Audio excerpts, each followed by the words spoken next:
Alright, welcome back everyone. 皆さん、お帰りなさい。今日は、187日目です。It's day 187. We're coming 2 weeks. Within 2 weeks of our 200 day tentative take. Yesterday we had a couple of things. Go over quickly. How did this work? Nakayoshi and Nakayoku.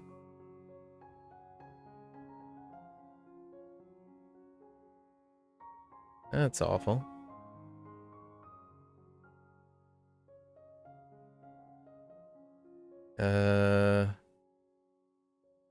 What was that? Oh.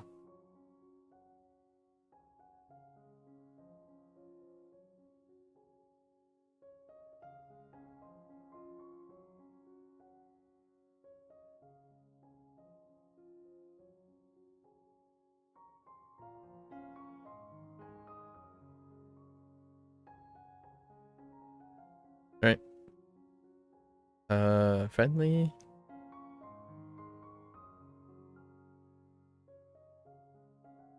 Good friend.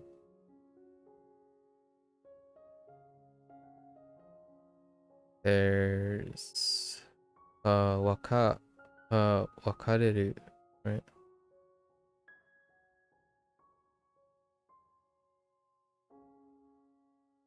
Oh man, the wobble.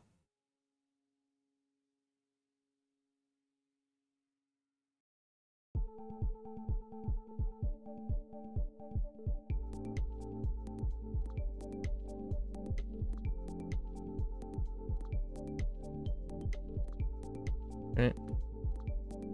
To separate.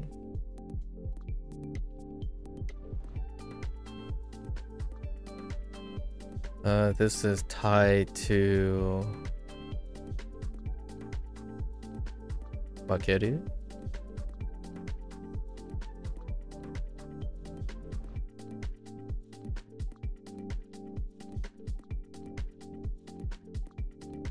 Which is also to separate.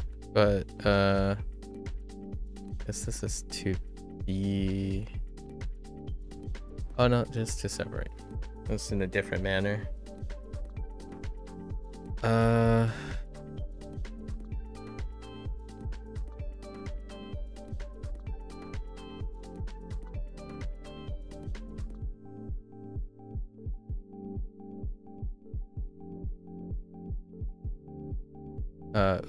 Ueru.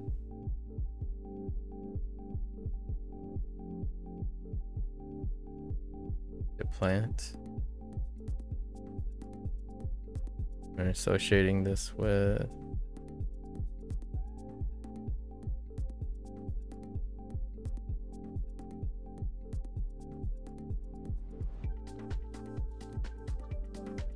Umu.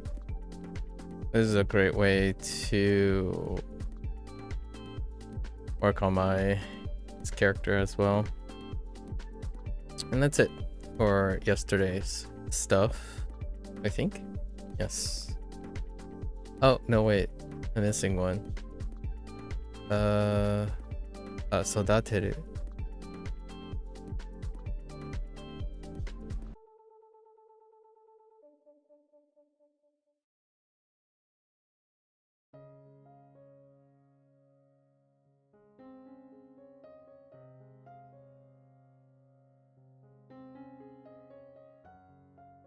Which is to be raised. Actually, this is to raise. And then, so that's is to be raised. Okay. Oh, there, Brie. Okay, so that today is a very, very long day. Looks like we might have either a quadruple stack with some leeches early on. 224 is gigantic. So, and then tomorrow is probably all our new stuff because today is also lesson day, our big lesson day. So we're looking at like 4 or 5 hours, right? And hopefully we aren't too fatigued for HanziHero. Let's get started on that. We're doing pretty well today. We are taking our 1-day break from Phantom X. Largely because this is a long lesson day. And then tomorrow I get to record my 1.0 video for Phantom X. And then right after is when the character art is completely released. So then we just get to watch some cinema. Pretty much is probably going to summarize and talk about Persona 5 the whole time. That's kind of something interesting to look for. And then we can finally go back to flexing our 3rd slot or something. Alright, today's big. How are you? How are you today? What are you up to? Okay, let's see how on top of thing we are here. Rakugaki.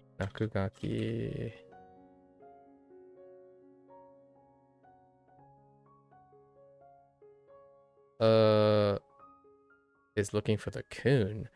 They changed this too? Oh no. Wait, are they? Oh no, they didn't change this. Just kidding. This is the thing that did get changed earlier. 書き直す. 書き直す.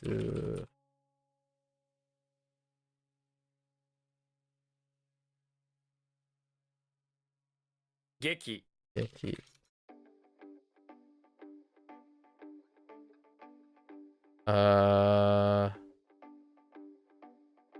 Dang it. Chinese. Doing alright. Just had some dinner. A bit tired. You didn't sleep well as per usual.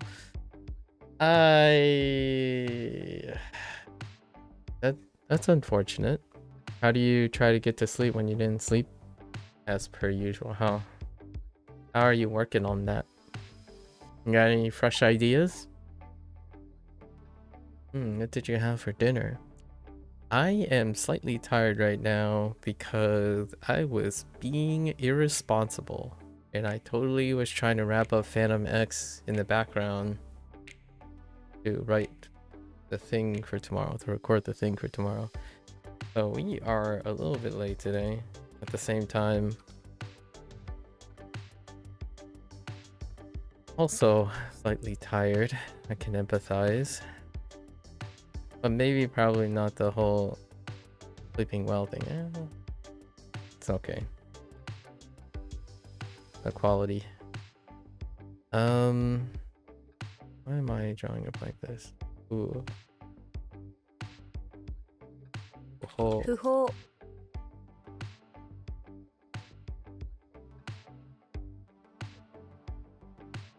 You got any ideas you're trying?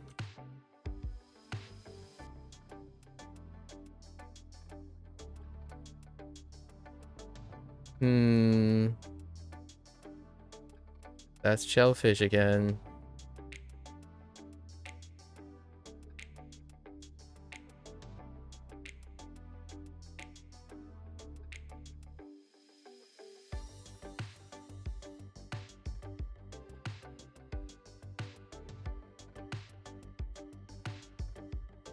No. Huh.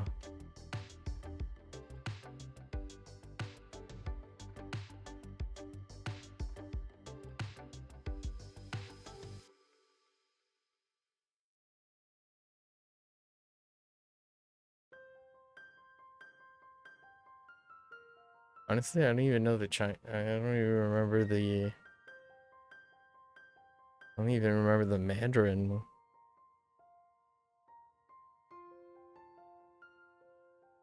What's the man?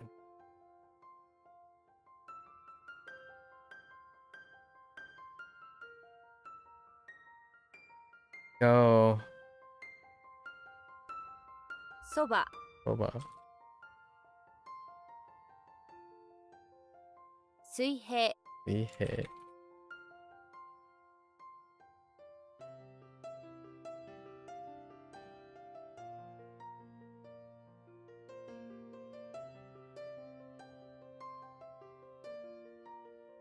You had a shredded chicken, an avocado sandwich, and a Caesar salad. Wow, that's well balanced. Right now, you're currently sleeping on a very old love seat. Oh, I see. Pretty much sleep sitting up, yeah. Your partner will not allow you to sleep in the bed? Interesting. And hasn't for maybe 2 years? Your sleep has been awful for a while? Oh. Sorry to hear that. Got any ideas?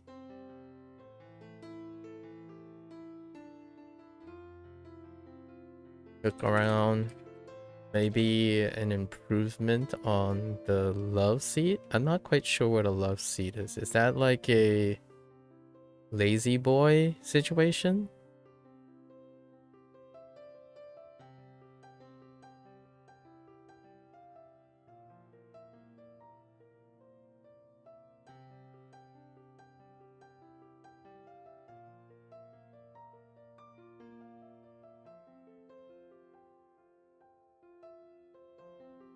Oops. Wait. Oh.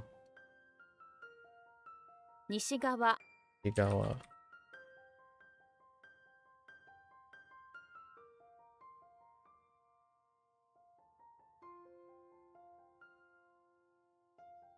Uh-oh.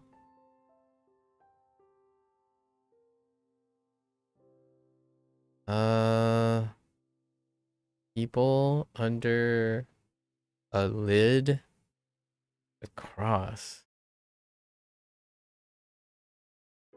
It's basically a small couch. Most couches usually have 3 or more cushions. Love seats usually have 2. It's meant for... Oh, I see. I see. I didn't realize that's the euphemism for the love seat.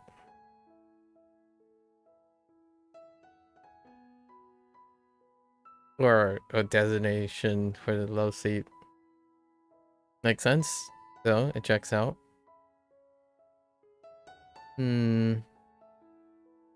People, lid, and cross.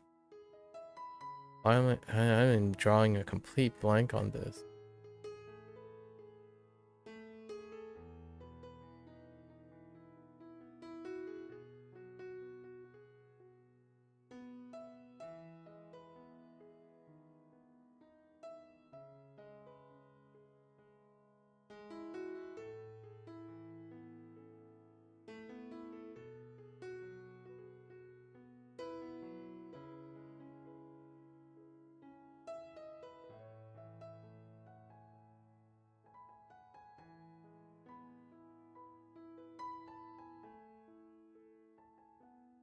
Thinking of a HanziHero where we're moving this. I don't know at the moment.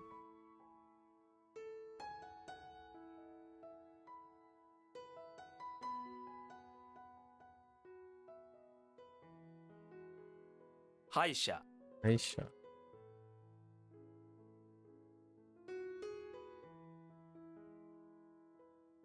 不完全 Hanzen.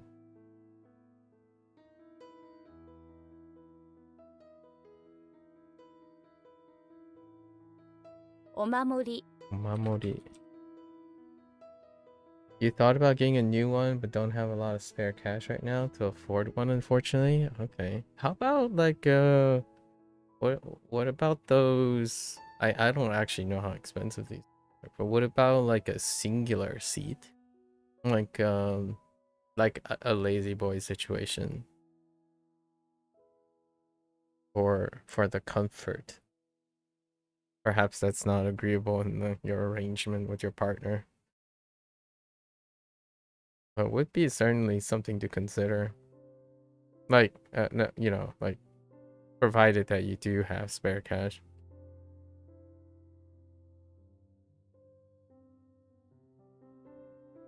What is this? Oh, they're pro call.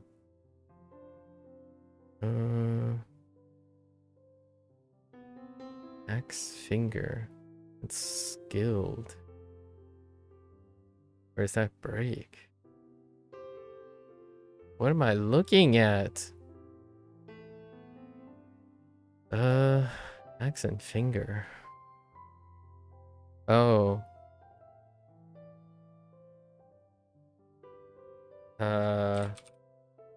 Okay. Removing this. I don't remember. 火曜日 Ayobi. Doki doki. Doki doki.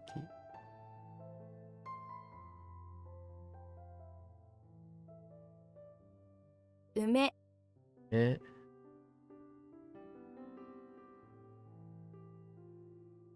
食堂 Chokudo. You've looked into them, but they are a few $100s on cheap end. I see. That's something feasible right now. Okay. I mean, we could buy used, but we don't have a vehicle large enough to transport it. I don't imagine those things deliver for free at as a like a introductory offer or something like that. And I guess I imagine I wouldn't consider financing a piece of furniture. You know, I hope you find other different ways to sleep better. I'm not sure if this is some sort of mutual arrangement or between you and your partner.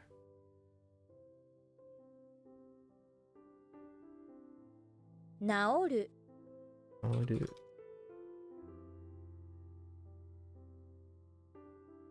固まる Tanmaru.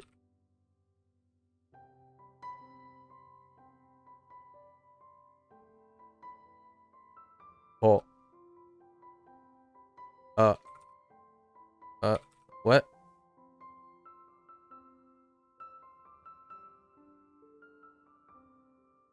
I thought it was something like that. I guess not. Oh. Whoops.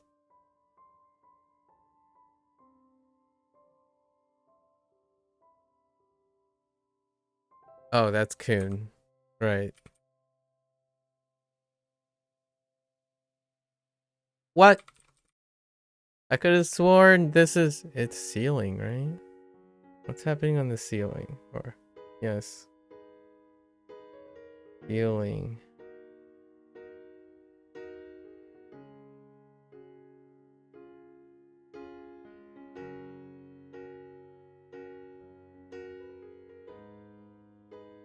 I don't know. I'll move that. Not connecting with that. Not mutual. Prefer to sleep in the bed for sure. Ah, okay, okay. Say no more.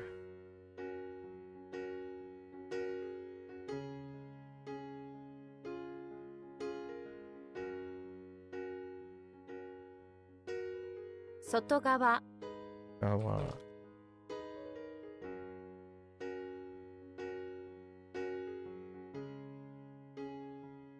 美術館 Jujutsukan.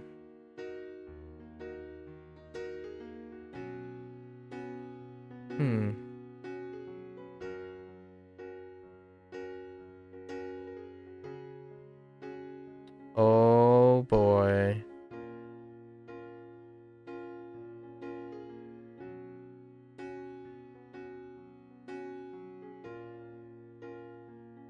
Oh boy. Now, oh wait.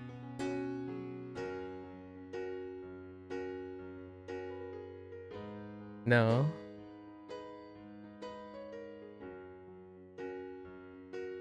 Is it? What is the...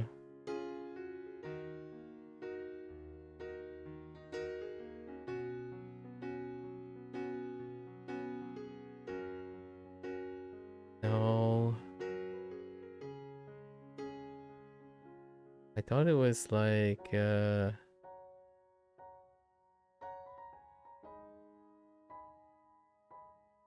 Alright, we'll move this. I know there's something different about that. That's all I got though. Feeling of something different.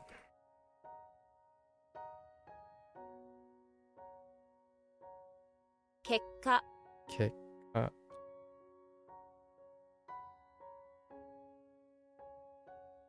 証明書、証明書。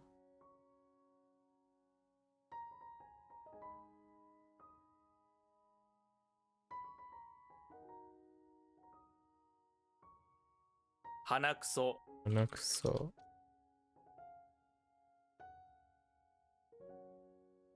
原作、原作。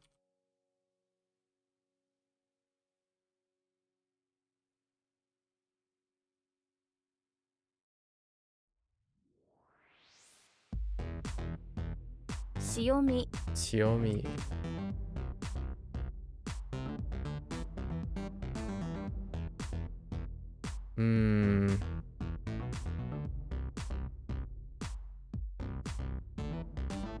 I'm drawing a blank on nothing. Amazing. 無料、無料。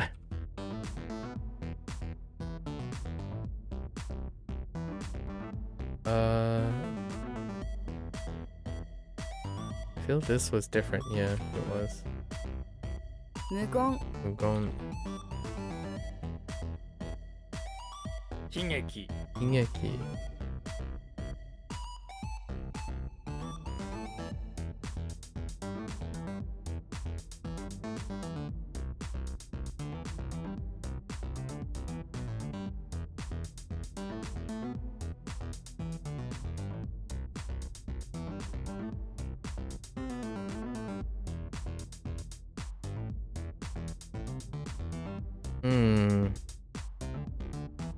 Oh, wait.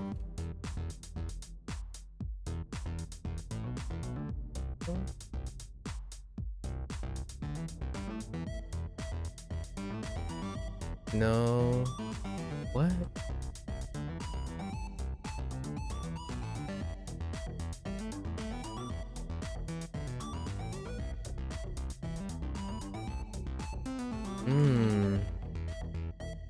Oh, is it like...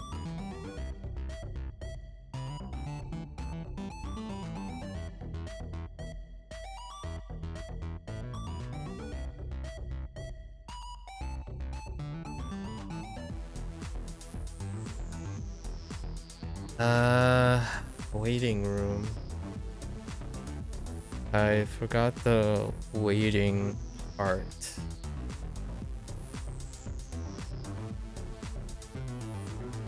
Pretty sure it uses I, right? In the middle. So do I do no?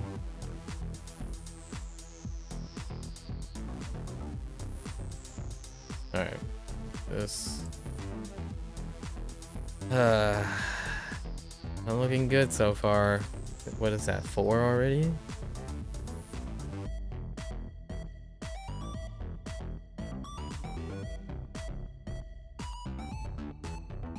Again?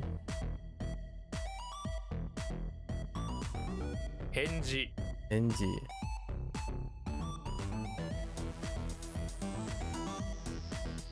Or unusual incidents? Unexpected incident? Sure. 変化、 Inka.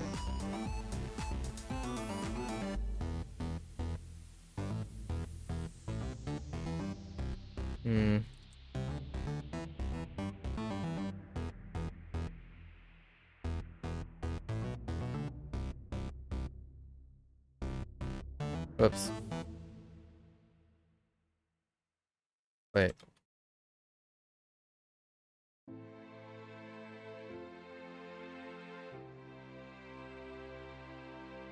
料理人、 Oh, that was a typo on the first one. Yorinin is...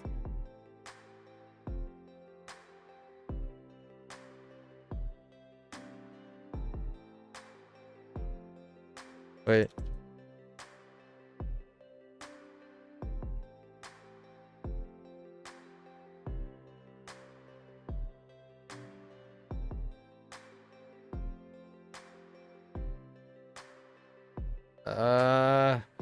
I forgot the right.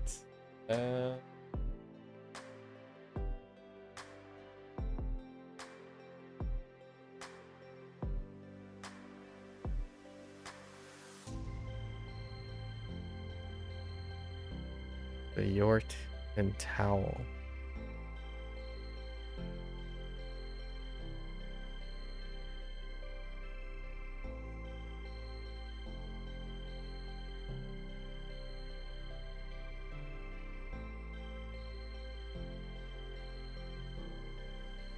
Don't remember. 月曜日 Yobi.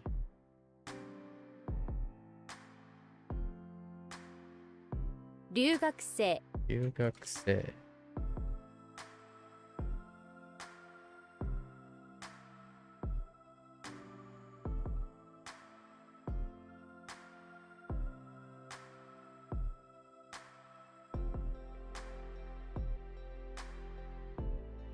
What?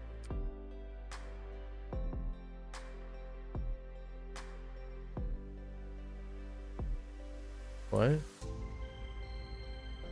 Oh, whoops. 文法 Unpo.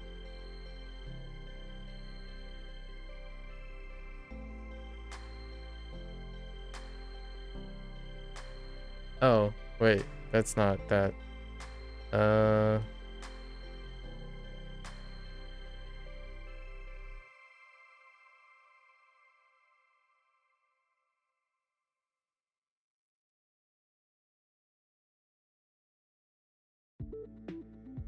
That's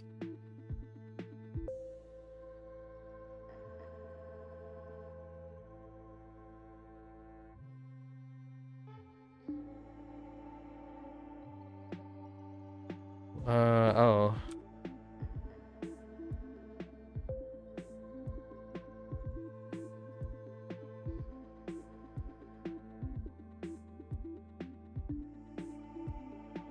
Yuki Yuki. 無名 Ume.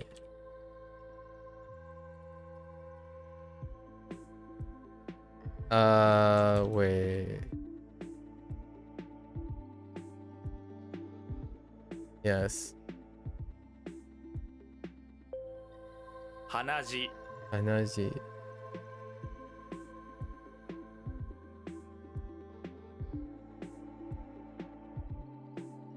Okay.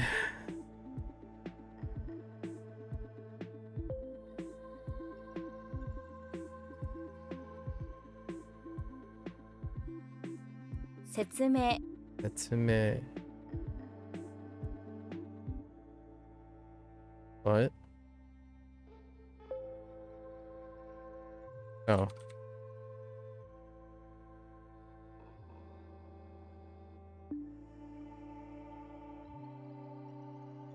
Oh no.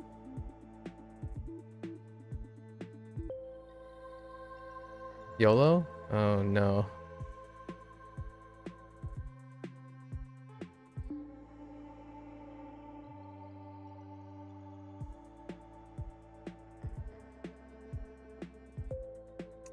Invested so much on Tiptoe. This is not Tiptoe.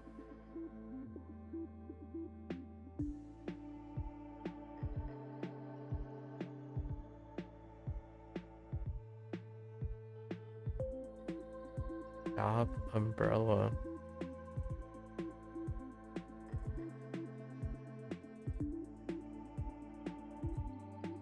No. Oops. What? Oh.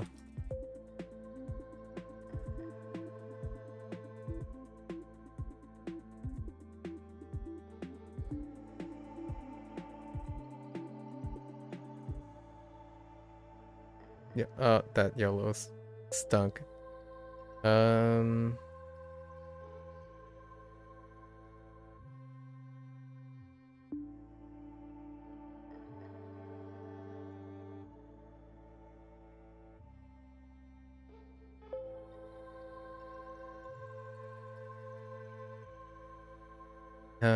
Yes.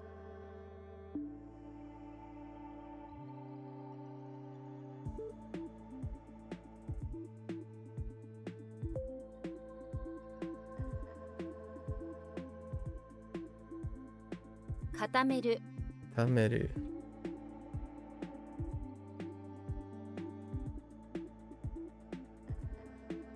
Have I played 7 Days to Die? I have not.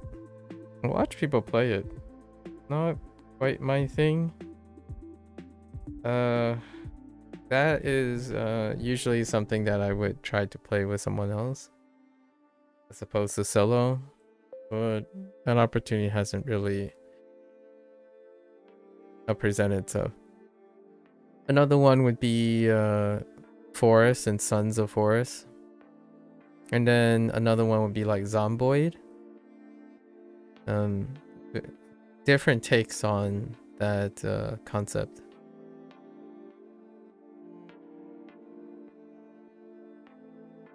I do have Forest and Son of the Forest, but I'd have to commandeer someone. But yes, you can play them solo. Do you like the idea of zombie apocalypse games? They're okay. The last zombie apocalypse game I played was... almost all of them are cooperative. That's probably one of those things. At least in my eyes, they are meant to be cooperative.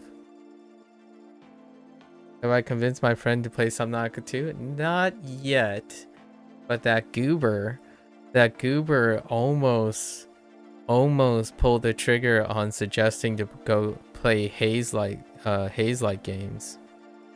Which that includes like It Takes Two, A Way Out, and Split Fiction. So that might be a start. Another zombie apocalypse game that maybe can happen would be, or not necessarily zombie apocalypse, but let's just say survival games, right? We could step back and further. Subnautica would be a survival game, right? A lone survivor game would be like The Long Dark, and Long Dark 2 was announced recently. I have The Long Dark, but haven't really started on that either. I think it's been a while since I played a survivor game. The last time I tried a cooperative thing on stream was Valheim. And that was over 2 years ago. That had something to do with Neverwinter. It lasted like 3 days. Like 3 separate occasions, and that's about it.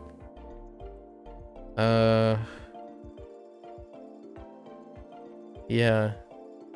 There's quite a lot of zombie apocalypse games. I think the closest like zombie-esque thing would probably be like a first-person shooter. Like Killing Floor or Back 4 Blood, Left 4 Dead, right? We talked about looking for a forever game. Like this Goober and I, which is the person, we're looking for a forever game, but the closest we got was Dark Tides, which I played during launch with one of my best friends, like my colleagues. The Dark Tide is still going. There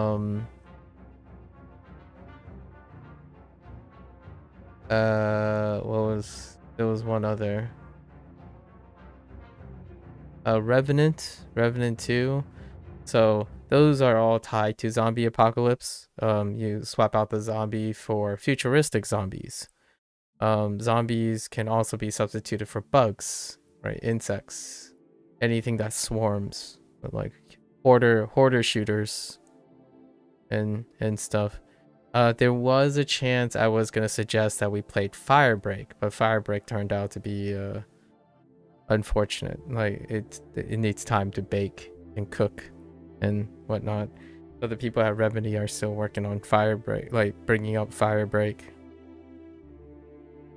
which is still that type of thing. Apocalyptic, post-apocalyptic horde shooting.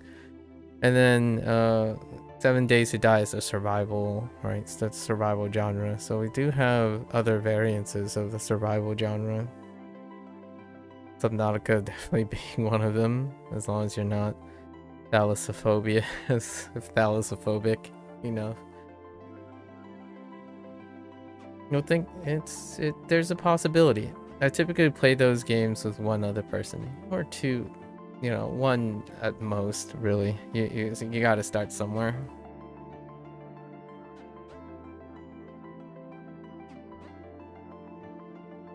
Uh, 米兵 Behe. The most pragmatic response to possible future things is probably time.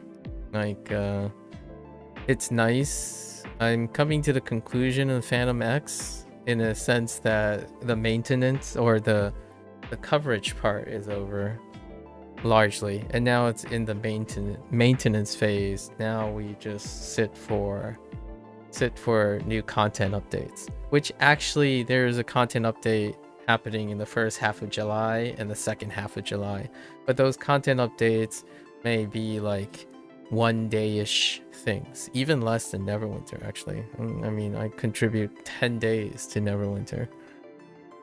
So now we have other things, and according to the agenda right now is that I will be revisiting Dave the Diver, because since launch I have not played Dave the Diver since the Godzilla DLC, and then I picked up the Ichiban's Holiday DLC, which involves like a dragon. So we're doing that. Well, what day is it? It's the 5th of July. There's 5 more days in the summer sale of Steam, and I settled on, originally I settled on 2 titles, but now I settled on 1, and that's I think is Shogun Showdown is what it's called. Yeah, Shogun Showdown is an indie game, and possibly one other, like UFO 50.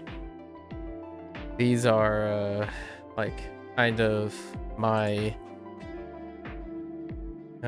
kind of the stuff that I have a soft spot for, and both of them. Oh, actually, UFO 50 is by the people who make Spelunky, I think. Yes. I might do something out of the box, like the Plucky Squire or something as well. Yeah, most of the time when it comes to video games. Yeah, Shogun Showdown. I think that's... Let me make sure it's Shogun Showdown. Yes, Shogun Showdown. Which was released on the PlayStation and Xbox apparently, and it's available on Steam. What does Shogun mean? Shogun is the highest rank in feudal Japan. The highest rank of authority back in feudal Japan days. So a lot of times when you see depictions of it, oh, which by the way, a show called Shogun by that name is exceptionally fantastic at illustrating the Shogun. But generally most Japanese like video games take place in feudal Japan, and feudal Japan is Shogun is the king and queen. Okay, you were recently watching a video about feudalism in medieval Europe. Yeah, so it's Shogun is to the king. Yeah, Shogun is to the king. And like daimyo would be like your feudal lords, as opposed to the kings, like the king's vassals a lot of times. So similar parallelisms. And then of course the Chinese also has a king. Actually, I guess they would use the term emperor. Although it is a little bit of a swap here and there, because Japan does have emperors, but not so much during the shogunate period, where shoguns are the highest authority, and then shoguns have daimyos. Is the Japanese emperor higher than the king? It's kind of hard to know between times, because if we're talking about like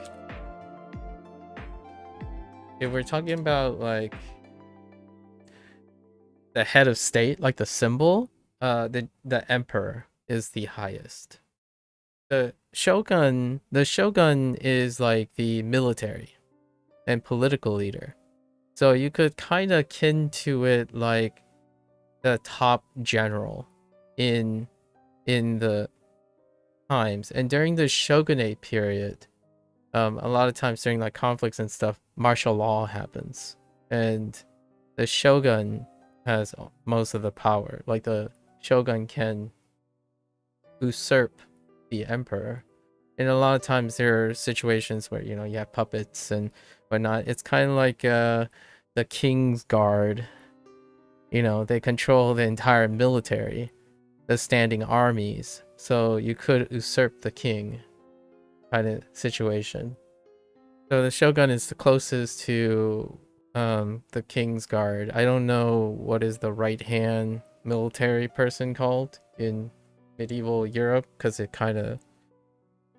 it's a flexible term, but I would probably refer to it as the King's Guard. Whoever is in charge of the King's Guard. That's the emperor. That's the shogun. Yeah. Whenever you see like samurai films and stuff, that's the period. That's a bit like the monarchy, and then they could technically usurp and dissolve. Yes, it's supposed to. I'm deliberately making that parallelism. Feudalism happened in like humans. While humans are trying to be distinct, usually these forms of government have gone through those phases. So you will find feudalism in most of parallelisms in human history when it comes to like civilizations and stuff. There's sort of a feudalistic period, minus like the most contemporary of it, like the United States, which is far too young for that. In fact, it would be more like part of the historical nature, like it's post feudal, right? But other places that predated modern governments, social structure, they've gone through feudal periods. And you can still have feudal periods, like the Sultan, right? The Sultan and the Vizier. I would say the Vizier is the closest thing to the Shogun when it comes to the Sultan. And then Chinese would, I think they just refer to them as generals. The emperor and their head generals. Although there is a right-hand advisor. So I guess the Vizier would be kind of the right-hand advisor. And what would that be in the feudal system? Probably the religious, the spiritual advisor. The one that holds all the intrigue would be like close to the Vizier. And the I don't know if a chancellor is what I'm thinking of, but yeah, they have, your rooks, your knights, your bishops, etc. It's really interesting to draw parallelisms, and video games play on that. If it isn't in feudal England, then it's in feudal Japan. If it's not in feudal Japan, it's in feudal China. And what would China's feudal time would be? It would be the dynasty period, the dynastic period. Yeah.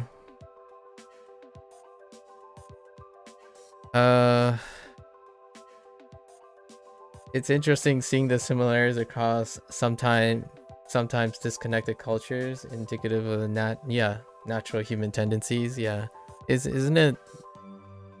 Human behavior has this incredible coincidental elegance, like with broader strokes, and then their nuances is what we dictate their differences. And at the same time, like, it's kind of remarkable how coincidental human behavior is when you're thinking historically.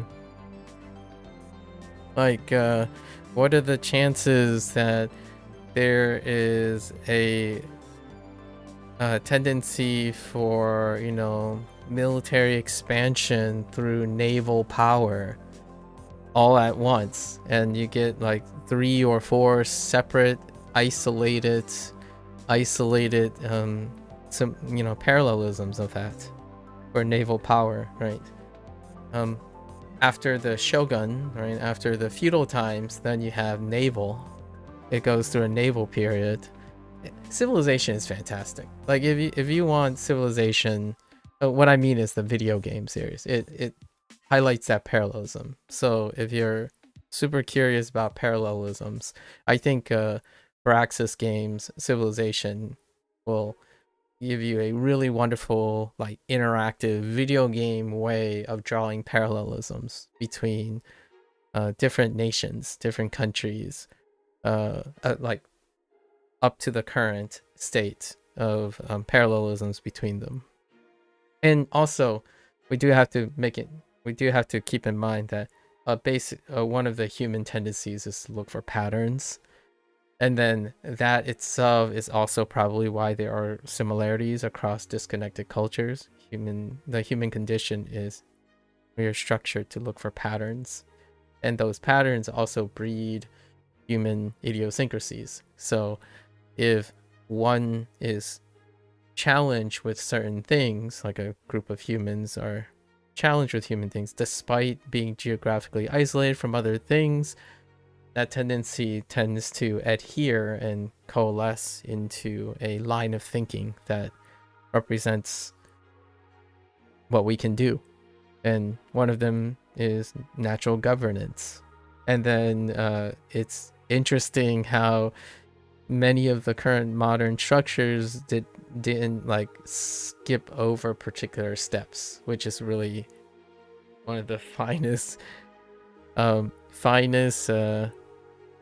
examples of prior to the free exchange of information, right?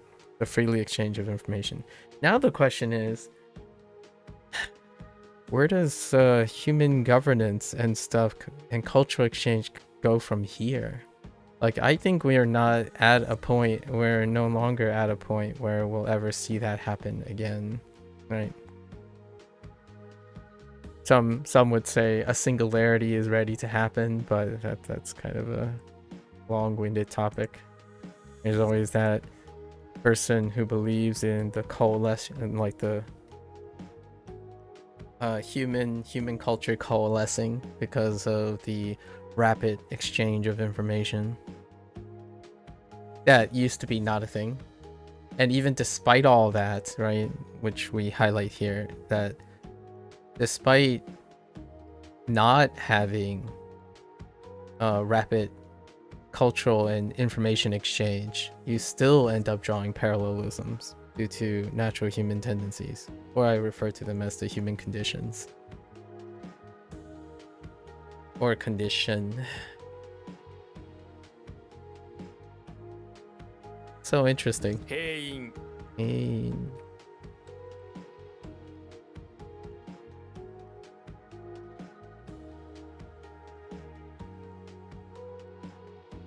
I don't know enough of the nitty-gritty details. I consider myself a dilettante when it comes to governance and politics. Enough for someone else to know that I'm interested so they can inform me of things, but not enough enthusiasm to commit it to memory, I would say. I do not have enough emotional investment for me to delve any deeper than drawing parallelisms. You could kind of see my comments for like a historian or a politician as equivalent to someone who calls like anything that deals with an Estes flask and timing and parry windows a soul-like game. That's what the comparisons that I've made. It's on that type of level. Where saying that the Shogun is like the King's Guard, that's probably as close as I would get. No, there's no like additional level of understanding. As a disclaimer, because I'm not one to portray myself as being educated in things that I'm not educated. So By eh? What? Oh. What? Oh. 失敗 Shipai.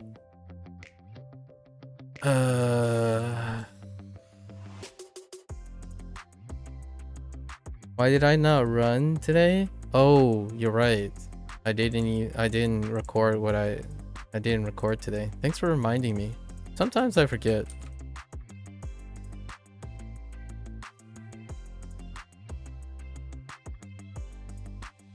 Thanks for reminding me. I forgot to write today. I told myself that I would write when I already went out for a run and I forgot to write the thing. So I told myself that when I come back I would write it and I totally forgot. Did I copy and paste it? No. Today it's technically yesterday's run. Yesterday's run was 440.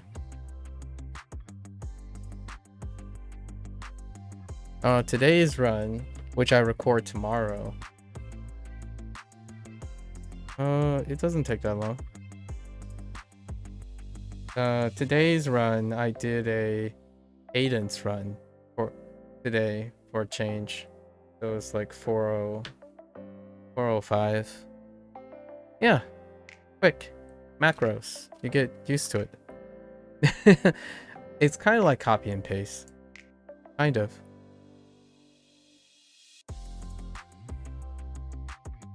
My fingers are just that fast. I'm kidding. I'm kidding. They're not that fast. You've been doing a lot of running recently? Oh yeah? How's that going? And it's all, and you know, you don't have to always run, right? Walking is fantastic too. I find that here's a bit of a hot take. If I like the idea that if you have a safe space, right? If you have a safe space, and you want to really, if you have you're attached to your smartphone, right? Pace around. Pace around, sit down, pace around, sit down. It can be incredibly. It's one of those things you can contribute to running and like activities. I'm not sure if you were here. Well, maybe I was talking to Turtle.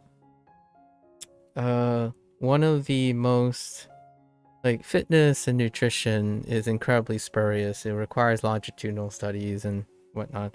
But one of the most consistent things one can do is try to incorporate as much like walking. Walking is one of the forms that statistically still continues to be consistent today when it comes to contributing to one's, like, it's a positive. So the wonders of technology has made it so that you can walk around randomly back and forth and still be occupied with something. I really love this one thing that has been, like, being developed, but it's a high price tag. It also requires other types of setup, but the the I don't know what they're called now. The universal directional pad.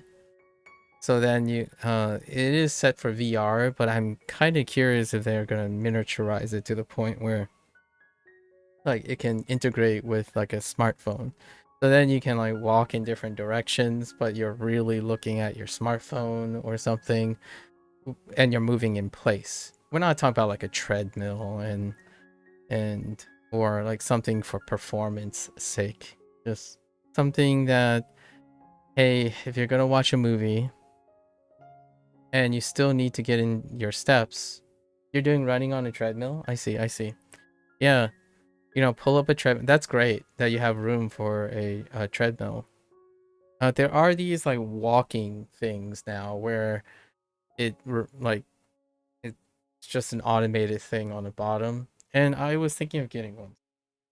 That was the original plan after getting this desk where I would put something underneath.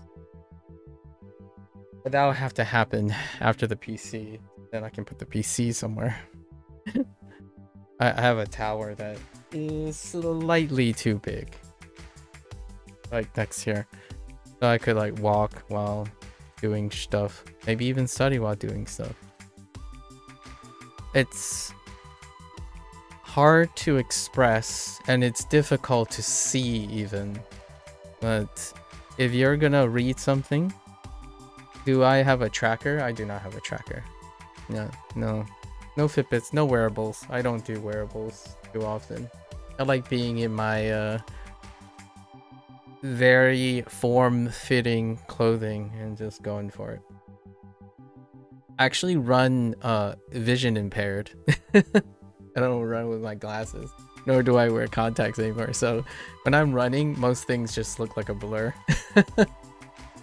Like, oh, that looks like something. Is that someone in the lawn or is that a mailbox? That's kind of how. But Fitbits, yeah, I don't track most things anymore. Maybe that's because you're running so fast. What'd you call it? I don't wear wearables. It is very helpful if you're like, if that motivates you. It's great to start. It's great to start with a tracker. I'm gonna echo maybe like there's a potential I'm gonna echo both Dr. Mike's here. Trackers are really wonderful to form a foundation, to get the feel, get the mind-body connection, and then separating yourself from trackers can be a next step. It's largely because remember that moderation is key, right? When you start tracking things incredibly stringent on tracking, it can obfuscate other areas of exploration. I've already do digressions on how the internet algorithm, right, when they put out metrics.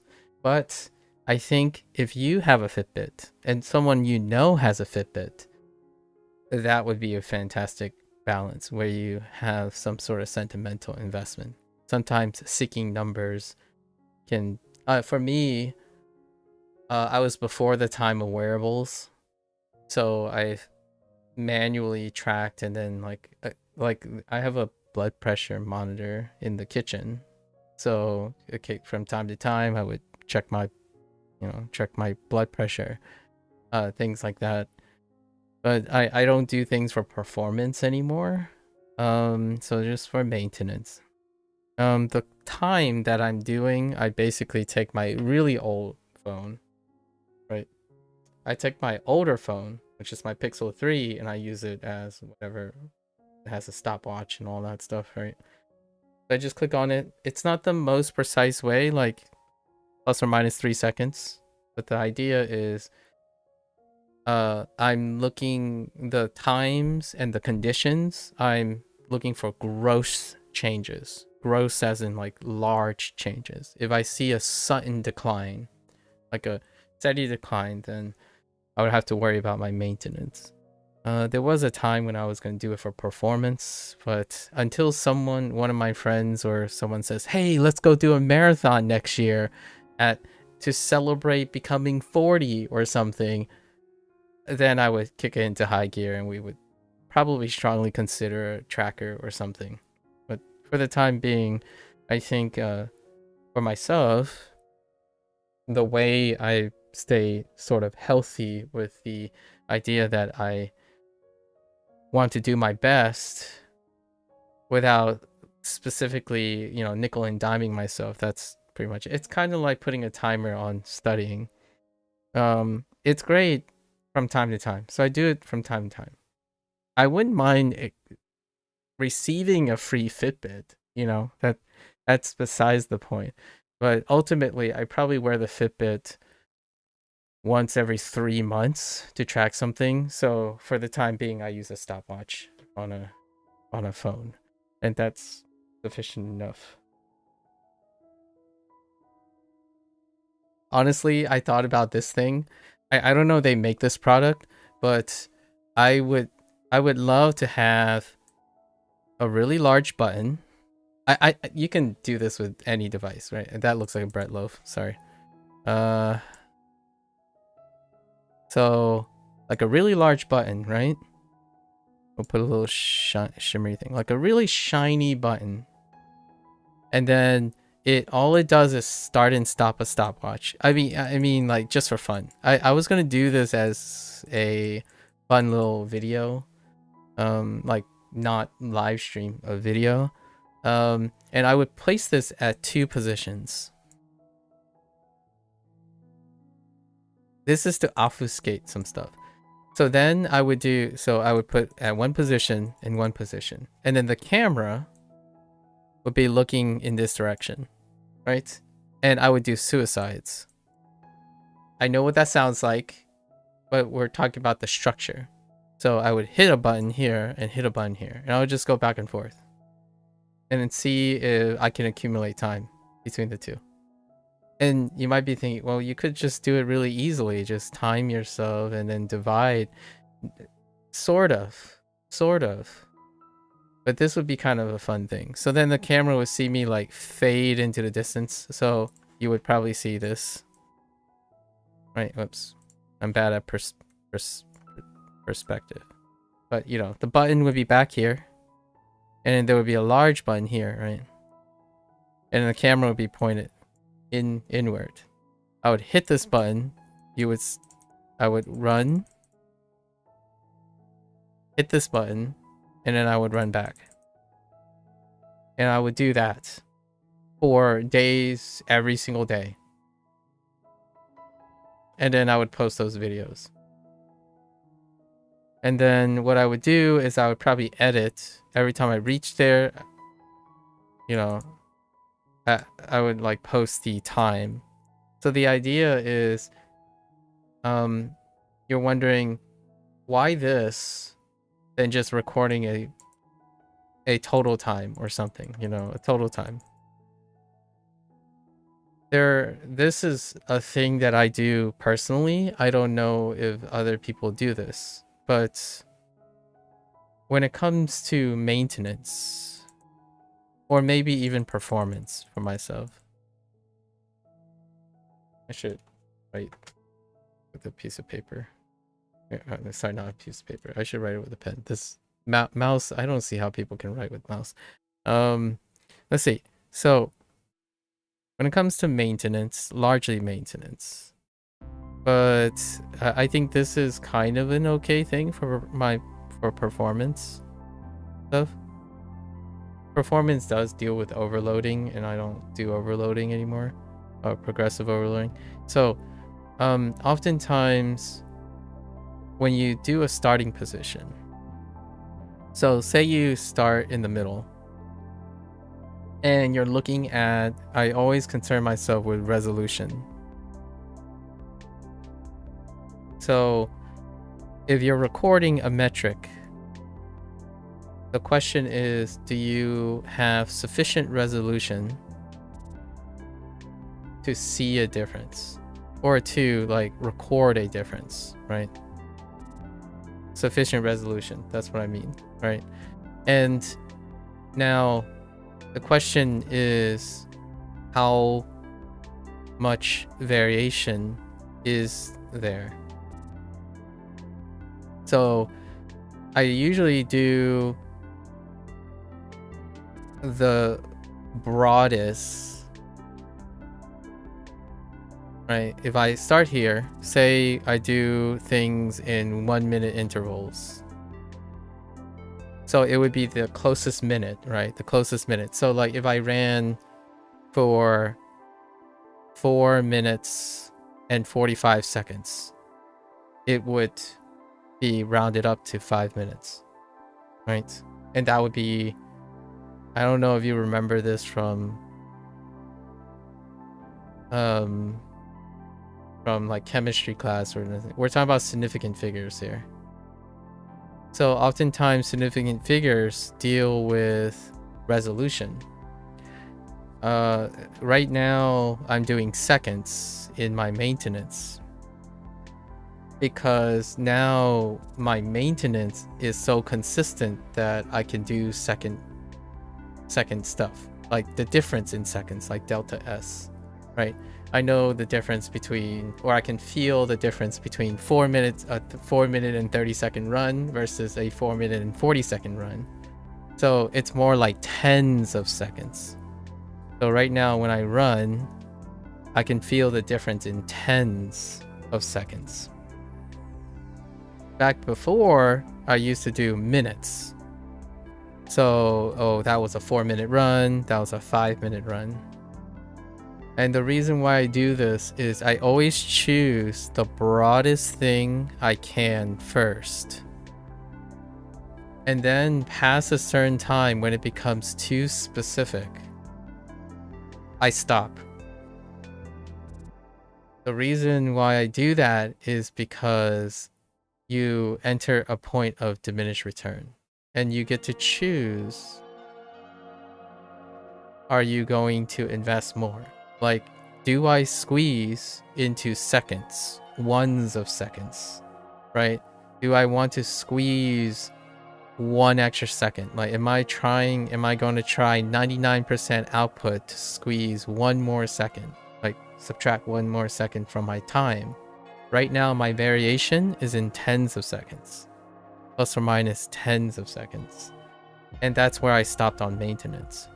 And one of the major motivations for me to do this kind of thing is because I'm trying to starve diminished return. I'm trying to prevent that from taking hold. So when it comes to the why now how does this relate to this format? You know, where I hit 2 buttons. I can moderate this distance, right? I can moderate this distance so that the smallest unit is 1 completion, 1 tap. And this creates a gross thing, like I managed to hit the button 4 times. Right? So I start very big. And I'm like, okay, what's the variation? Am I going to be like 4 times each day? Or some days I'm going to be 5 times, right? 6 times. The count is broad and it has low resolution. The reason why I do this is this helps for me to push towards a unit. And then when I no longer like I'm getting to the point where I get stopped in the middle of it. Like I no longer push so hard. Like now it becomes like, oh, I keep getting to 5.3 and I really want to stop after this. Then I start considering putting additional markers. Maybe split the track into 4s. And then I would start doing 0.5s, the resolution. And I'll get to a point where, okay, my resolution is too small now. It's like 0.01%. I'm not going for that. Like I'm gonna stop. So the idea behind this is you start broad because you can do a lot of differences. You can measure large differences. That means that improvement is still there. Like large improvements. It's kind of like learning the foundations, right? In the beginning, when you're learning the foundations of stuff. And this is not like a science of performance something. This is more like a psychological trick that I do. So when you're doing foundational work or fundamentals, I keep writing, I'm thinking of foundation, but I keep writing fundamentals. Generally, your gains in a new skill or a new format is like, there's an initial learning curve, sort of. And then there's a rapid, and then there is a plateau, right? And what I do is I break up a discipline. I do it with the discipline too. I want to stay here and then maintain. So it will be like noisy maintenance. And then I'll go to a new format like a new format of stuff. So I might change up my running soon to doing sprinting. And usually these are, maybe they have a different word now. They're like sprinting intervals, but I'm pretty sure.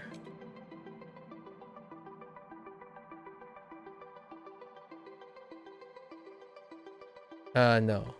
I don't know what they're called now, but like sprinting intervals, right? And I want to do some sprinting.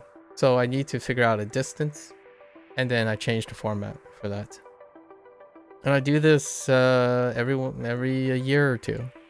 I pick up a new format, do the resolution, and then go back. So in the end of the day, I circumvent the tracking thing. I don't go straight to tracking the least amount. Now hear me out. Actually, I forgot the last point I made. I wanted to make, which is when you shared your father thing. The thing about your father and the Fitbit, your dad got one and was showing you all the things it tracks, right? The reason I do that is because your improvement is also limited, or it can be psychologically limited by your resolution. So if resolution goes up, typically your improvement, your rate of potential improvement may go down. The idea is, how much do you want to push? How hard do you want to overload? The higher the resolution, the more you can see improvements, right? You can see improvements. And I often say this a lot. If you can't run, walk. If you can't walk, slide. You know, like the idea is you start at your lowest resolution. So you start at a low resolution in order to create a larger gap, a larger unit. And that larger unit, you're trying to seek the larger unit before you drop down to a smaller unit. And to me, that's the intuitive thing to try to do in fitness. Largely, if you look, the thing I'm describing sounds very, very familiar. And it might not be viewed this way. Like, if you don't have to view it this way. The idea is, like, for example, calisthenics. You do the top thing first. And the top thing you can do has the largest gap in rep requirement. So say you do a pull-up, right? In order to do a standard pull-up, you have to execute a gigantic gap. The difference between 1 rep and 2 rep is a whole pull-up. Now you can say, okay, well, now you're exhausted. What can you do? Like, well, you can drop set. You can do a drop set and go into a negative pull-up, right? But at the same time, this also executes this principle where it becomes a smaller unit because now it has more resolution and it's safer, right? So I do it this way because eventually I'll get to a point where I can tell myself, this is as much as I'm going to squeeze out. Now, obviously, there are some dangers. You have to know when the leap is too big. I go through this process so I know that I'm either making too big of a leap and I need to narrow it down. So I go through the ropes all the time. When I started running over 2 years ago, the first thing I started to do was I ran 1 mile. And in order to improve the next gap, I added a half a mile in resolution, because the track I decided to do, the path that I still run today, is half a mile. The circuit is half a mile. So that's the only resolution I have, right? So I either succeed by doing the lap without stopping, or I default back down. So it's either 1 mile or 1.5. And I managed to achieve this, right? Then it became 2 miles. Then it became 2.5 miles. And eventually it became 3 miles. Now I only had miles, so it's like, okay, let's stop with the miles. Then I started recording minutes, right? And then there are variances of minutes. It was either 10 minutes or 11 minute, or no, sorry, 30 minutes to 40 minutes. Eventually 30 and 40 minutes in tens of minutes became like 33. So it became something like 33 minutes, between 33 minutes and 35 minutes. Then I start tracking the second point, right? In seconds. And at some point, I'm like, okay, that's good enough for me. And so from time to time, then I went back down to the range of 0.5 miles to 1.5 miles. And my time is anywhere between, so half a mile is anywhere between 4 and 5 minutes. And 1.5 miles is anywhere between 15 to 17 minutes. Right. Then I'm like, okay, well, now I gotta adjust pace. So I started adjusting pace. I do cadence, right? Cadence, down tempo, and as fast as possible. I forgot what they're called. I forgot what I decided to call that, but it'd be like as fast as possible.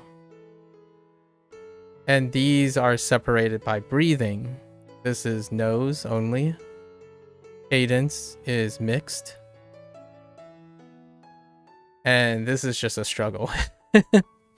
As struggle as I can be. So all of this, that's how I go about things. You start really, really uncomplicated with really large gross resolution. You investigate it, then you become more and more narrow. The reason why I do it that way instead of going straight to what you'll say a fitness tracker is, once you start tracking everything at the highest resolution, it also dictates your perception of improvement. So you may encounter a lower limit problem. And I usually advise lower limit problems or like lower limit ways if someone is telling me that there's just no way. Like they don't feel like anything works, right? Then you go straight to lower limit. For example, WaniKani, I do the max. And I'm still on the max. Like whatever WaniKani allows me to. It hasn't given me any indicator that I need to drop the resolution. So that's what I mean. So I keep myself pushing hard enough, like as hard as I can, but know that I can stop.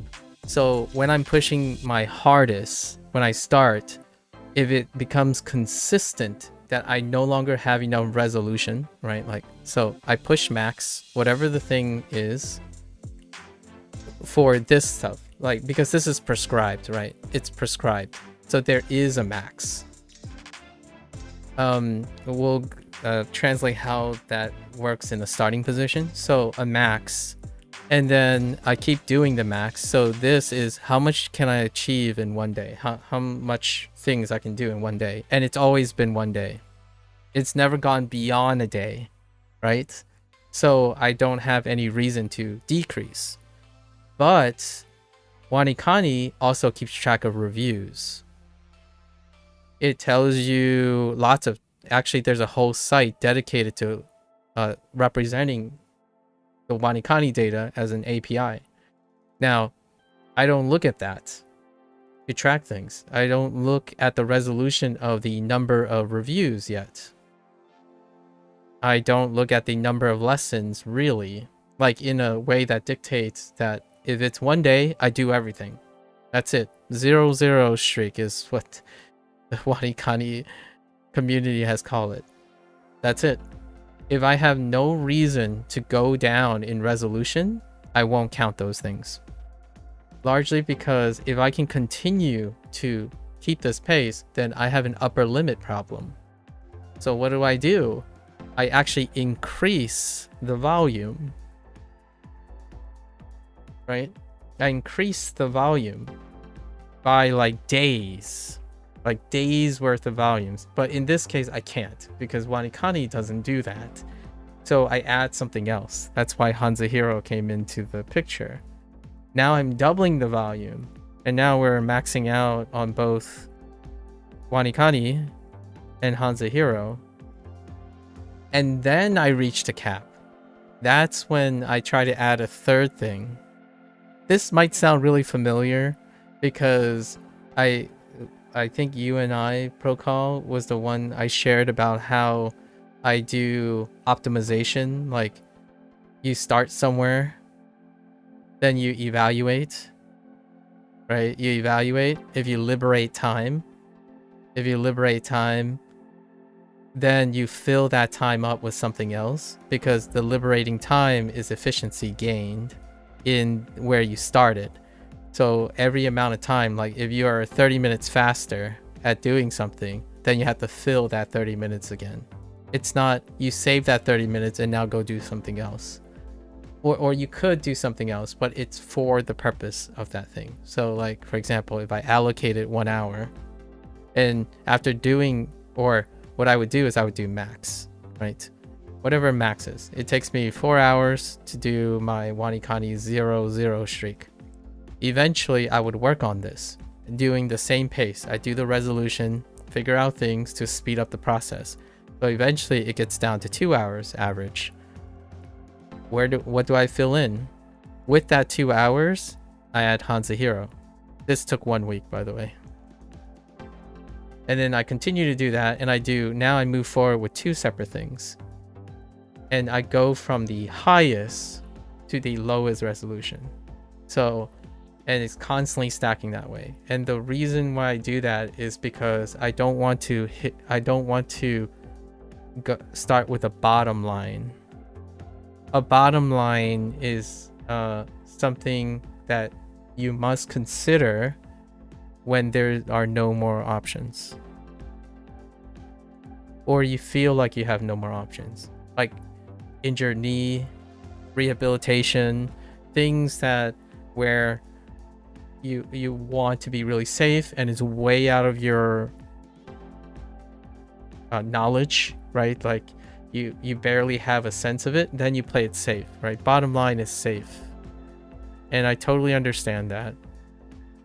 And I usually use this type of bottom line approach for individuals who are not in the greatest state of mind, and also do not share any interest in skill building, right? Skill building or habit formation. For myself, I go the other way, largely because most gains does come at a risk, so the risk does go up, right? But the gains go up too. So whenever I think about trackers are to help establish fundamentals. And then the moment you have fundamentals down, right, look for the biggest gap you can achieve. And then start decreasing the gap, right? Go down in gaps until you realize that the gap is no longer worth it. And that's kind of how I go about my skill building. I end up having a routine in which there's going to be a point when I'm building a skill that I know, yeah, this is 80th percentile of my time or my whatever is relevant. I'm done. What do? Take it into maintenance. And then I go to the next thing. And the next thing will be involved in this maintenance. So I'm maintaining these skills. The next thing I do involves maintaining those skills. So I'm thinking about doing sprint blocks. Instead, work on sprinting because I did 0 sprinting. And all of this is to say, you don't have to know anything about like, I don't know, biology, fitness, like behavior. The idea is to build a habit structure that you can vibe it out, or you can try to vibe it out. It becomes consistent over time. And the habit structure is so that you get in my opinion, you get the full range of experiences. If you're someone who's analytical, well-read and whatnot, you may not need to do this. Like you don't have to do this. One thing that is absent is that you would then not have the experience to do it in the first place. So one of the things that I often worry about myself is, yeah, you could be very analytical. You could read a lot of things, certainly, and then you can avoid doing certain things, which means that technically you have no experience with them. And one thing is, despite how well your mind works, right? You can rationalize and all that stuff. Behavior is felt a lot of times. And then when it comes to fitness, and I'm not only talking about like running, like your arms and stuff, I'm also talking about your brain. Your brain requires upkeep, right? Your fitness, if you're not used to experiencing how it is to push yourself and then lax up and then start entering different phases, then you're not going to be used to it anymore. So the next time you start a skill, right? The next time you start a skill, you're going to start conservative. If you always approach a skill bottom line, then certainly people are still going to improve, but your curve is going to be moderated. It's going to be like this. That's a really smooth curve. It's great. It's great. It's consistent. You stick to that, right? And you'll get the things you want. For myself, I want to be adaptive. So my curves tend to look like this, they vary, but they always have an exponential phase. And the reason why I keep that exponential phase is sometimes you can be faster, sometimes you can be slower at picking up things, but I always operate at as much as I can, and then I go back down, because for me, this is a full spectrum habit. It allows me to experience all those things and remind myself that I can push harder sometimes. And what do I do when I'm pushing hard? What do I do when I'm being too complacent? in order to know if you're pushing hard, it helps when you're not pushing.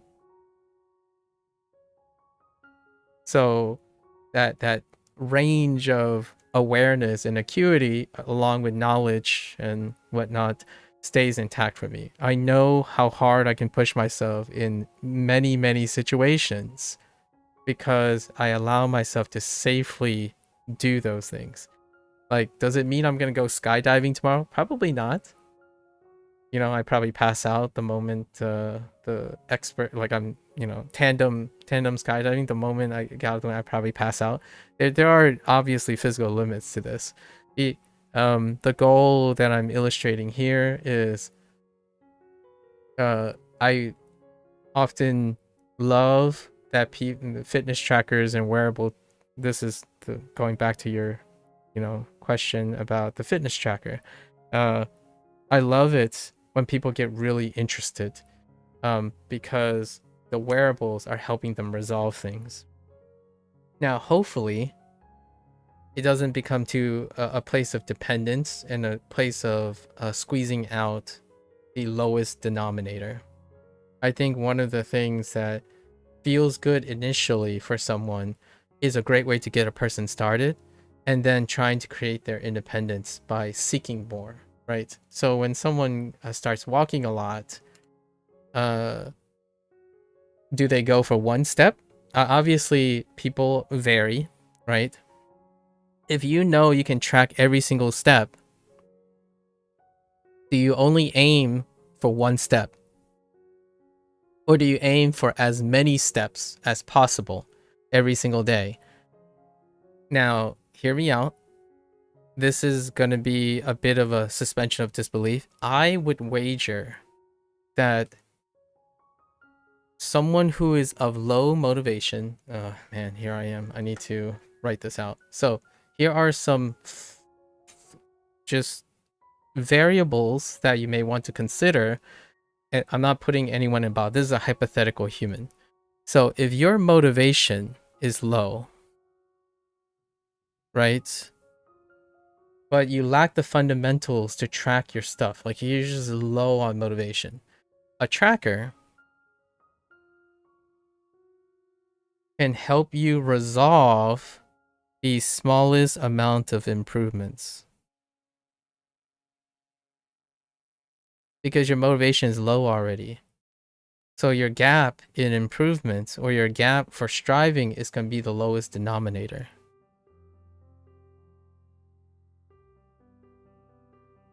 This is not to prepare you to become an expert or a pro athlete. I'm talking about like mental health things. So oftentimes trackers are given, like are offered or advised to people with low motivation, right? Because they're trying to develop a fundamental. But that tracker also limits their rate of improvement, in my opinion. I'm going to say it has a tendency. Because what happens is when you see that you made one step more each day, if your resolution is one step, then that is an improvement. Now, when someone is very low on motivation, they will tend to aim for whatever the resolution of that product is. So getting that one step is fantastic. But if you had a friend and stuff and you wanted to walk with them, would you walk 50 more steps or hundreds more steps if the only basis you have is your friend who's not counting each step at a time, right? That's why I said that if you have a friend or family member who also has a tracker, that's excellent, and use them as a mile to start, right? To start. Now, it does run into the danger of like competitive number seeking and whatnot, but you can modulate this too. You can check if your friend walked today. Don't even look at their steps. The great thing about a tracker is it also shares, did your friend walk? Then you go on a walk. until you can do that consistently, you know, a day consistently, then go look at your friend's steps, right? Go look at their number of steps. And then round the steps up. Like if they did 900, yeah, it's basically 1,000 steps. Go aim for 1,000, right? Then when things get a little tougher, you know, you start thinking about, okay, my friend did 910 steps. I'll do 920, or aim for 10, but aim for a little bit more in tens, right? Within tens. That's where I would apply it to a device, because oftentimes when you're low on motivation, you're probably going to aim for the lowest. Now, if you're not one of those people, that's probably that you probably don't even use a tracker anymore. When you're a pro athlete and stuff, that's when that information can come in to play. But when it comes to like motivation and whatnot, one of the things is you understand eventually how hard you push, and you understand what your tendencies are because of your motivations and mindset, and you can leverage that. I don't think this happens too often once you become dependent on a tracker. So like it's kind of, what's a great way illustration? Calorie counting. Calorie counting is a great example. And you're going to find that after a while, those who become like very dynamic and adaptive end up ditching the calorie counting, right? There's some really wonderful reward about that, but initially it's to create fundamentals, right? Fundamentals. Now there's no, obviously you can always choose to calorie count for the rest of your life, and you can count every single calorie down to the single calorie. And to me, that would be most ideal if you're worried about that, right? However, to me, I feel like this eventually enters diminished return.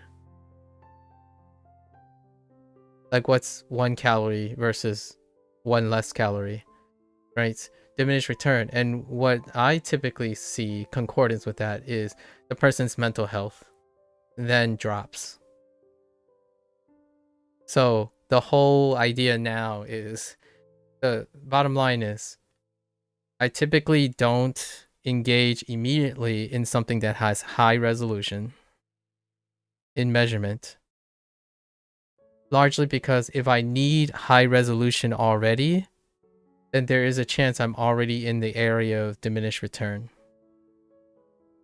And when I hyper-focus, when someone becomes hyper-focused on diminished return, their mental health goes down. And usually it's probably because of motivation. So like each day you go out to run and you're like 5 seconds slower, you're going to beat yourself up.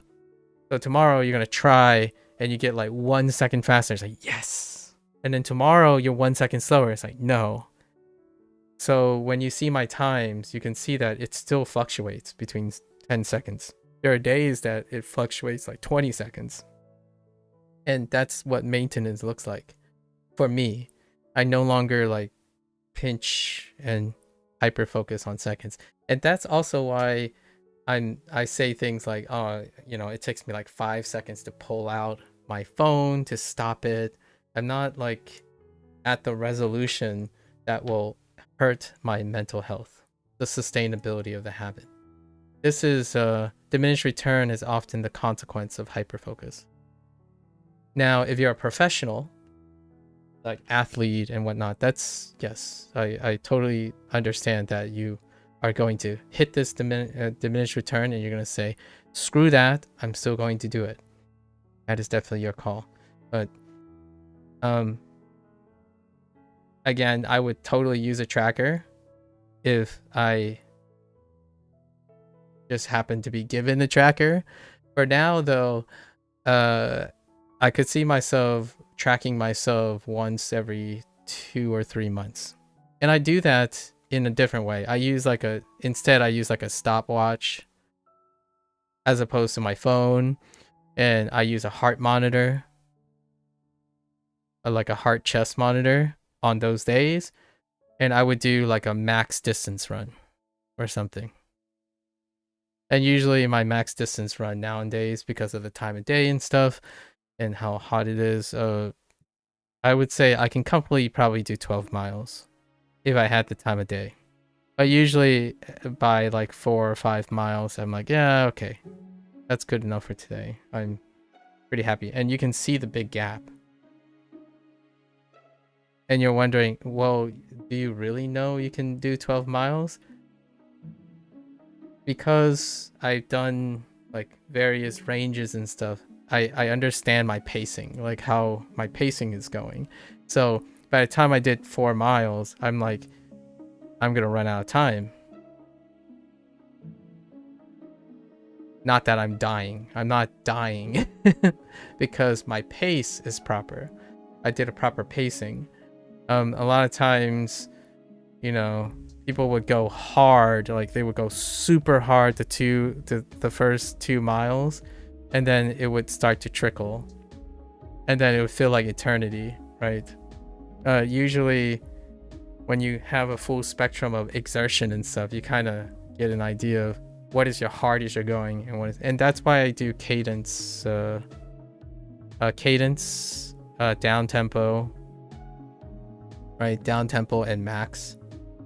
One thing I haven't done is intervals, which is max, off, max, right?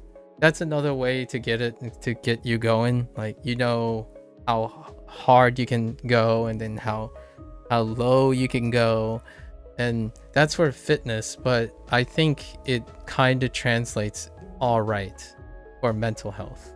So when do you know this is a way to have someone figure it out themselves? I'm not telling you that it's 30 minutes. Your mind can only operate 30 minutes. Yesterday, Jazz told me about this productivity pattern called I forgot what it's called, but there's a funny name for it, where you're like 25 minutes on and 5 minutes off and 25 minutes on. That's a starting position. It doesn't tell you how to adjust it, right? Can you develop a way to adjust it naturally? Yeah, you can. And that's kind of the approach that I like to take when it comes to things like that. So in the future, if I do get a tracker, if someone's like Procol, you could be my tracker friend. Like, let's say, okay, you have a Fitbit and you're telling me you want me to be your Fitbit partner, then I'll strongly consider buying a Fitbit, and we can use each other in that situation I'm talking about, the experimental situation. But hear me out. I'm already doing that. Procol, I'm already doing that. It's in my Discord. So you already know all my times every single day. Not only do you not need a Fitbit to know how much I run and when I run, you already know that. And notice that sometimes I only use the word warm and cold because I don't want people to worry about their degrees. Like degrees Celsius, degree Fahrenheit. Whatever is hot to you is whatever is hot to you. Whatever is cold is whatever is cold to you. I write rain. You know, sometimes I write heavy rain and whatnot. But when it comes down to the details, I'm only as detailed as sufficient to keep myself motivated. Sometimes that's the way. And, you know, that would be great. That's what I was doing, by the way. Someone asked me, why do I think it was Jack. Jack asked me, why do I record my running each day? It's like, I do it anyways. But why in Discord? The idea is that the things that I believe that work personally for myself, for people around me, is having just enough detail in which they no longer compare the minutia of details between people. So like I did incorporate a time, but I hope that people see that my times fluctuate. So when you have a 5-minute day, you should feel good about it, let alone 4-minute days. And you can try to push yourself based on what I've recorded. But the first thing you have to do is do it every day. So at first, I actually started without a time. I did not include any times. And then there are other ways I can improve it. I can literally take a picture every single day. Like maybe here's another thing. Someone's like, oh, it's not enough to motivate me. You can't be my surrogate parasocial friend, right? My tracker friend. I'll take a selfie at the end of every single run. And then someone else, like, you take a selfie every day. You don't have to show me this selfie. Just know that the idea is to give people the agency to understand that when they go and do something consistently, if they see someone else doing it, as long as that other person provides just enough things that they can pick up on their own, they can take it from there. So I started slowly adding things. You can kind of see, like, there's a movie section, there's a music section. Like, the idea is over time, in 2 or 3 years, it's going to look different. The music section is going to include maybe some other things, but I need to figure out a way in which it is level of exposure. I think the level of exposure is very important when it comes to the future of internet. And what I mean by that is, you can go to someone for information, but the information is given to you at different levels. So you click and you take control and voluntarily decide if you want to see the rest of the details. I think that's a great way to regulate and moderate the things you focus on. Like, the reason why I say this is one of the ridiculous, this is really a sad, like a disheartening realization for myself, is that if you are low on motivation, less information is often going to work more so than too much information.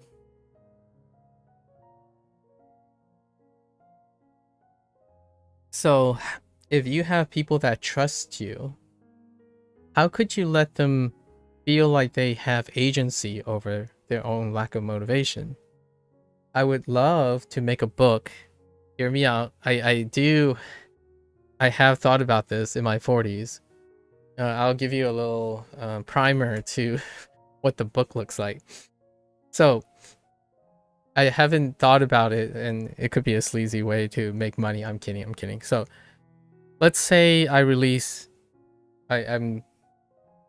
someone can take, like, if you have an idea that's similar to this, go for it, right? I would publish 3 books at the same time, but they're sold as a set. So one would be Foundation, then Enthusiast, and then we're gonna say Seasoned or Experienced, right? And they're the same material. This is dealing with the same material, but it'll be about a topic. It'll be about any topic, whatever topic that I've been working on. Let's just say language learning, because we're in our language learning process. And you might be saying, oh, why is this overcomplicated? I want to do something different. I don't want to do the things that I could defer to someone. Like, hey, do you want a good self-help book about language learning? Here are 3 or 4 people who have published books. I want to do something different, but it's tackling something that I feel is missing in these things. And it's not missing in the sense that they forgot it. It's those people don't think it's important, and that's perfectly fine, because they believe that if you tackle the thing, you're just assuming all the others solve. Now this, I would sell this book at a set. And what the first one would say was, here are the basic ideas of how I would go and get myself motivated, right?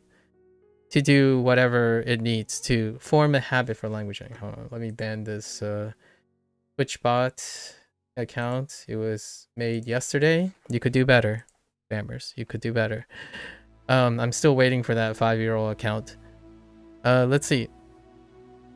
So you can do the basics, and then in the book itself, in the fundamental book itself, say, do you want more detail? And then I would say stuff like, remember, you got to ask yourself, do you need more detail? If you do, go to book 2 in this section, in the parallel section, and it will provide more detail. And then after you complete this, when you read this, it's going to ask the same question again. Have you developed awareness? Like, do you need more detail? Are you already doing this yourself? If you really, really want more, know that it's going to be enrichment. Right? Maybe, and move on to 3. And what is 1 to 3? This is going to be far more pragmatic. So, you can do this book idea, man. I wouldn't write a book this way. I mean, you can write a book the way you want, but if you write a book and you write it like everyone else, that's fair enough. But I'm trying to do something different because it's addressing something that you probably missed since you just arrived. But I'll get a little punchline in this thing. So book 1 is the pragmatic book. This is the book that most people will write right now. Basically, it's a summation. It's maybe like 100 pages. It's filled with your hot takes. It's the content, right? It's the lean meat, and it's going to be filled with routine things, filled with objectivity, right? Pragmatism, objectivity. Basically, your ring around the rosy YouTube video stuff. Lean. I did this because you don't have to. Here's the Skippy. This is all you need. This is the thing. If you think you know really well everything you have, you either get confirmation from this, right? Confirmation bias. It's going to be echo chambery. Hundreds of other people would have already produced this book in their own words, in their own ways, with hot takes and by the book's science, evidence, that type of thing. This is the book that people will write and will refer to. And I am writing this in my own words, but I will spend most of this book referring to everyone else that I base this book on. Right? All the other books that I've read, all the books that people write, you know, the standard pragmatic way, maybe even AI generated, I don't know.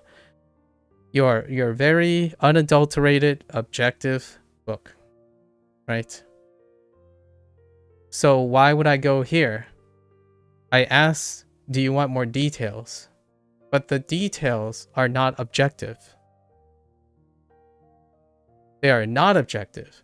As you get to second book, it's more subjective.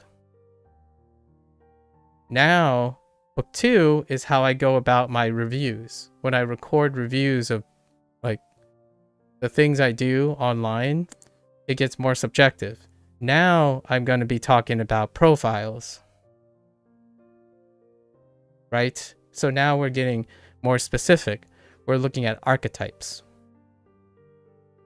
So when we're talking about the fundamentals of things, you know, all the pragmatic stuff, now we're looking at patterns and archetypes, right? You're going to start hearing, I don't know, vegetarian is like, if this was, or language learning, it will be like SRS and immersion only, and moving to a place.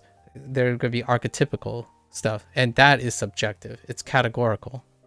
2 is categorical, where it creates nuance in a category. When you get to experience, now we get personal. These are my own anecdotes. My own anecdotes, my own experiences. And if I have any clients or, you know, people that I interact with, they will be referred to indirectly. This will be the highest level and most subjective. They provide the most nuance and detail, but they are also the most spurious. And you know what level most people, when they laugh and talk about their book ideas and their stuff, which level do you think they are at? They are either at 3 because you're a fan, or they are at 1 because you don't know any better.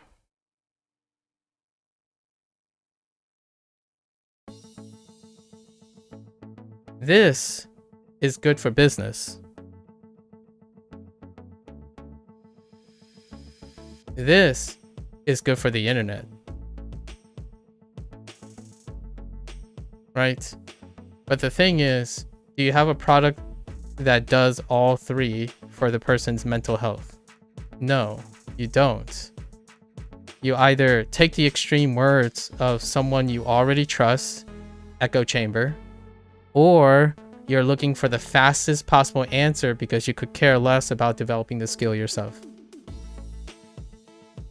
So these are the products that are being sold now on the internet for sure. An influencer will sell you this product,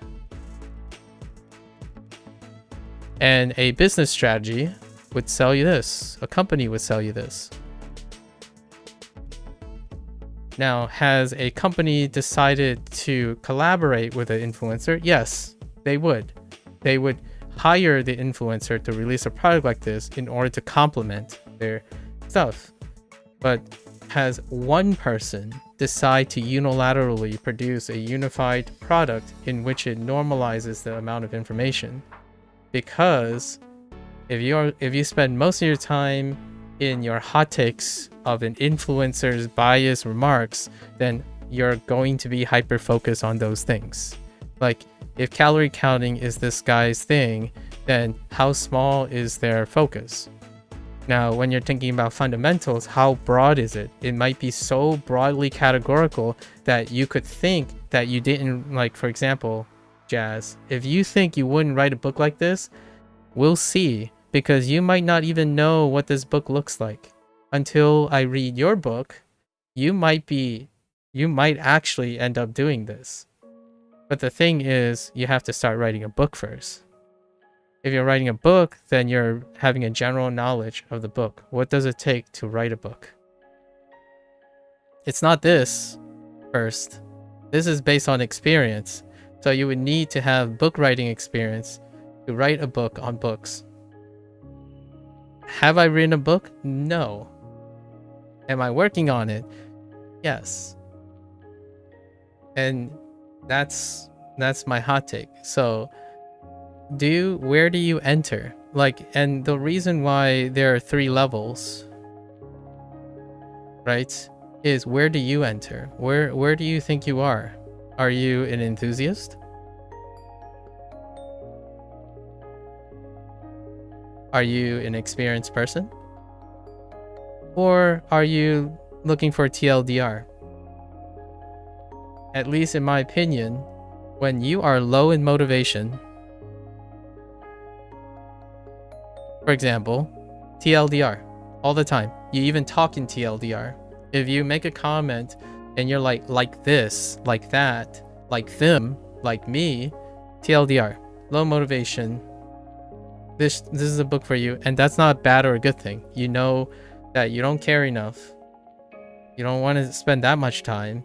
You just want the Skippy, right? That's the Skippy, and you can probably find this for free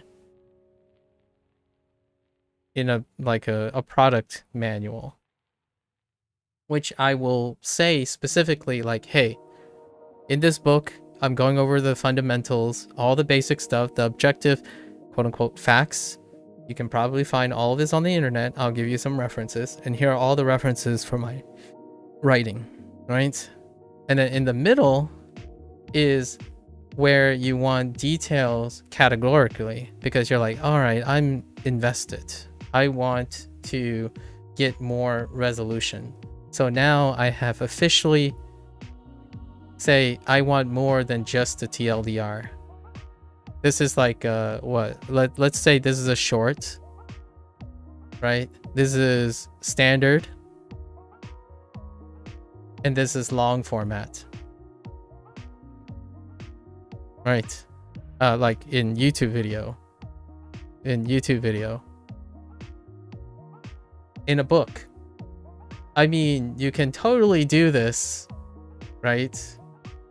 On YouTube, you can do, they literally do this. You have a content creator that makes shorts, standard videos, and maybe occasionally they would make a long format. Usually probably not regarding the very same nature, or it could be like they took the long format and they diced it up in one way or another, as opposed to writing it for an audience. Like doing separate productions for an audience. That's like the average content creator. The big guys do this. They make shorts for shorts. They make standard videos for standard viewing, and they make long formats for long formats, and that takes a very long time. However, it's beautiful because then you kind of leave the wheelhouse to the person. Where are you at? Now the downside here is most of these people are content creators that are not necessarily focused on mental health. They have other priorities. They're more interested in other priorities like viewership, right? Viewership, sponsorships, there's a lot of things. They have different visions. The reason why I separated this into 3 levels is I'm curious what the reviews are going to be like, the feedbacks are going to be like. Do people genuinely like more of one type? Which type do they like more? Because then you can release a second series of books. And what you do is you recommend them and provide more resolution.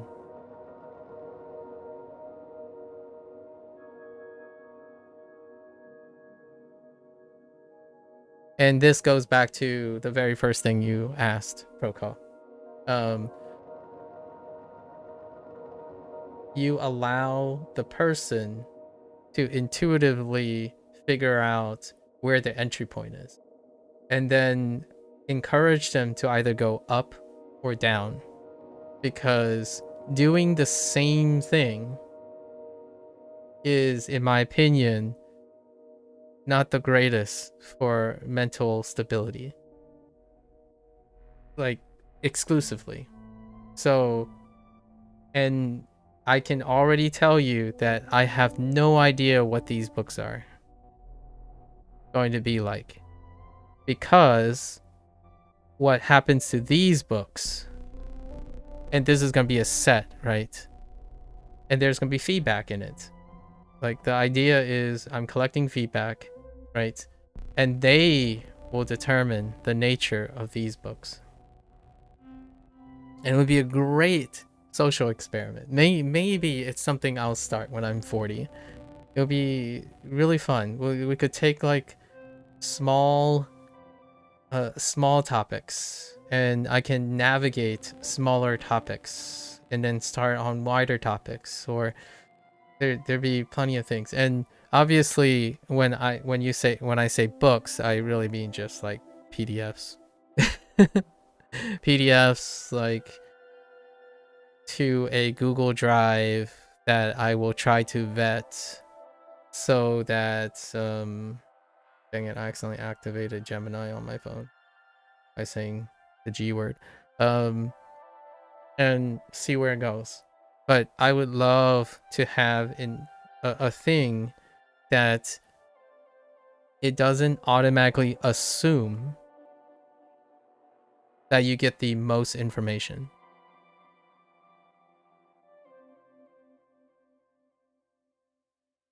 Oh, which Bree, I think I mentioned this to Bree.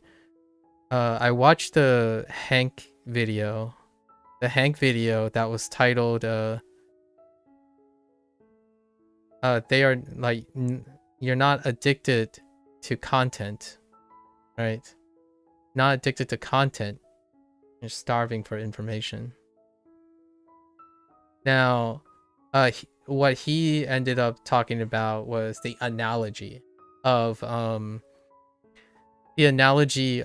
content being addictive, but he wanted to change the analogy because it's more so. I guess the addiction part is dealing with like smoking or something that is giving you catharsis, right? Like a biological reaction, but it wasn't exactly what I thought it was. But I could use this information. The idea is people are starving for information, but that starvation for information come at a cost of potentially creating, quote unquote, a habit or content. Now the question is, does that habit for content have any consequences? Especially when the nature of this content is either redundant or potentially positive reinforcing or negative reinforcing. Like when you type cancer in your algorithm, do overall you become more paranoid? Because then you just get a bunch of cancer information of a specific type. Do you convince yourself of a thing because that is the most popular point of view, right? Or the most popular at the moment's perspective, whatever is viral. That doesn't necessarily mean it's accurate, right? It's the most consistent thing that you view. So when a book does that, in my opinion, at least in my opinion, like when you have lots of books referencing the same thing, are you gaining more information by reading the same book?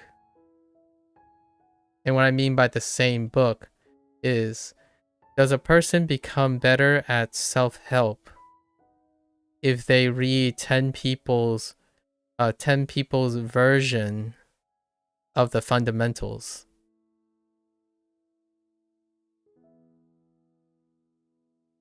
Right?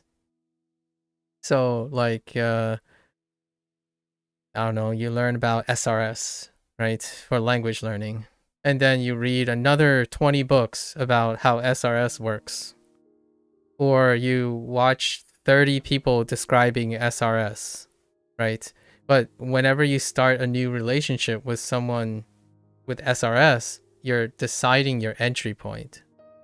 Like, oh, I read my SRS book. Like, I like SRS.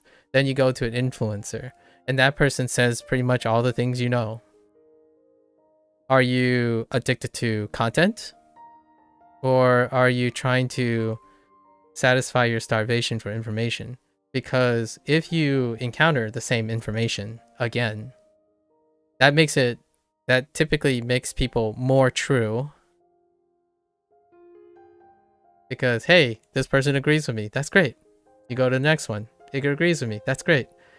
But are you getting more information? Most of the time, no. You're getting a reinforcement of what you know. That's practicing. practicing your information. How would you know the difference? How can you see the difference? Oftentimes, when someone eventually becomes more invested, they start gaining experience.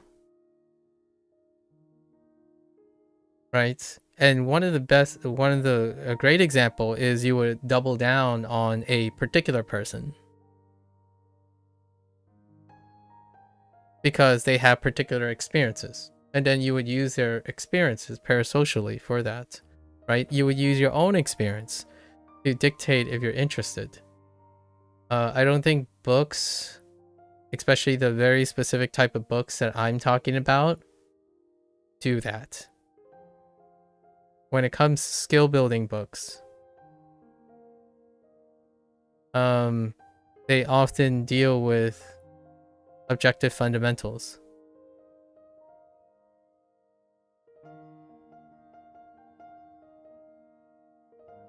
Right? So if you keep getting objective fundamentals, then yeah, you're probably going to believe that that's the only way to write things. That's the only way you should care about things. And in fact, sometimes that's as creative as you can get. And yes, you can still be successful with this. In fact, I would say this is a healthier of the two.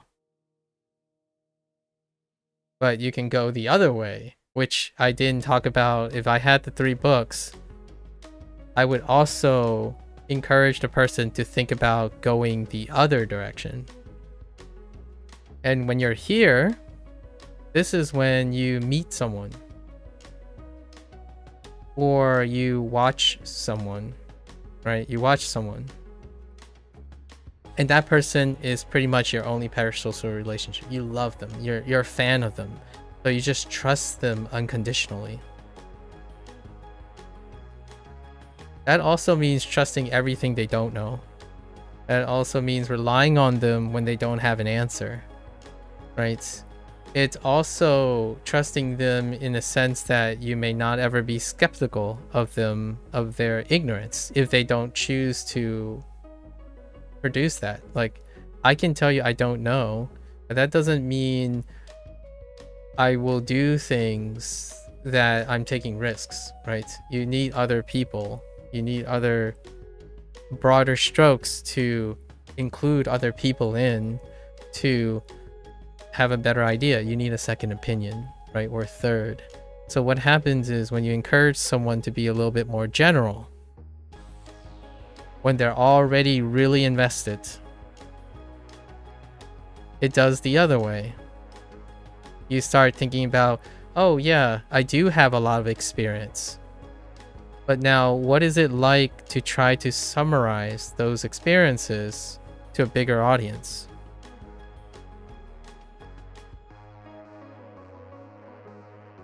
Then you'll remember what it's like, or you encourage yourself to understand, oh, right, this is what people know on an entry level. So there's no more of the, no more, in my opinion, this would discourage trivializing details. I'll do a TLDR. This graph, right?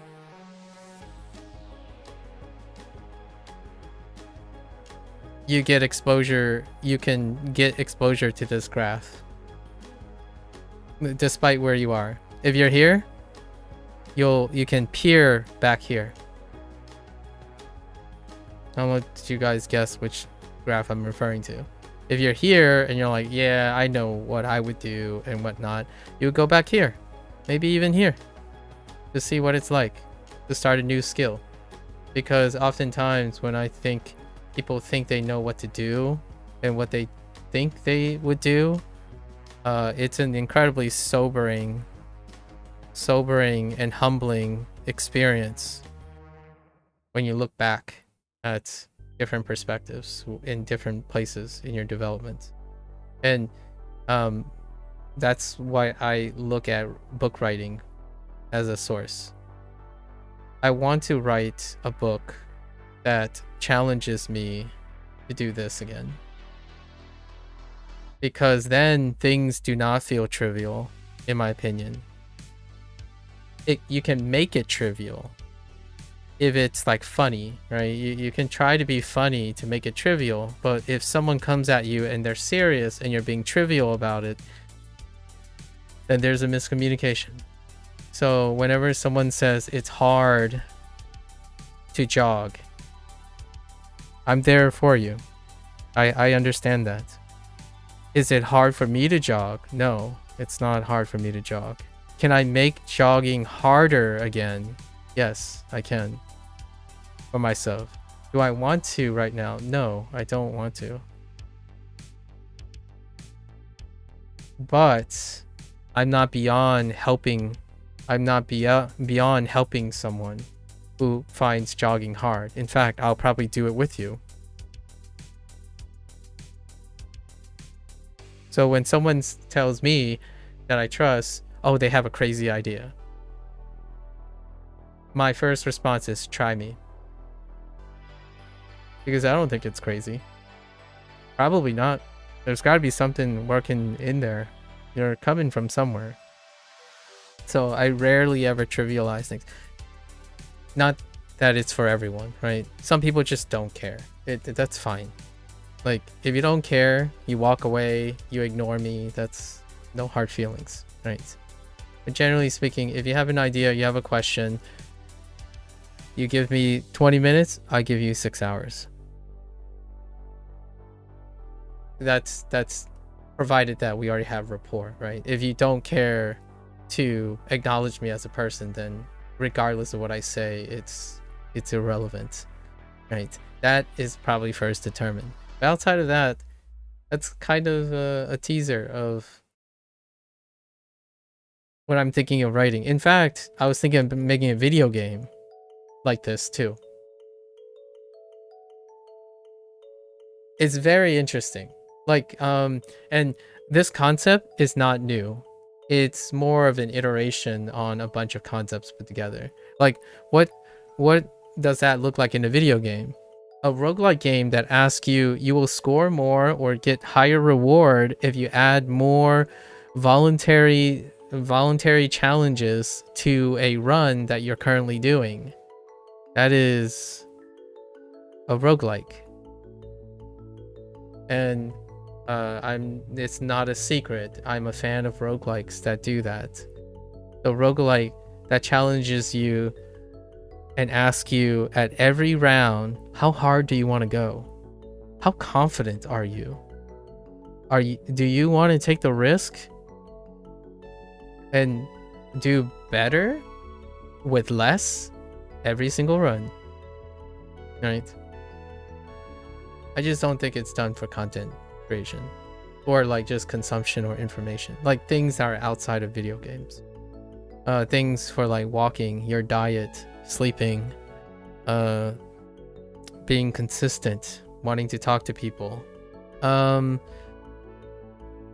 not relying on the same conversational strategy because you believe everyone thinks the same or writes the same or stuff. It's great when people follow behavioral tendencies, and I use that to my advantage most of the time, I would say. So I do talk about behavioral patterns like coincidences and correlations to inform myself, but rarely do I ever think they're always going to be correct, nor do I suspend the need to confirm most of those things. So oftentimes I'm asking questions and validating, right? Lots of validating. And I think a book can do that in a very clever way. Other kind of creative stuff, Vsauce. Oh, Vsauce. Shout out to Vsauce still. He spends most of his time, despite having a social media presence, he makes these curiosity boxes, and it is so wonderful to constantly hear him talk about like random books that people write that there are books that don't even have words in them. right? So, it's not, in my opinion, if I were to write these books, which I'm kind of thinking about, they're not for profit. They're simply, in my opinion, a source for intellectual curiosity. So regardless of how much people dislike the book or like get storm and want to write their own version or write a better version, that's the positive part about it. You can write a terrible book, but something can become of it.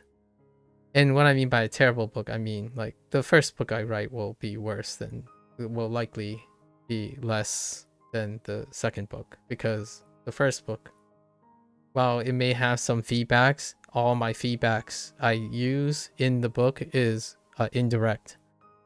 All the stuff that I do on stream and I talk to people and interact and they challenge me with questions, that's what's gonna go in those books.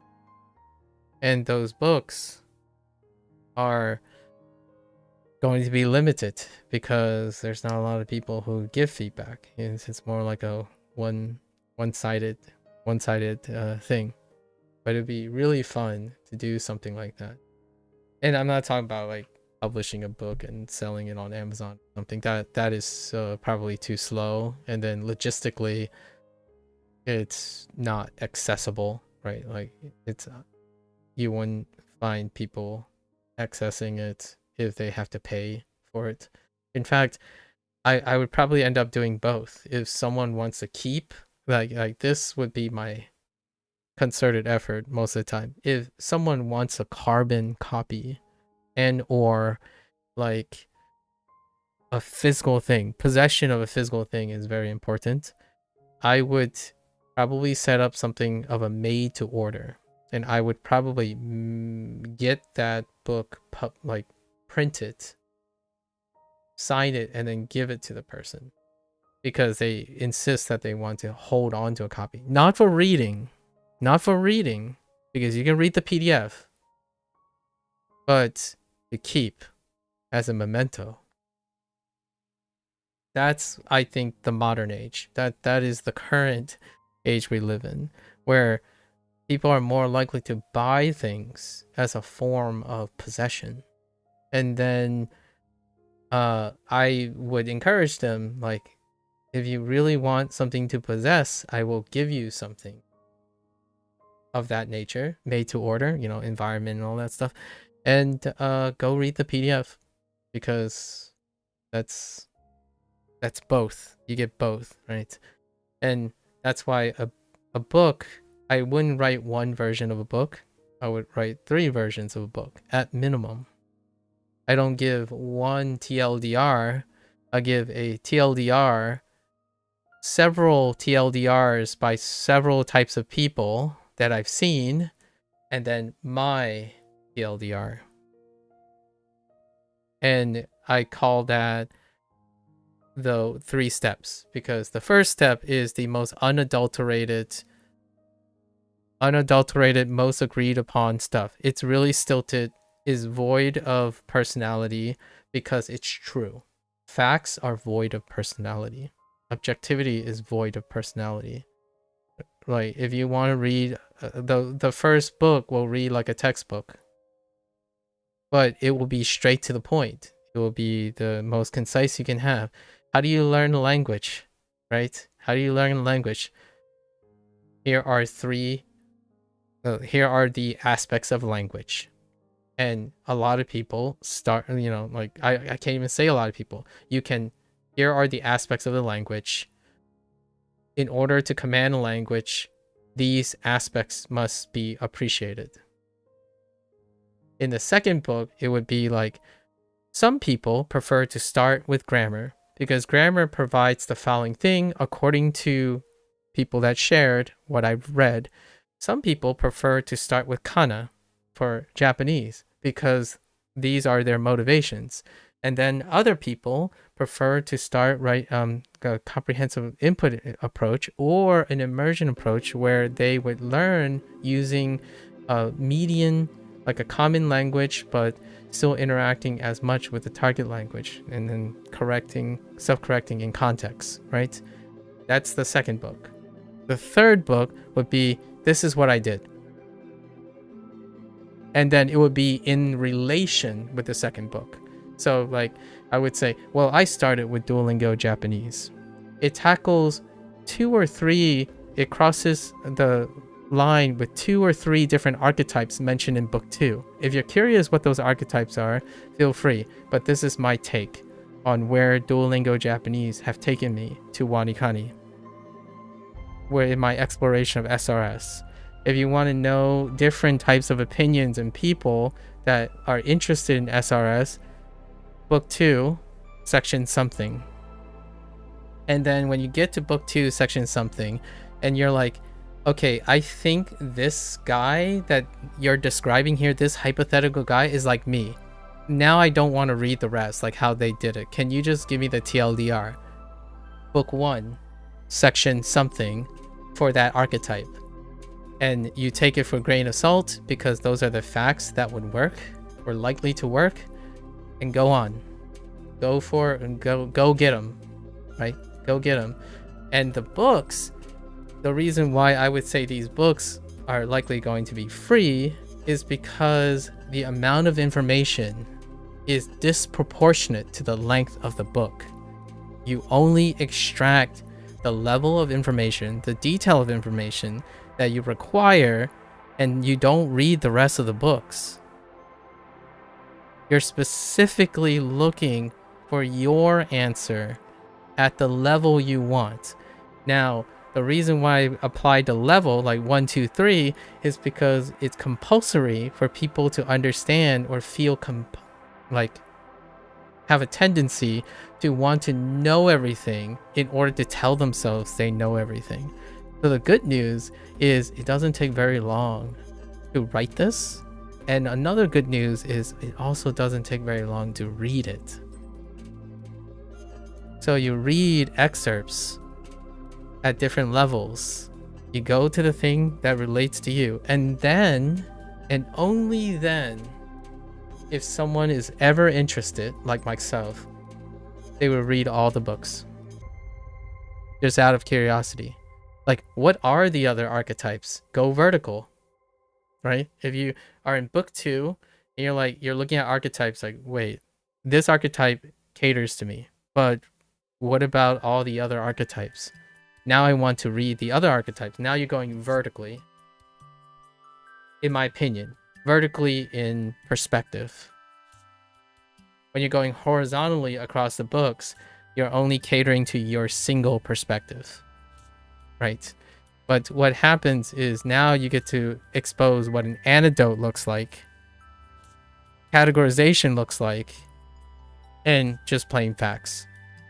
Plain facts, objective things, right? Start here, you have to accomplish this many kanji at this level. This is how much kanji you would require. These are the basic grammar things. Look at these resources.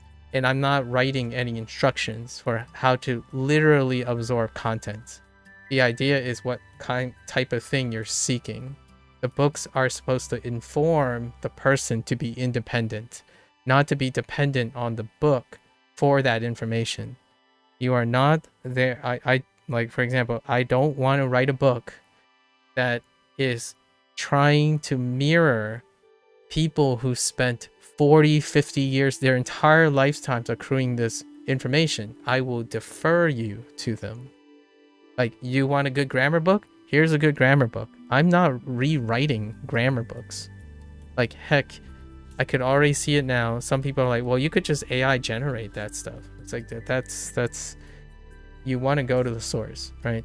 So pick up a Genki textbook would be one of them. And in book 1, it would tell you what's in a Genki textbook, because that's the facts. It does not change anything. Like, the middle book will say, oh, someone who's very good with textbooks, like people who are into formal education. Then you go to Genki, and then Genki will tell you exactly what's in it. I will only write what Genki is advertising and then defer to Genki. And then If I go all the way to the end, you'll find out that I didn't use the Genki textbook in book 3. See? It's interesting. It's interactive. In my opinion, it makes reading a choice you make. Not read. You don't only make one choice. You don't choose to read the book or not read the book. You choose how you're going to read the book.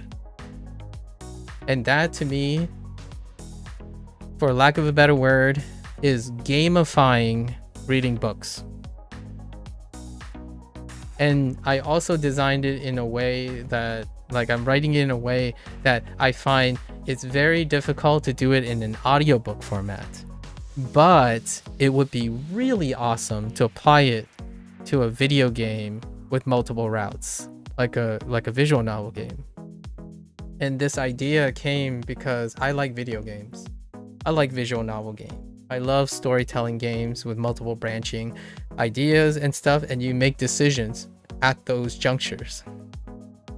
And I like the accessibility functions of modern gaming, where you can skip all the cutscenes if you don't care about the cutscenes. You can only play the way you want to play the game, because it caters to you at the cost of the gamer, the developer and the publisher losing money for making the game bigger and triple times over, because players want to play the way they want to play, but not the way the developer wants them. I'm the opposite. When I play a game, I want to play it the way the developer wants me to play it. Like they challenge me to play it differently. So the way to get to my point of view is, over time, if I end up doing this and finishing this in another 4 or 5 years, if you read all the books from top to bottom, know all the perspectives, and have integrated it into your thought about the skill, all of me, or most of me, will be in those books. So instead of, spending 4 or 5 hours digressing every single day, if you truly like all the books, like not just one or a particular avenue or some categorization, then it would come very close to the way I think about problems.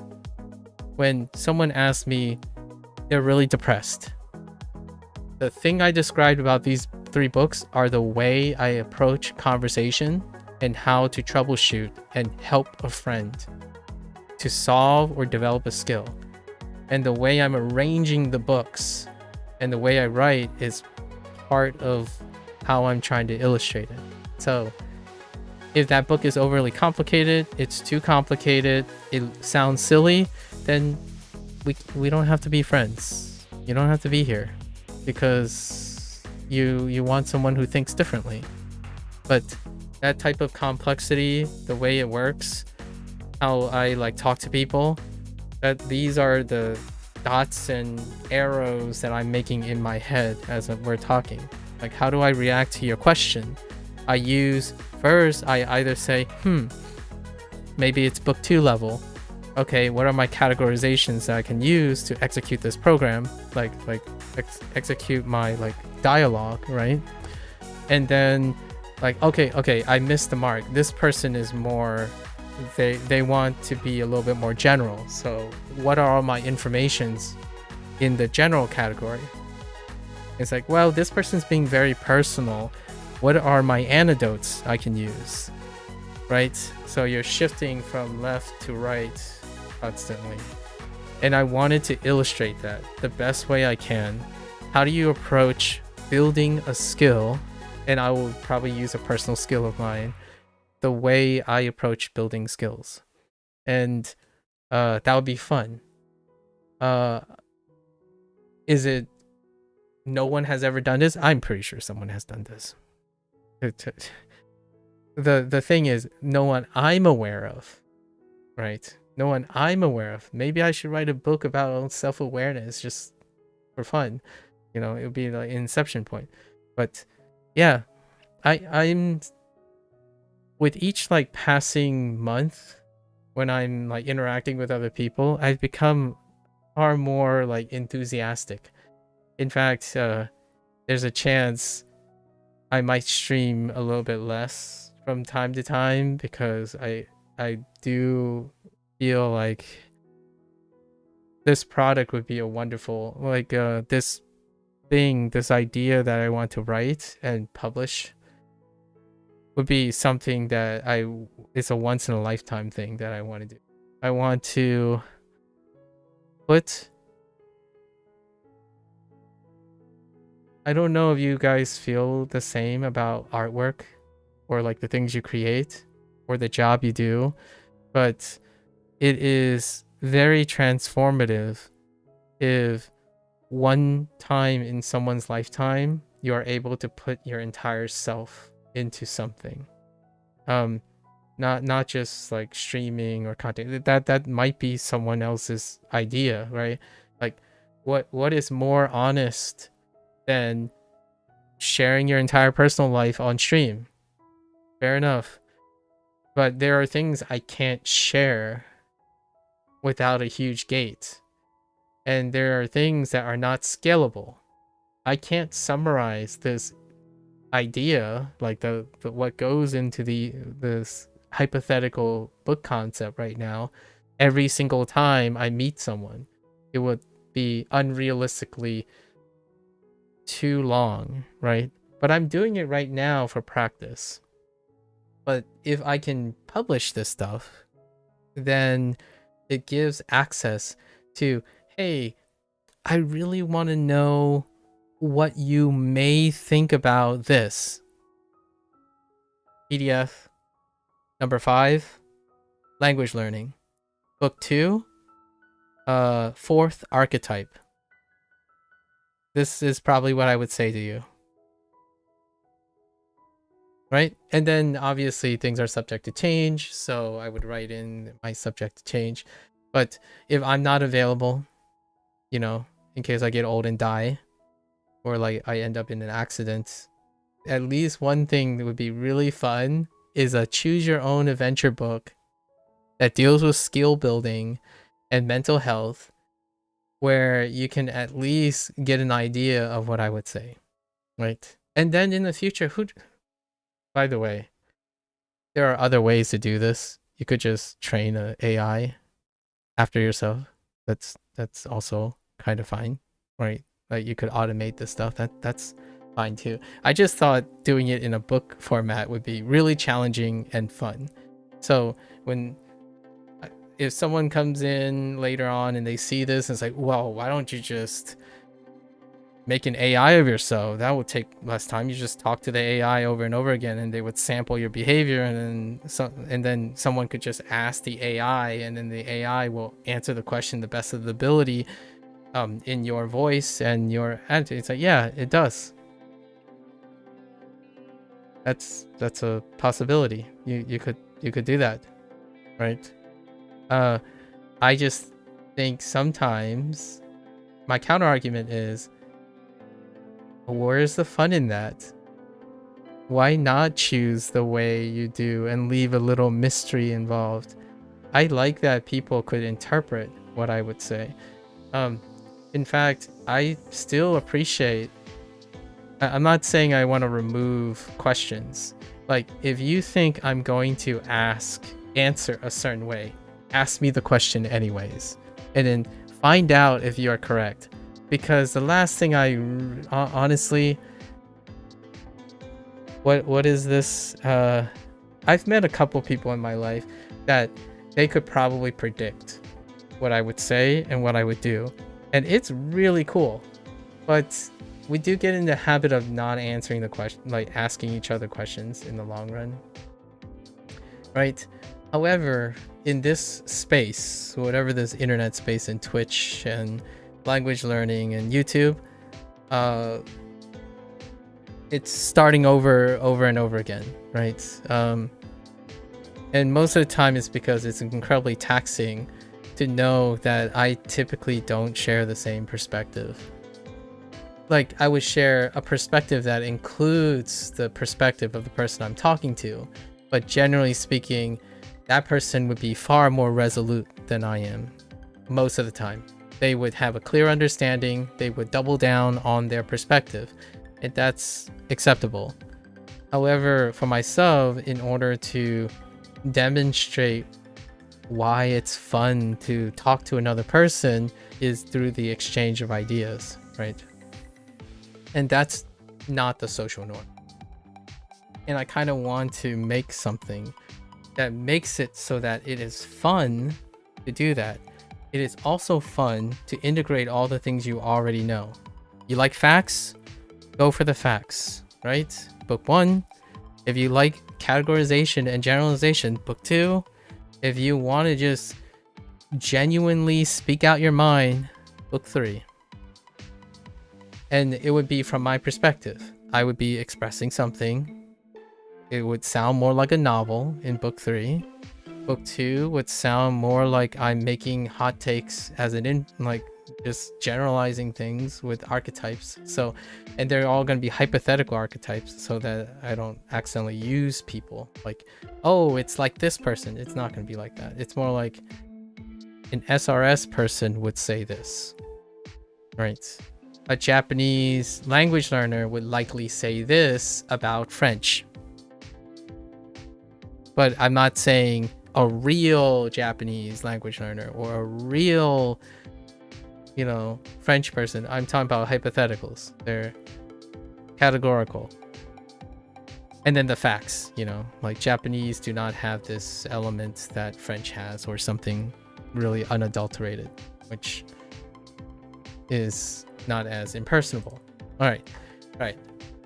Now the question is, did I digress too long to finish today's lesson? Probably not. We're still fine. All right, let's get back into this. Thanks again for the question, Procol. Always appreciate it. All right, where are we?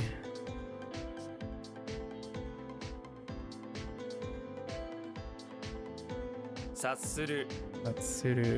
Ne? Yeah. I don't know if it's gonna happen because the future is unholy, but I certainly have the idea. I wonder what that looks like in a video game. I would love to meet a video game designer, like a developer, and I'm like, this is my crazy idea. Can you turn that into a game format? And I would probably approach someone who like has a background in roguelike design, probably. Yeah, probably.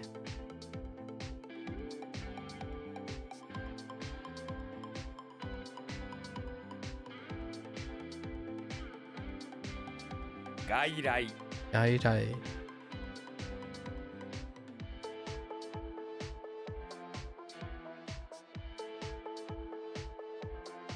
Outside. Coming from outside? Come outside. Like, are you, like, you arrived from outside? Like,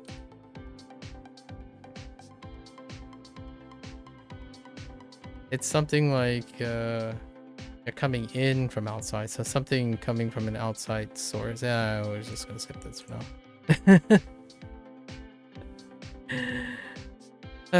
Okay. I missed the T. It's okay.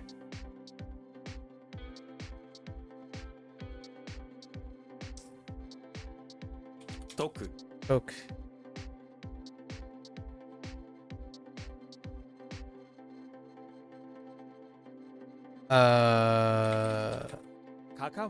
Kakawaru. Oops.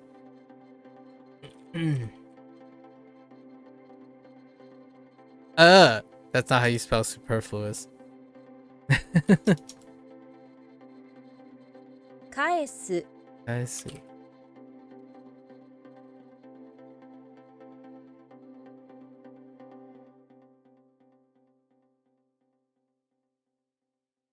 That's not how you phrase that. To send someone home.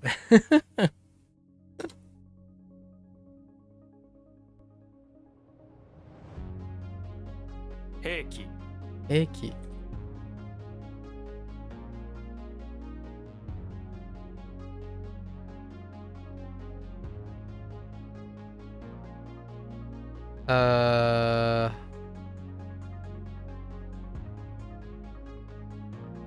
上品、上品。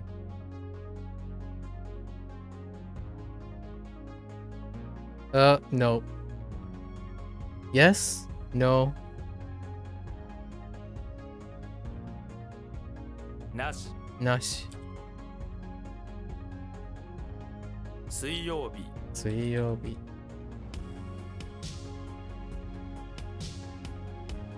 書き方、あった。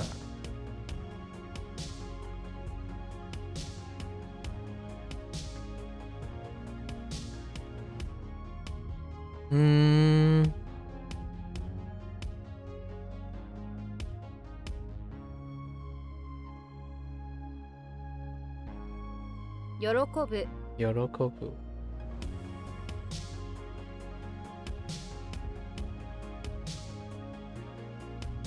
変、変。手荷物、手荷物。I keep writing baggage as buggage. Sooner or later, I'm just gonna buggage someone and they're like, you what, mate? I'm like, buggage, you know, the stuff you carry onto planes. Luggage. Yep. That's how you spell baggage. Okay.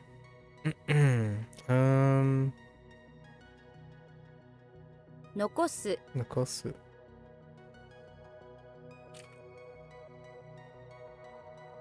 To remain just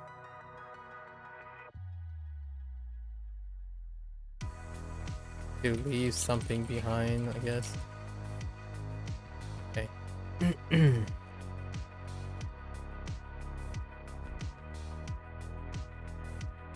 頭部、頭部。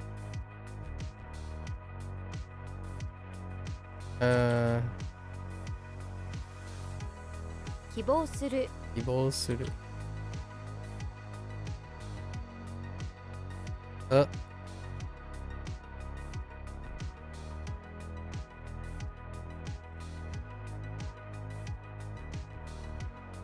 お笑い、お笑い。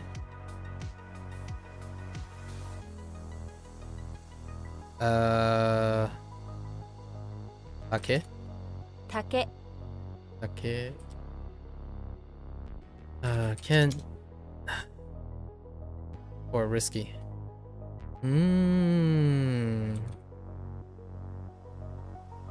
内側、内側。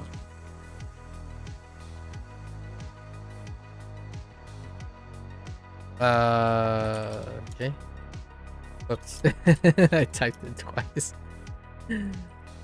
木曜日。木曜日、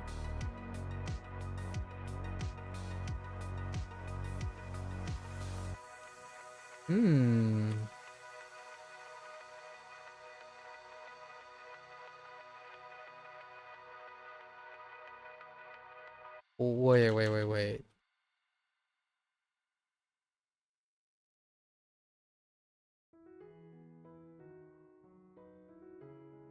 勝敗、勝敗。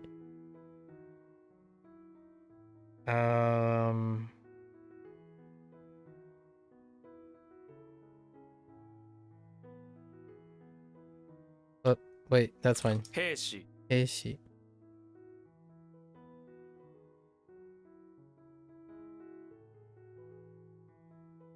回答、回答。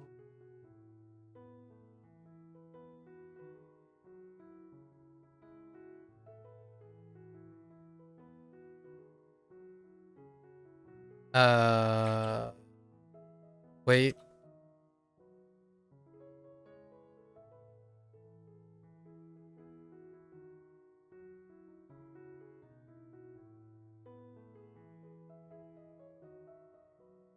Dang it.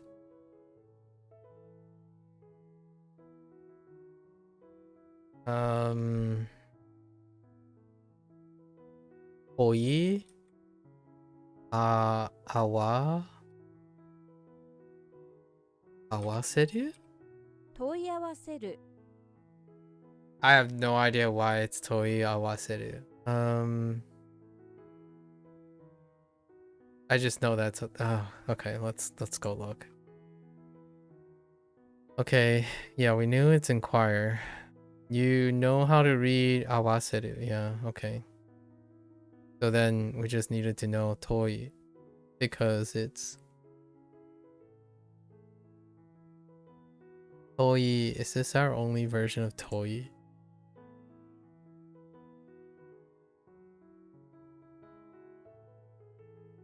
It's just To. This is the first To. Yes, this is the only To.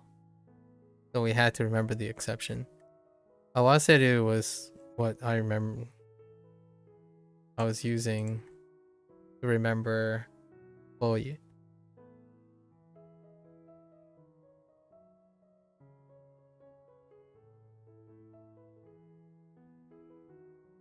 Here's a chance this is gonna be forgotten.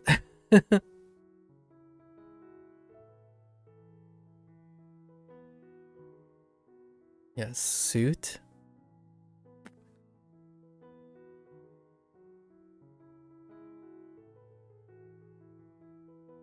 How many? Oh my. Okay, that's a lot. Was it au is what I used to suit? Yeah.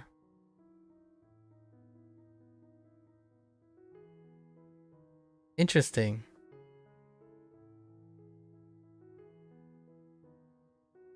The suit is the primary of this. Did they change this? Huh. No, they didn't.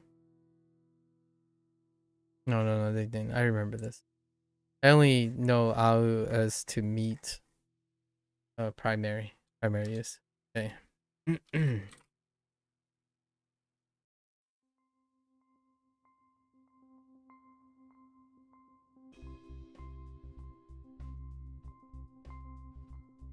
仮説仮説ね。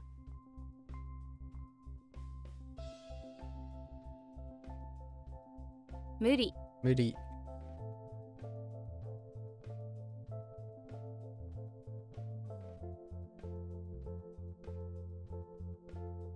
大丈夫大丈夫。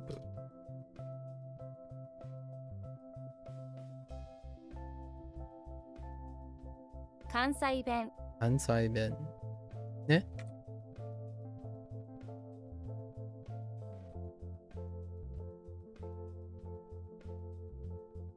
笑い笑い。塩塩。鼻先鼻先。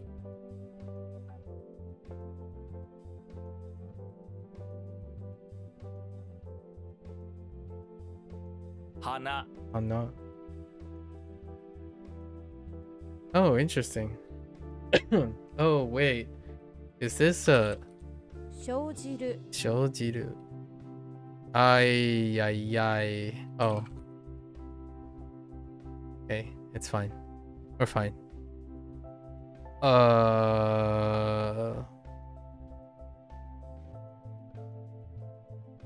Chun? What? Chun? What is chun? Oh, no.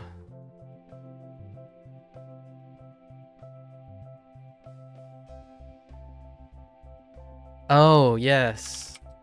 Yes.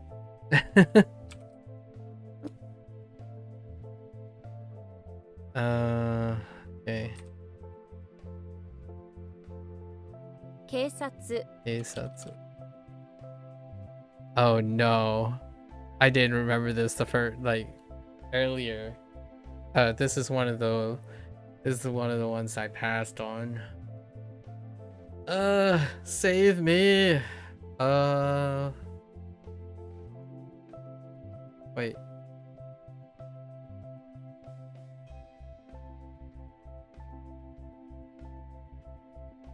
席 Vicky.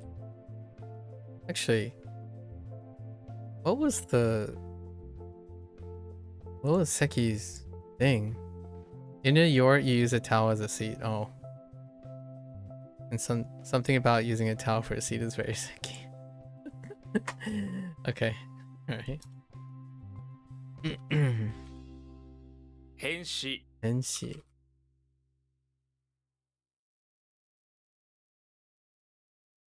無知 Muchi. Okay. Oh no, I forgot the left side of this in an earlier one too.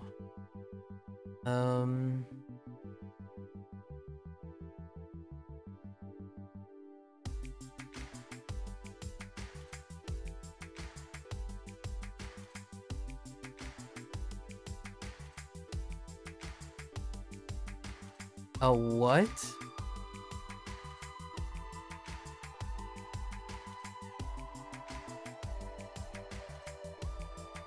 I think this is like passing a test or something.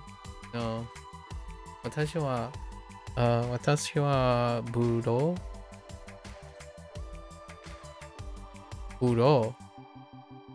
の something アーティストです。Alright. So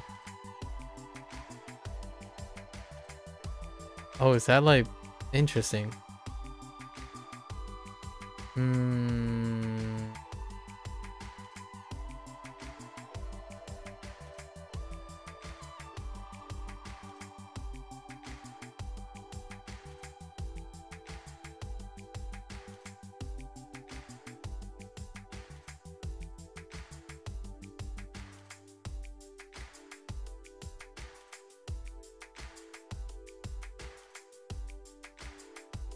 Alright, it's not coming to me the second time around.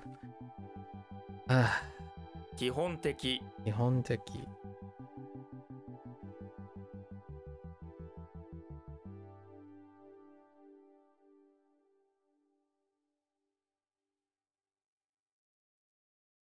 What is that?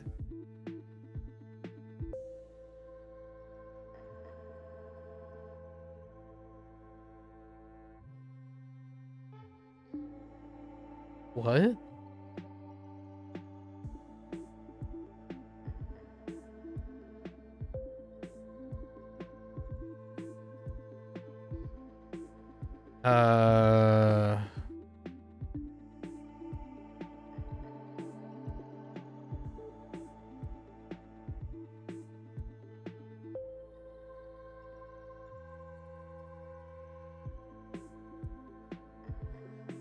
We have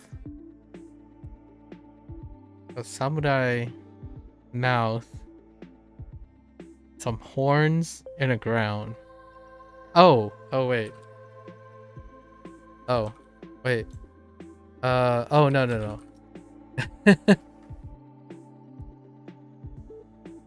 It's in those words, but not the it's not the radical itself. Okay.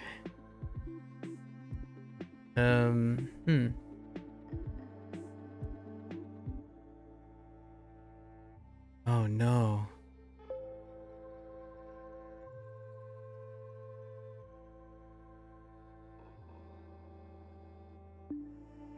Nope. Another time.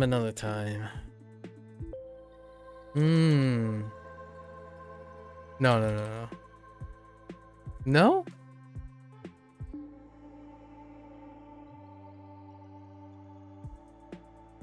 Oh.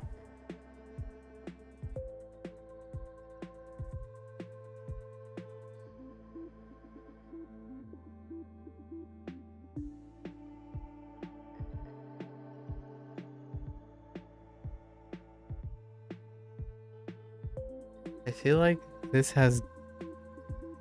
Yeah.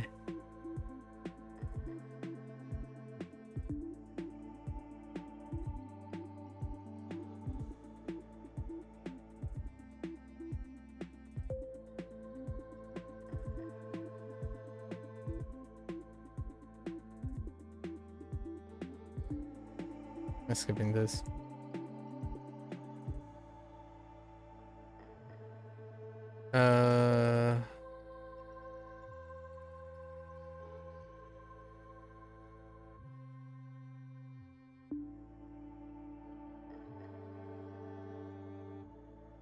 Hmm.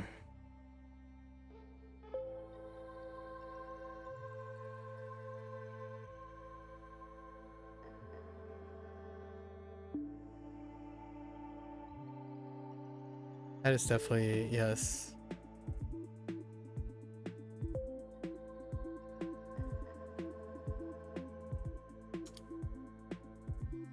I don't. They're drawing a blank. Next one. Not looking good. 図説 It's not looking good today. I think it's over 10. We're over 10 now.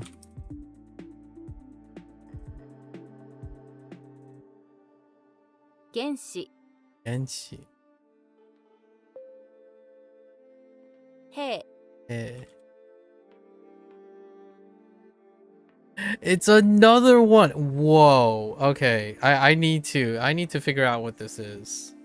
That's 3. I can make out.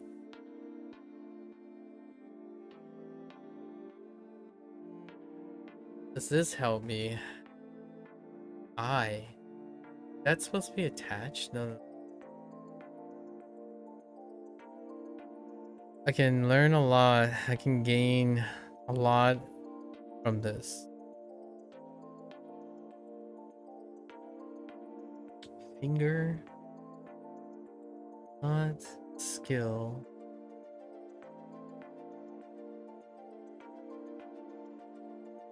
Not Buddha.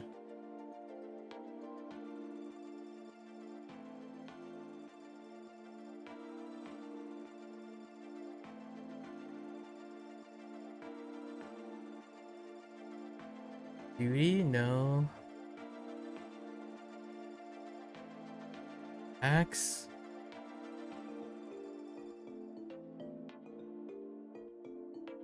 Oh.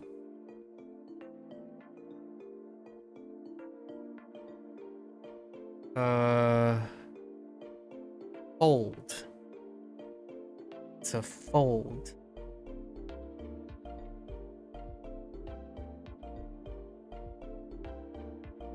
Yes. And does it stay fold? How do I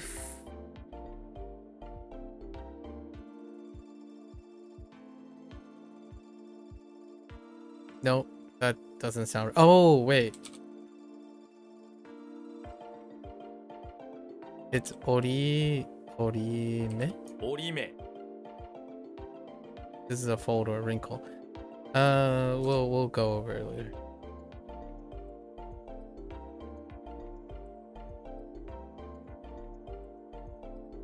自動的 Jidoteki.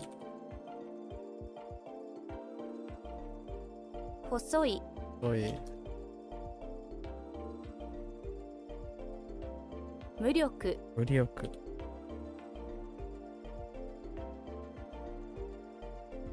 左側 Hidarigawa. 右側 Mikigawa.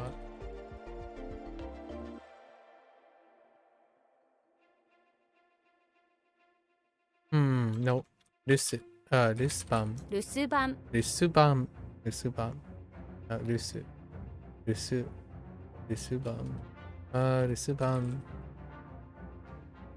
Okay.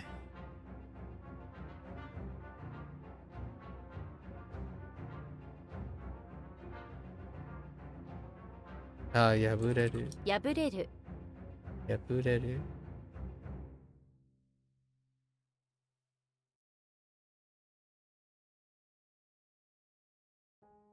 理解する Nikai-suru.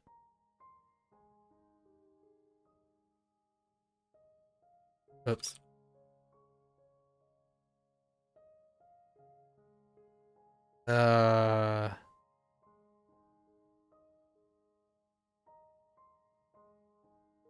Why do I gravitate to like Kinenji or something?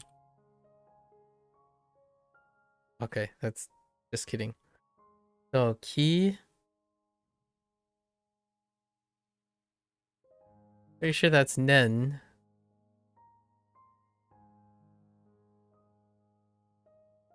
What? I have no idea. Kinen. Oh. It was close. It was close. Kinenbi. 記念日 And the heck is Kinenbi? Anniversary?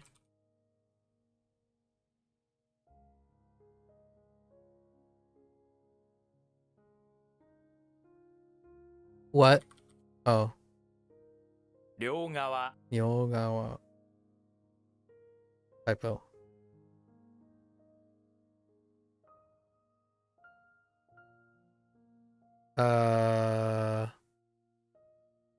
Nani kore?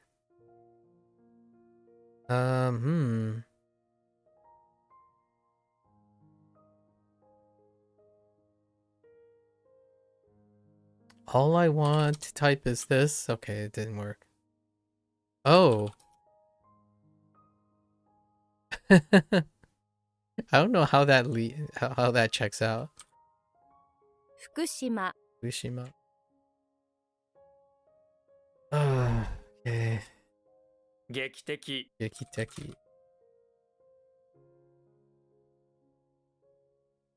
Oh, we have so many. And we still got lessons to go. Dang. Today might be my limit. We might have reached max. 伝説 Densetsu.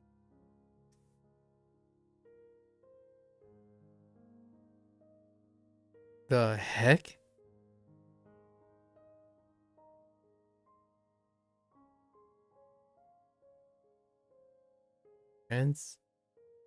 Revolve? Revolve theory.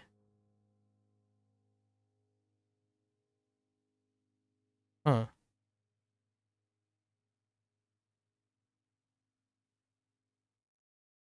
Revolve theory would be...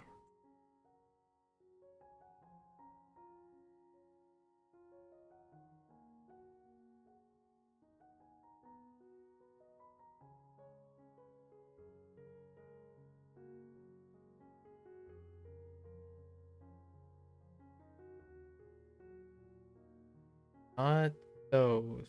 Like, what do we think about? Like, results, conclusion, hypotheses, infer? No.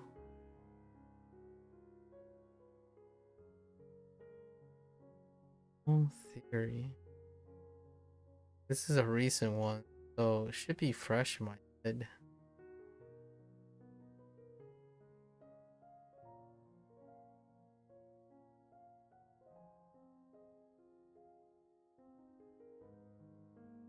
Oh, wait.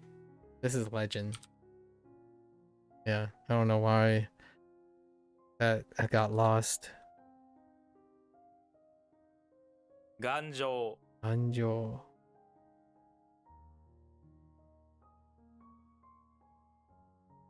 Ganjo.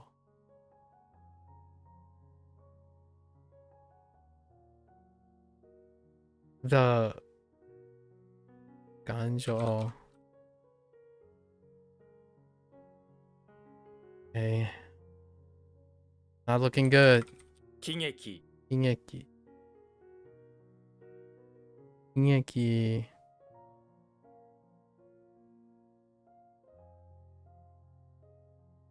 塩水 Chiyomizu.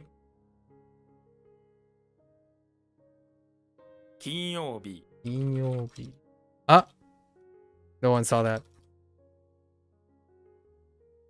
土曜日 Oyobi. Fuafua. Ah, floofy. Floofy. Almost sounds Japanese unintentionally. It's floofy, not fluffy. Whoops. Oh wait. 無事 Buji. Buji is like without incidents. Safe and sound. 閉める Email. Okay.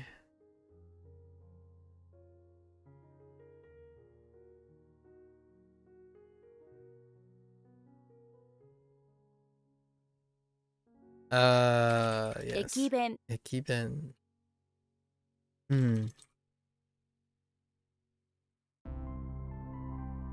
Uh, 赤 Aka. For the life of me. Deterioration. Wait. Wait.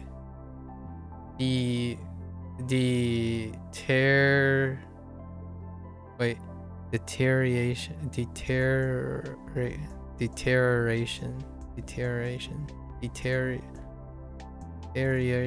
What? I can't. Okay, I can't English anymore. Fine.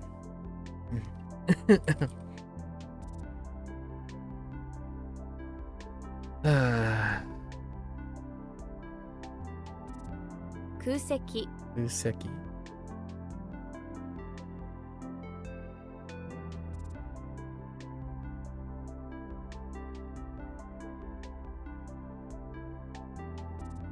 東側 Yashigawa.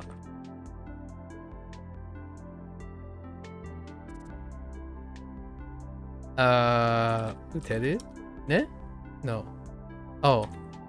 Teru? What?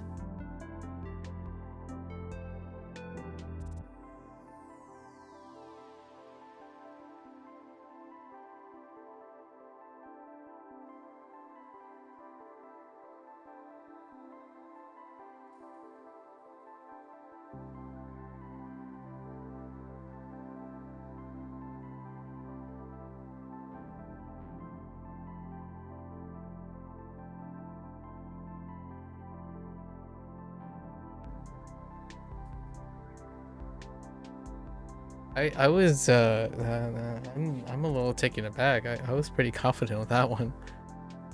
It's not every day. It's definitely very infrequent. I'm like, yeah, I know this, and then it turns out to be wrong. Usually I'm pretty spot on when I know that I am not going to be. Like you tear fruits apart, right? To end. Pretty sure this is to end.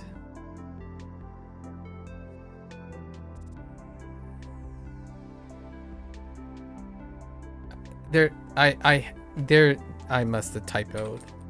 果てる Okay, it's hateru. It might have been a typo. I don't know. Okay, it's fine. I must have had a typo. 仏像 Utsuzo.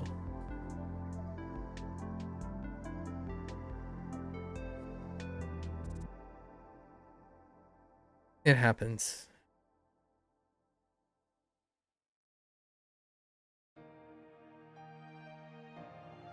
Whoops. 初恋 Boy. That's kind of an interesting thing. A first love.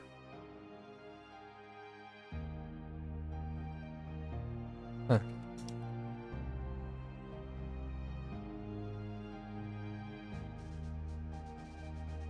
First love, huh? Oops.「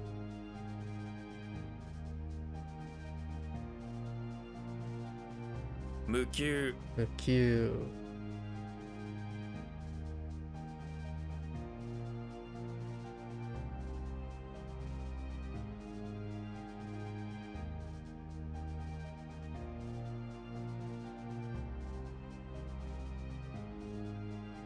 察知 That Chi.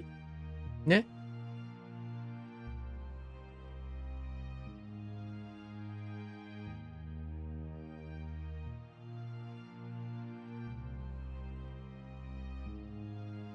小説 Chosetsu. 丈夫、丈夫。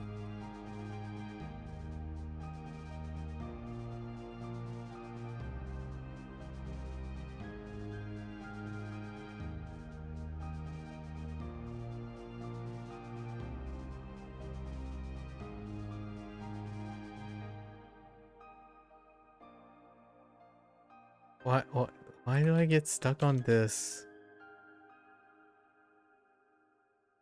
Why do I uh, uh, oh no. Uh I oh man.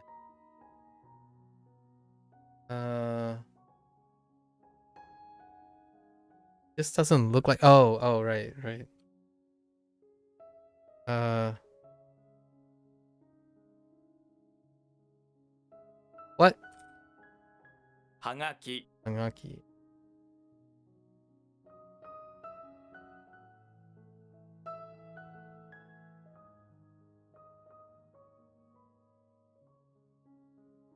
Yeah.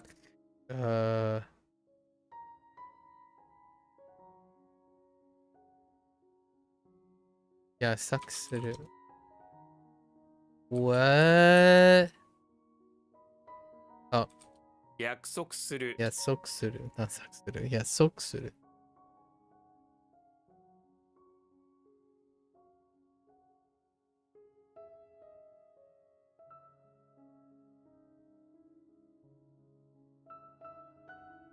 辞書形、一生懸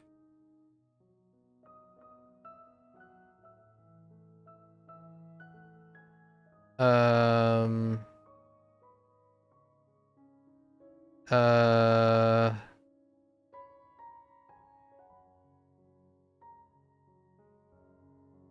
oh no.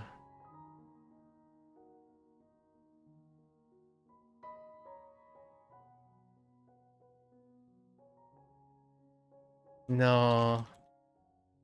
No.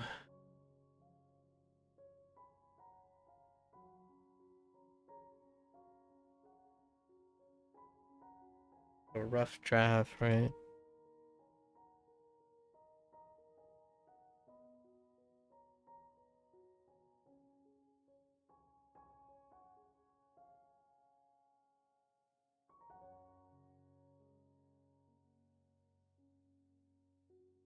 No.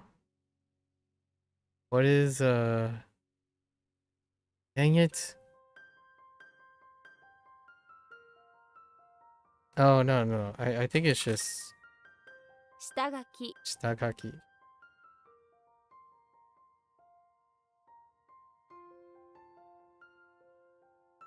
Oops.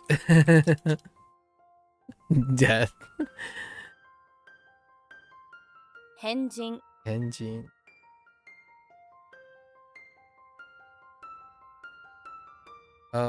What? Oh.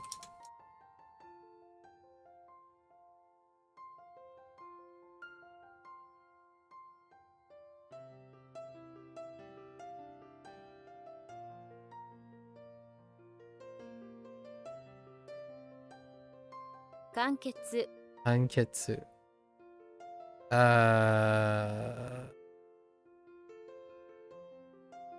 okay.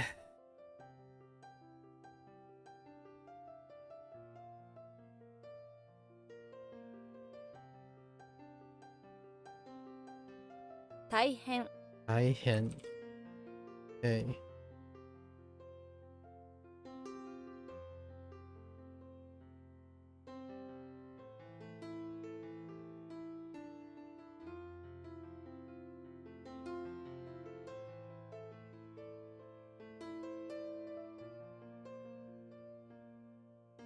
子守歌、子守歌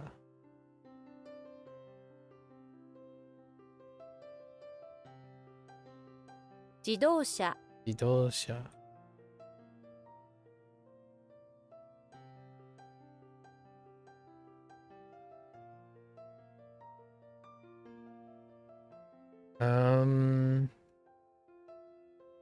Hmm.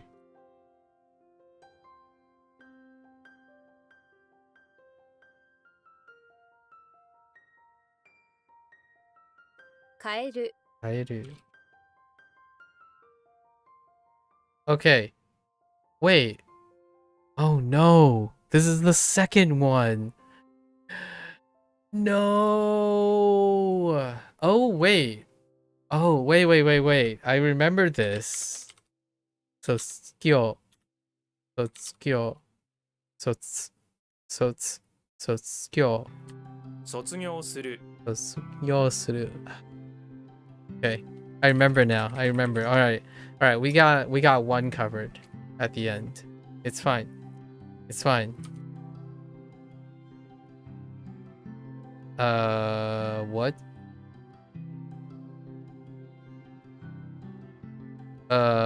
What?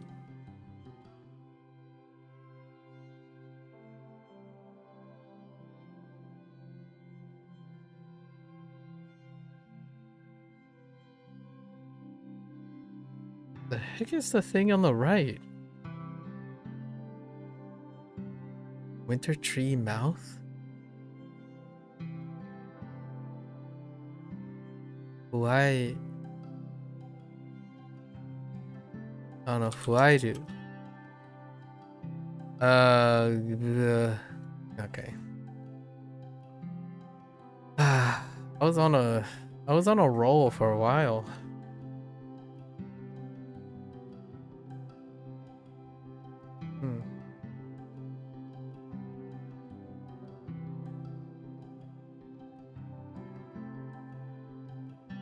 There. What incarnation is... What am I daring? Oh.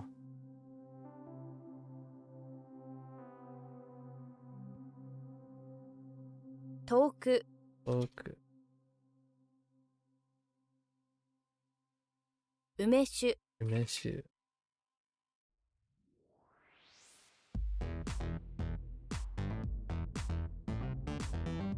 What? Oh, that's a typo. 技術 Ijutsu.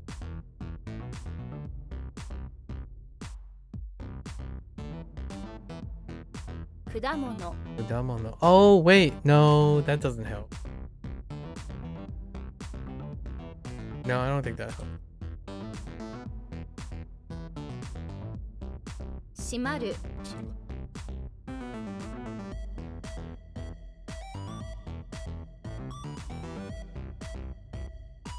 方法 Oh, oh. Hmm.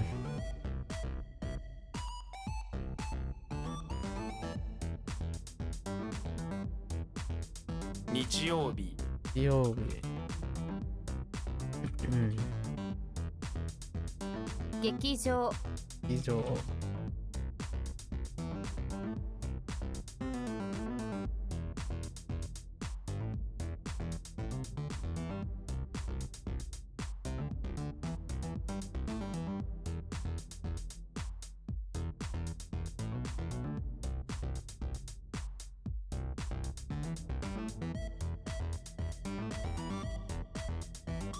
Uh, 歌劇 Angeki.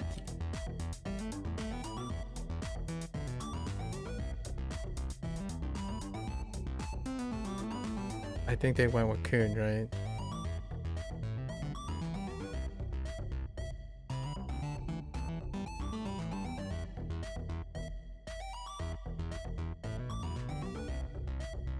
What is that? What meaning did they ascribe to this?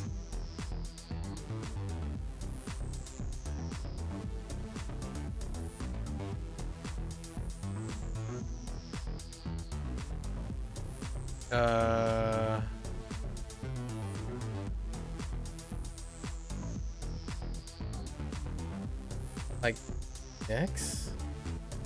Hung. Exciting? Oh, quit.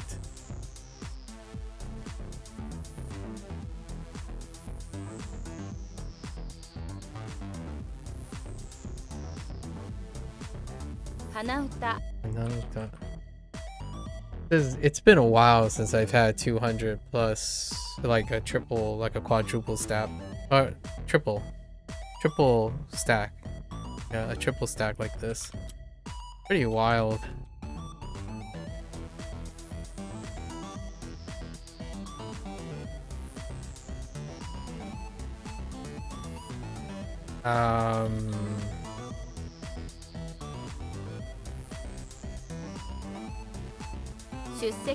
Shuseki. Haven't been challenged in terms of form of stamina in a while. It's gonna be a test near the end. We're getting close to the ones that I skipped.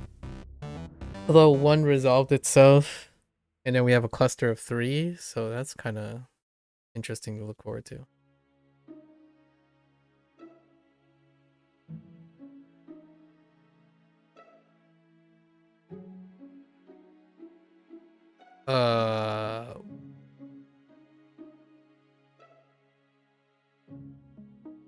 The what?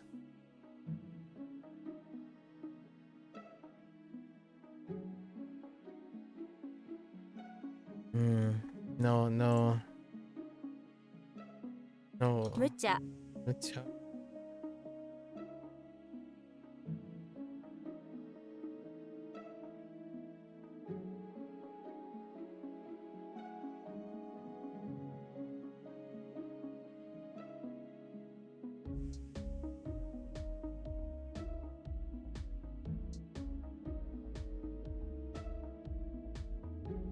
Ah.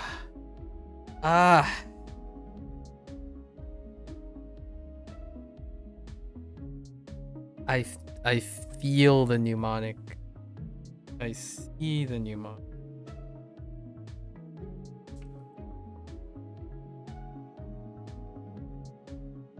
I can't quite get the read.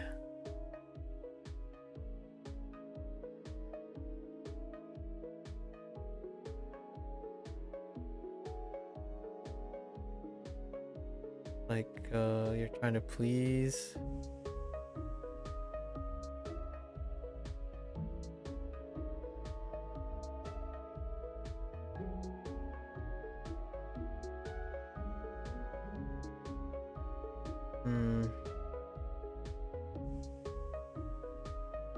It's a leader with a lip ring, and you. Oh, it's not instead of shin, it's ni. Right.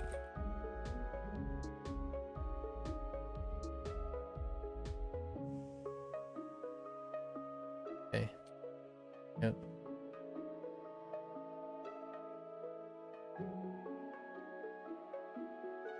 Kekyoku. Kekyoku.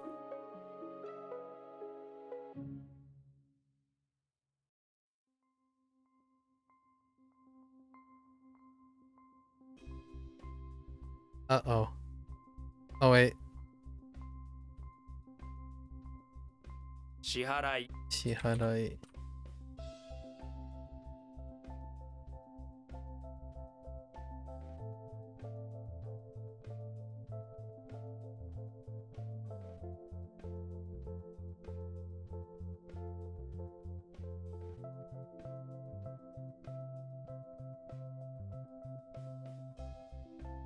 What?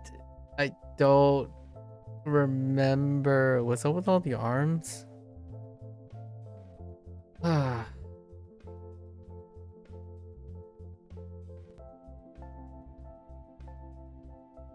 Except? Oh, maybe like. No.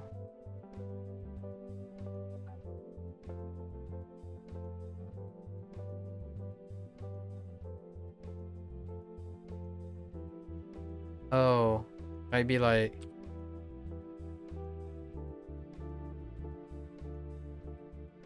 I think it's ooh.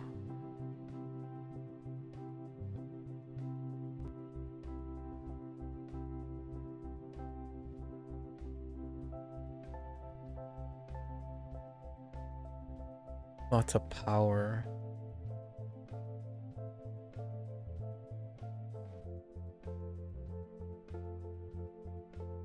What's all that power for?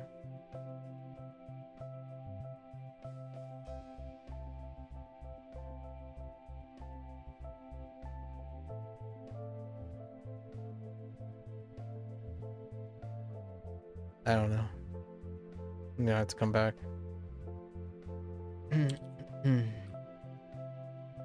Osaka 弁 Osaka Ben. You wait a bit before doing gacha. I don't know if you have enough for anything yet. The gacha thing? You unlocked it earlier, but got off right after. The thing with the top thing, it depends if you can get the 80 tickets. The moment you get it, it's only one. You can only get one. So once you draw 80, it's gone. Like the top one. So you're just gonna have to ask yourself if you can get it. Definitely the first one that's limited to one is the thing you gotta complete.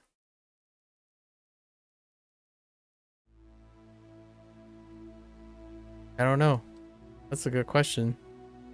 How much time is on it? How much time was on it? Happy.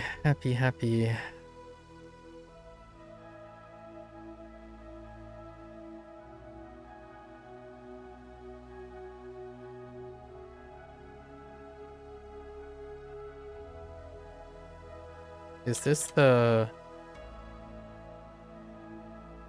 Chirawase? Chiwara? No. This is not it.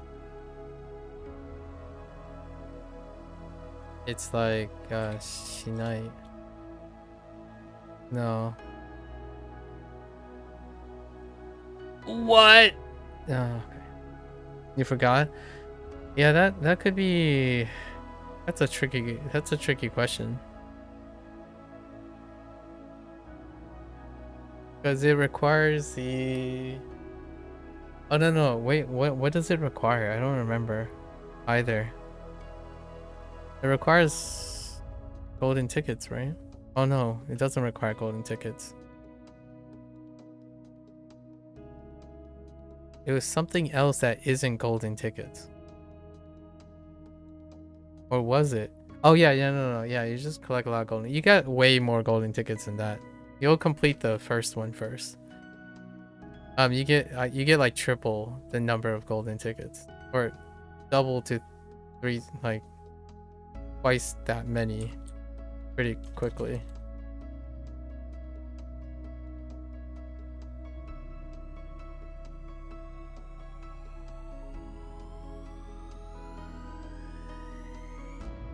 What incarnation?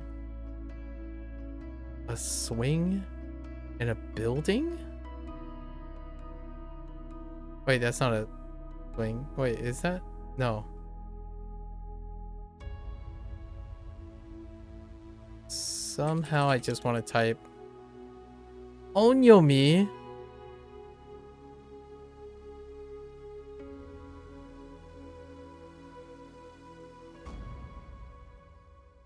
Huh.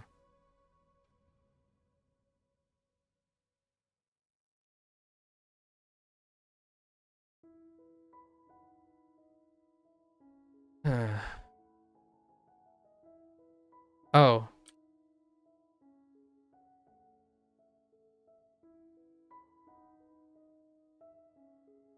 Oops.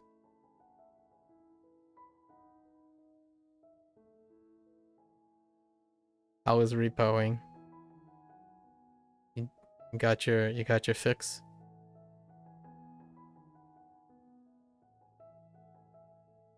This is supposed to be the Pope. I don't think. No, the Pope is a radical. Yellow? Oh no, that doesn't work. Yellow?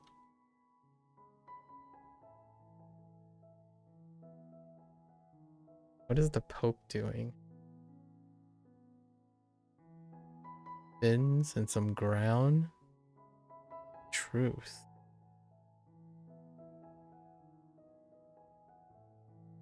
You repot the RPO? What the? I don't know repo jargon. You need to help me out with that one.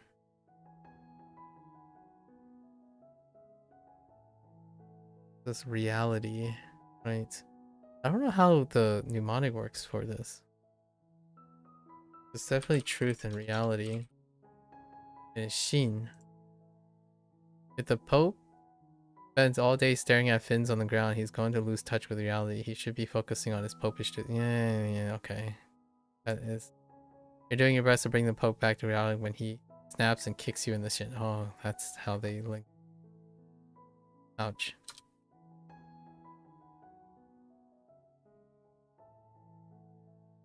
Oh man. What is... Wait.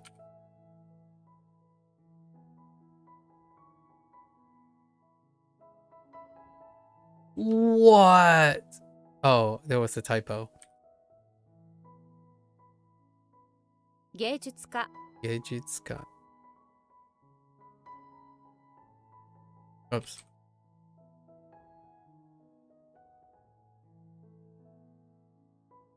書き入れる Ireru. It kind of feels nice. Now I'm doing... I didn't stay up till 9 a.m. conference yesterday. I stayed up till 10 like almost 11 a.m. this morning. trying to wrap it up so I can talk about something tomorrow. But now today I've gone so deep. I'm not I don't think I'm gonna fail to do the thing. But man, because the schedule is tight. I have to do it tomorrow, or else the following day is gonna be the new arc. So I don't know. You must learn. It's time to peak. Oh my god. Freaking pep. Okay.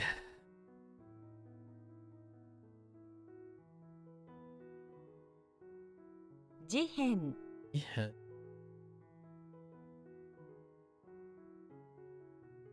Unusual incident? Just an incident? Unusual. Okay. Unusual. Okay.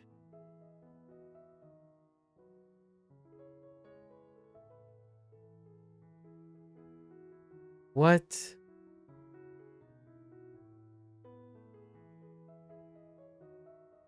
Am I threading with a leader? Somehow I just want to type K. Oh, okay. And is it like connect? Oh my gosh. I don't know anymore.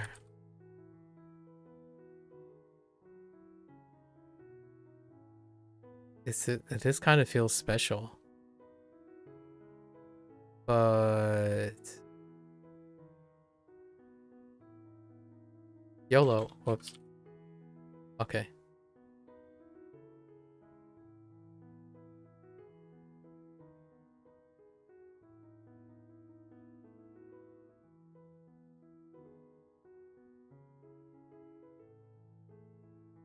I drawing a blank on the right.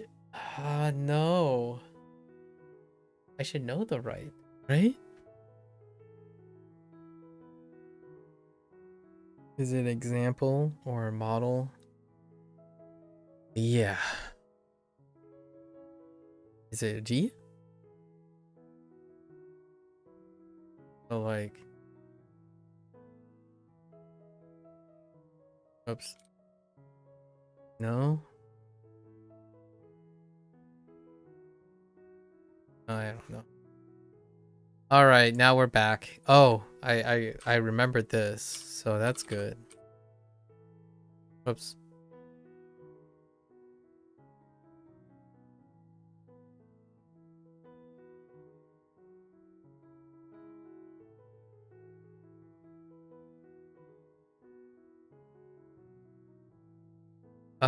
What?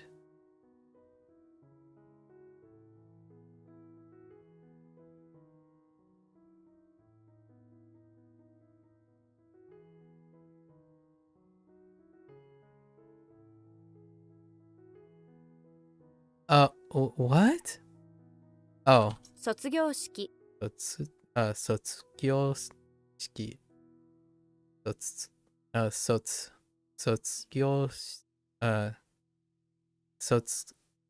業式。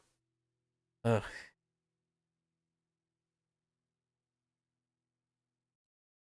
And did I remember this? Oh, I remember this too. So, 折れる。折れる Oops. Oh no, to break. Do I remember this? I feel like it's like... Oh, 天井 Enjo. Alright, we're cooking. Whoops, not real. Stealing. Man, I got 13 of these. I skipped so many today.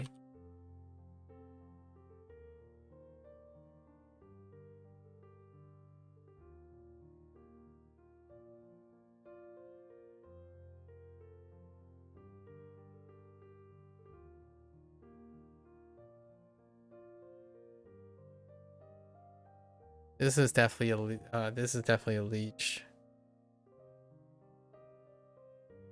I think it's shoot for sure. I think.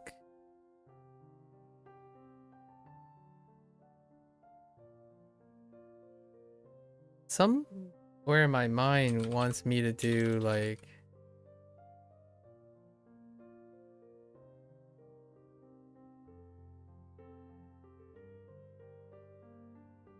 That's not it. Or like something... No.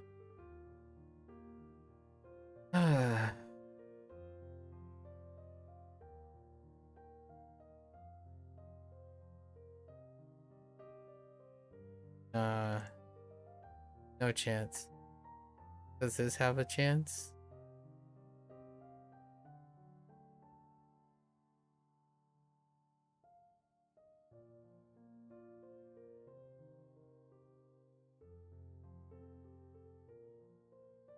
Like Taito Shitsu? Or no?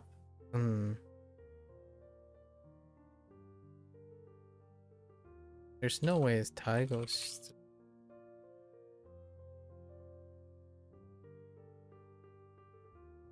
What is the... Oh! Yes. Machiai. Machiai Shitsu. 待合室 Okay. Oh, and I got this. This one fixes itself too. Ketsu. Seki. Oops. 欠席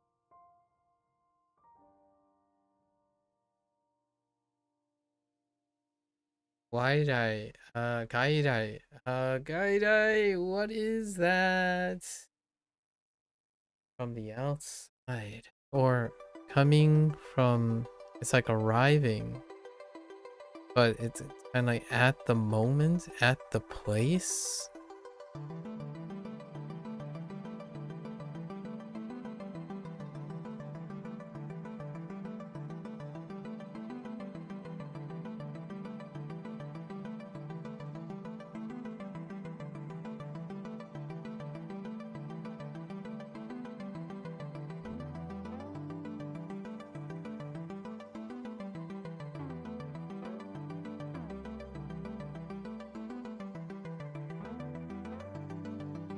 So what's another way to say from the coming from the outside? So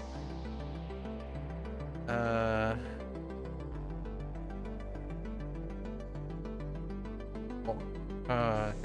Oh wait, yeah, foreigner, outpatient, and origami. 折り紙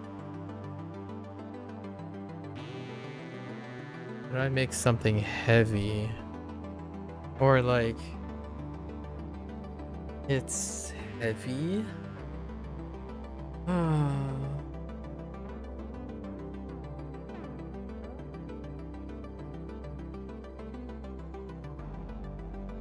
heavy. Do I have anything with Neru? I feel like I've been here before. You like... Oh, I almost had it.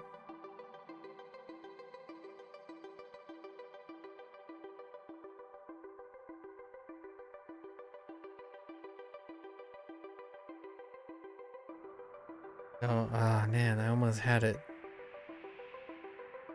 I have been here before. This has happened before.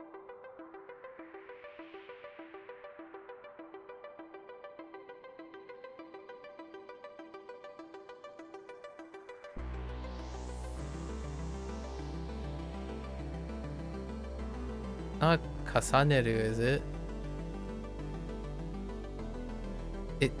Wait, it is Kasaneru.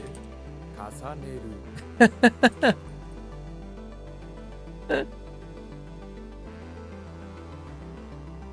That it's mean to stack. It's not even close to heavy. I'm like, what else could it sound like? All right, that one's pretty funny. I doubt I will be able. I don't know. I don't think that's gonna happen again. So for now, we're just gonna go with it. Rote memory has blessed me. So, oh, this is the Shina thing that I didn't get to use. Shinamono. 品物 And this is an oldie. I got stuck on. Oh, I thought this might have been like Tozai or something.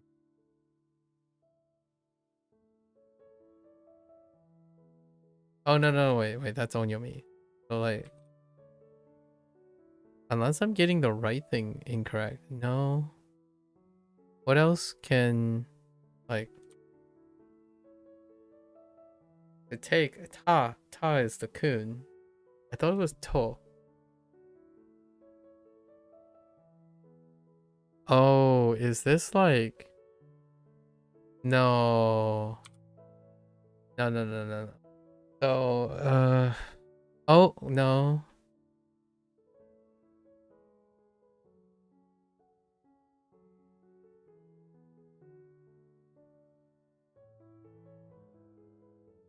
Pretty sure the right be no.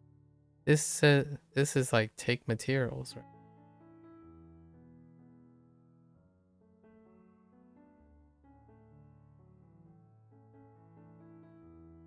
What?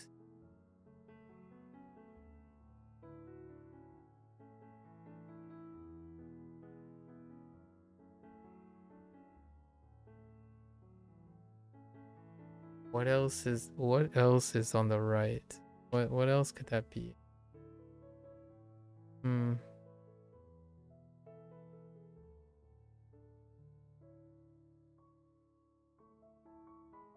Oh no, wait. No, what was village? I don't no, village is slightly different. So this is definitely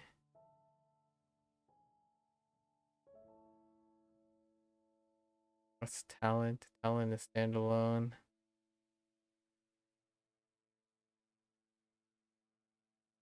Alright, let's come back to that one. Oh, wait, no. I thought I...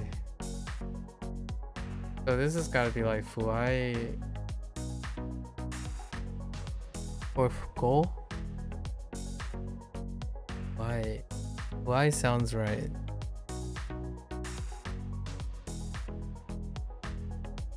Don't know what the right hand thing is.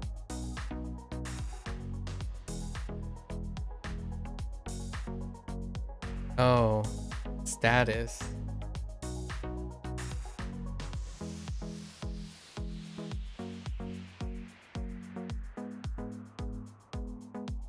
Yeah, because that's a kiss. Status.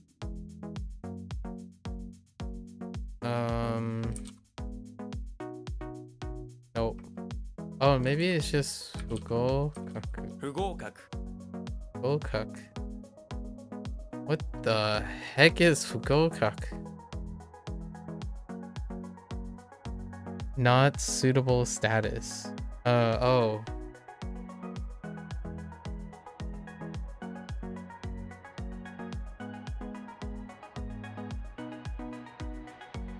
Oh, I almost had it. And I lost it.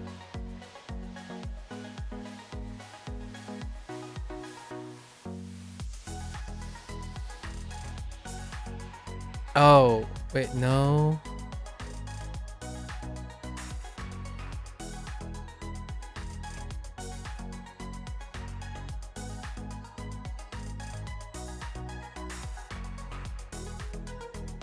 Oh, something. Recipe desu.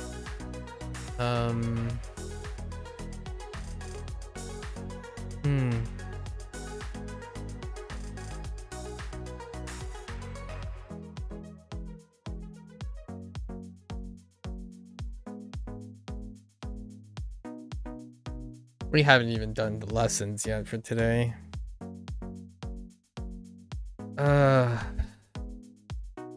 Te rears his ugly head every time. Te.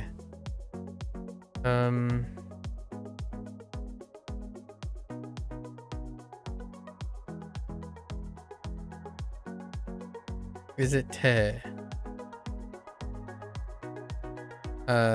It's not tezukuri. Because ri is written out. Athlete? No, that's renshu. Is this shoot? No. This is... No. Isn't aite? No. Simple? Oh, that's light. That's light. So hand light.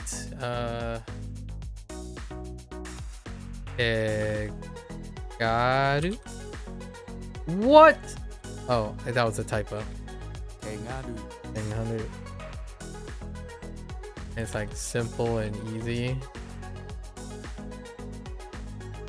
I swear this is something like okay. I thought I had it. I'm like automatic enter. One's accept. Pretty sure that's accept.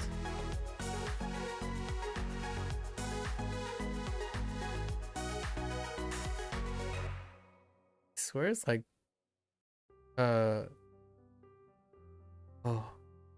wait.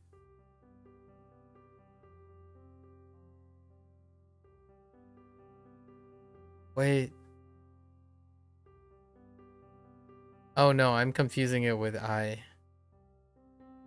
This is goo. Or is it? Wait.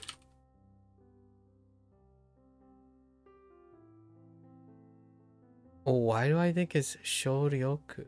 Shoryo suru. Wait. Okay.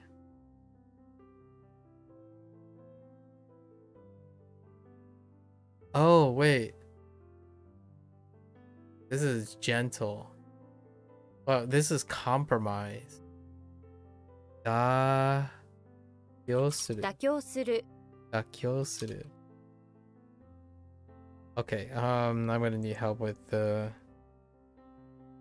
I got stuck on the dot. On someone's back, she's very gentle. Okay, and then so with that one's fine. Once I remember that, but kyo. How do I know it's kyo? Next to the cross, we combine our power, so that we have cooperation. And with our powers combined, oh. Nowhere is the power. Oh, okay. Alright. Well, I guess good thing broke memory comes into play at this point. Happy. Or... yeah.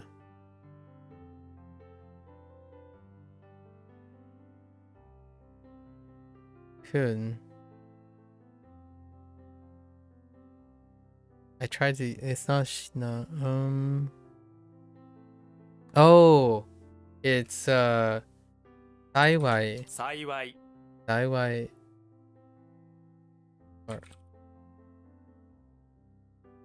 Oh boy, we're going the distance today. So.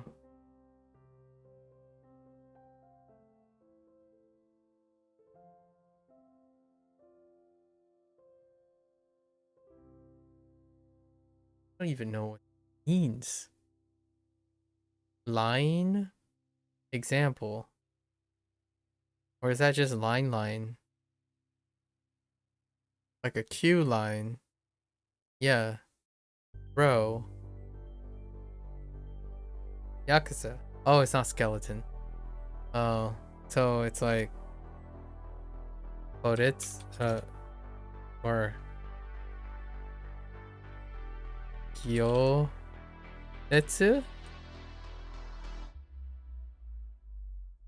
Wait. What time is it? It's almost midnight. It's approaching midnight. I was thinking of going to retiring early today, as in 25 minutes. But we still got like 2 hours. Still got like 2.5 hours on this because we have to do our lessons today, and then there's 2.5 hours of HanziHero. Why do I think it's Gyoretsu? Yeah, Gyoretsu. 行列 Okay, Gyoretsu. It's a line. There's 2.5 more sessions, or 2.5 in Japanese, and then it takes like 2 hours, 2 to 2.5 hours for HanziHero. Today was a long day, that's why I was only doing 2 things today. It just happens to be a perfect storm. This is a new max. You know, this is a new max where 3 things align at the same time. Usually it's very uncommon, but maybe this is going to become a new thing. But 3 things aligned at once. So we had like usually on this day there would be like 40 things. It would be the new things. I guess the stars aligned. What is this? It's neck and mutual. The heck is mutual neck? Something about a forest.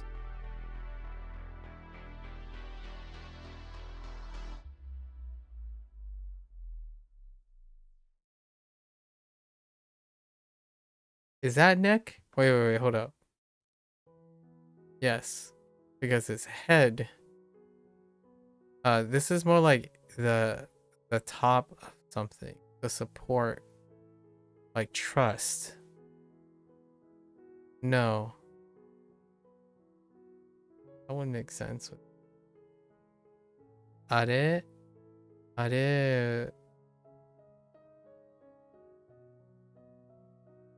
An. Mori.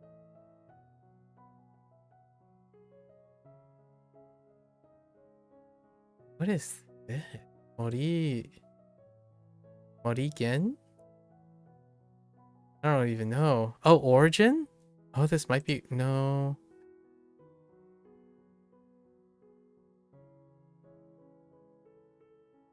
I'm about to flip a table. Time for some virtual table flipping. What was the other one? Oh gosh. And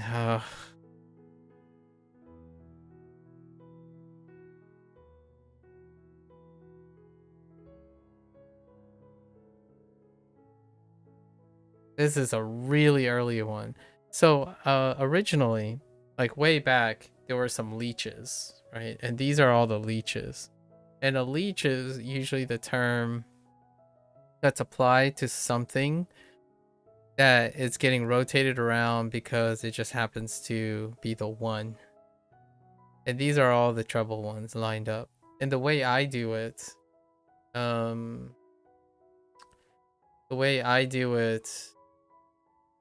all the ones become harder and harder until I res them, which is why I spend the most time on the and that's kind of the point.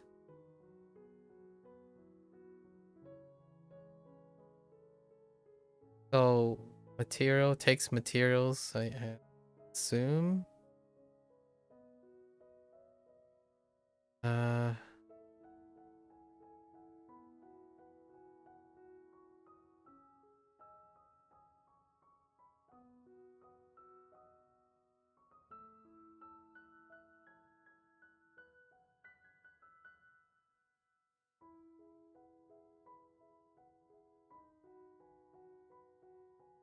Huh.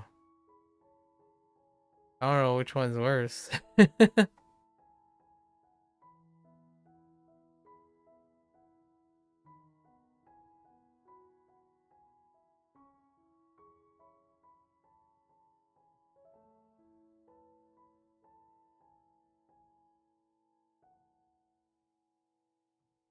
We still got 9 more reviews after this. Because we passed the threshold for the other one. We're gonna pick them up regardless. This will take longer than that.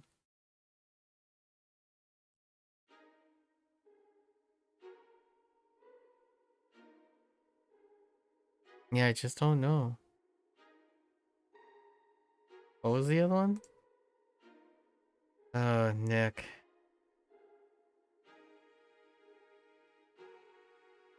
Soul. And maybe it's not Soul.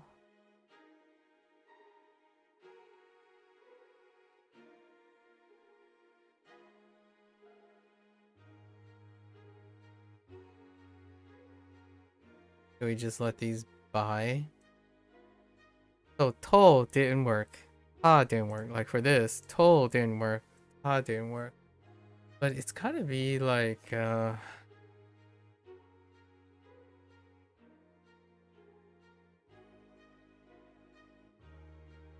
oh, it's Shu.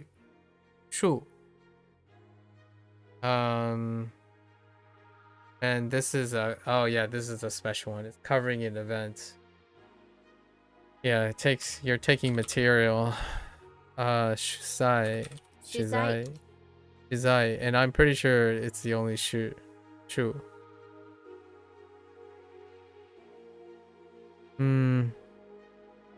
Let's write this down. So we have take plus material. This is the second time this has come up again. Actually the third time. The take material is covering an event. And the problem was Shu, not Zai.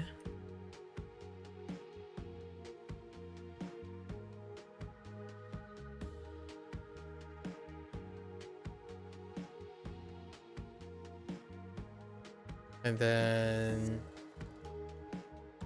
mutual and neck. Is this like oh,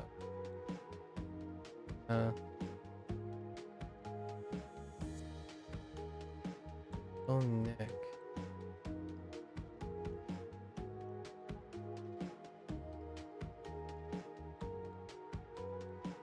How can I get to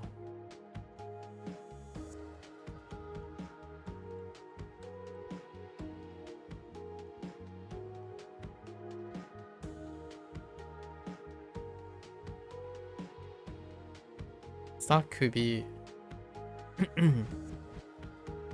It's definitely Shu. Yeah. And I want to say it's like Shu something.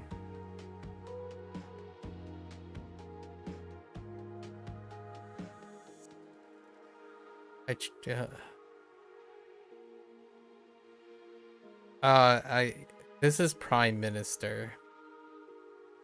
Yep. This is Minister.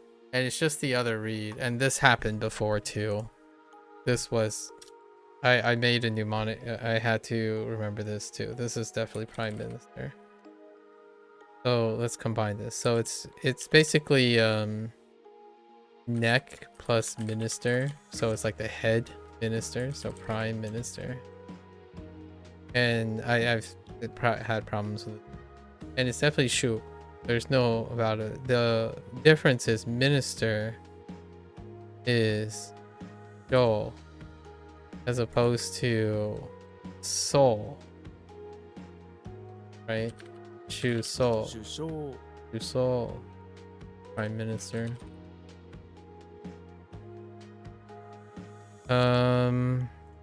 Yeah. Minister is a secondary meaning.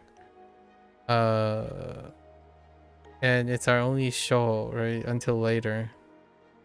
Did I write it off because we have another prime minister later? Yeah. Shouldn't have written it off. That's what happens when you wait. You wait for the problem to solve itself. Okay. Oh, only 2 reviews. Oh, it's a burn.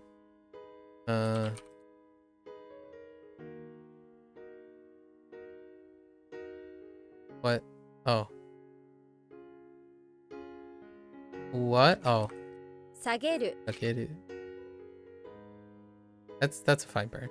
All right. So now we got to do all our lessons. Yikes. We'll find out after 15 how many lessons there are. To be connected. Okay. Yep. Got it. That's fine. What was our connected? Tsuna? Tsuna got it. つながる It's fine. Moving right along to bully. Why do I need to know this? I'm kidding. Ijimeru? いじめる To bully, to pick on. いじめる Okay. Moving right along. Attain. Da? Yeah, same. Check it out. Is this just Tetsu? Tatsu, not Tetsu. Tatsu. If you can't attain a wait. How did this work? For happiness, a scooter is the best way to attain it. Plural scooters would be even better. Plural. Oh, that makes sense. Yeah, Tatsu. It's fine. Basically,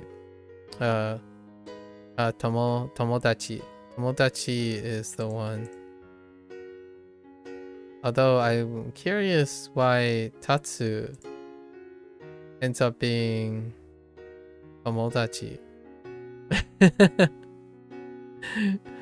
I guess that would be because Tomo, that is Kun probably, Tomo.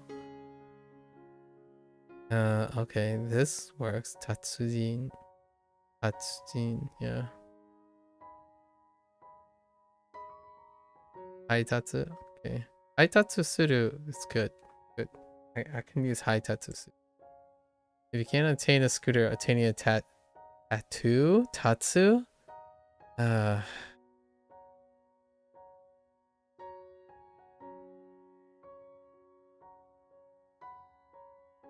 Okay. Complaint.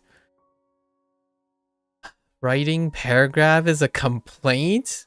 A paragraph in writing is what you send someone when you want to submit a complaint. You want to make sure there's in writing, otherwise oh my gosh. Really? Writing in paragraph. Got you. Got you. Bunku? 文句 Monku. Oh, we're using monk mon instead of bun. 文句文句 Okay.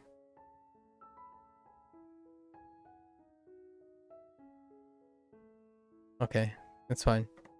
Taboo word. Prohibit paragraph. It's also word and phrase and everything. I think limiting yourself to using this as paragraph is not great. Paragraph that is under prohibition is under prohibition because it contains a taboo word.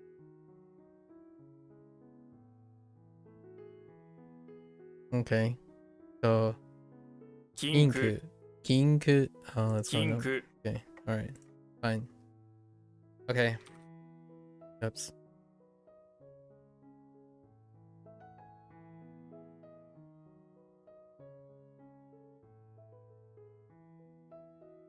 つながる Nagaru.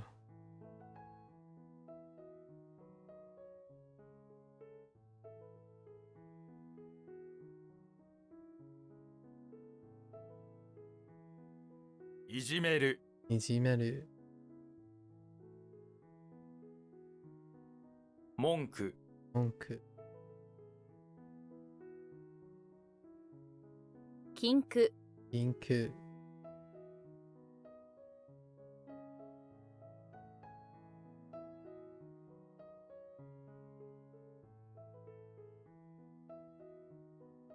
あ、かわいい。かわいいかわいい。かわいい。かわいい。It's fine. We don't need to worry about this. This one is standard. Indispensable. Not can lack. Yes, that makes sense. Not can lack. Yes. Not possible to lack. Yes. Essential. Ga 不可 gaketsu. 欠 不可 Gaketsu. 欠 不可欠 All right. News. Oh. Oh. Yeah, makes sense. Or report. Okay, nice. Report. And I'm guessing this is going to be... Boo. Oh. Oh. You want to share happiness with people, so you stamp stools with the news. Now, when people want the report of all the goodness that are going on, okay. You research and report the news from home. Only after... Give me an example. Okoku. Huh, okay. Confession. Yeah, that's confession, alright. To announce white. To make things white, clear. Let's see. Kokuhaku. 告白 Kokuhaku. Alright. Fair enough. To announce. No idea. 告げる Tsugeru. 告げる告げる Okay. You didn't learn. Yeah. I like to announce we're not having one baby, we're having two. Okay. Two bebés. Dos bebés. Okay.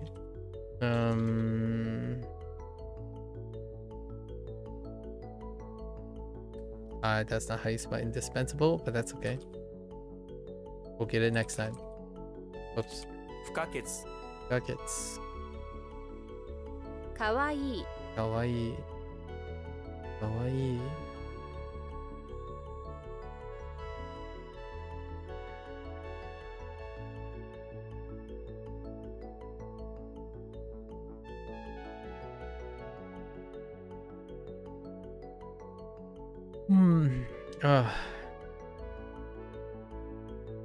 I was being reckless yesterday. Stayed up too. Oh, this morning. Stayed up too late this morning. 告白 Kokuhaku.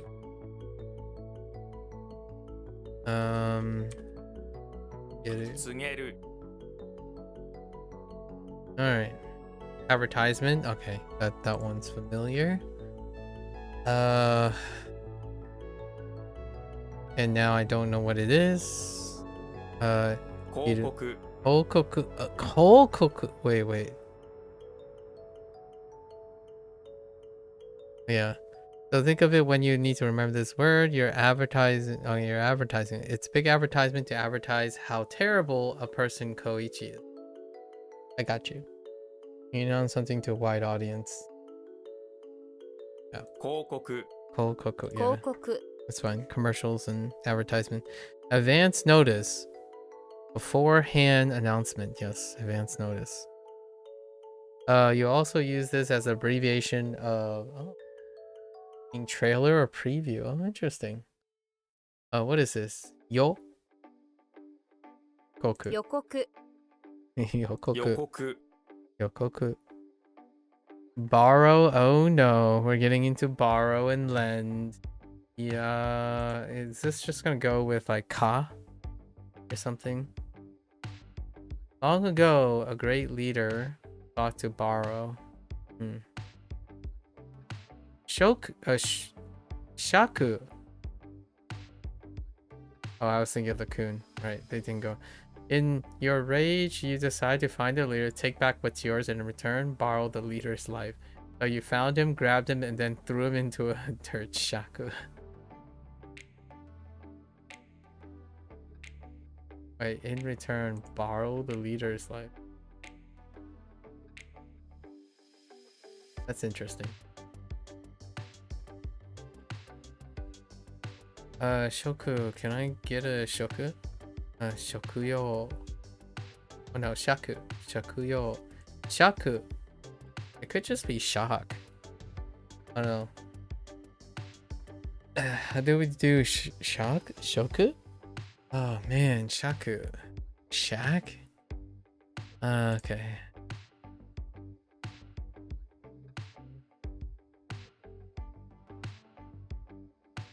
Okay. Shaku. Smoking, yes, that would be smoking. Oh, it's just combining these two. Consume smoke. Makes sense. Consume smoke. Okay. So, kitsuin? 喫煙 Kitsuin? 喫喫煙 Yeah. I say yin because of Chinese. Cafe, consume tea shop. Consume tea shop, I like it. Oh, where was all this? I need more of this type of vocabulary. Consume tea shop. Yes, nice. This word often refers to cafes with a retro feel to them, though they can be modern too. These places usually serve a variety. Okay.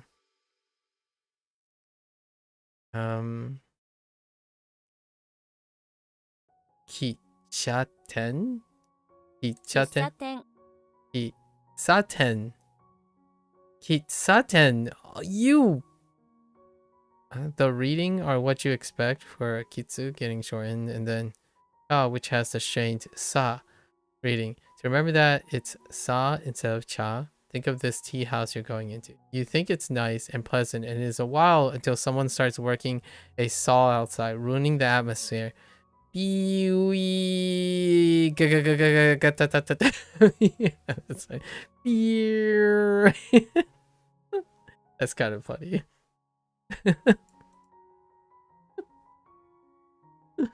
Like, what does a saw sound like?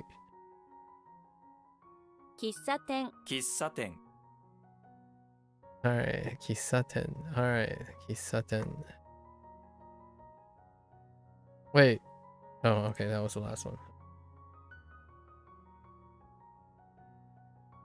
Oops. 広告 Okay.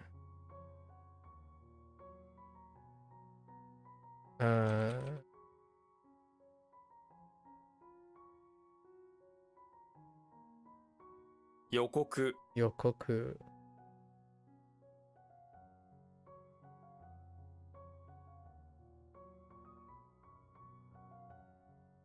喫茶店 Kisaten.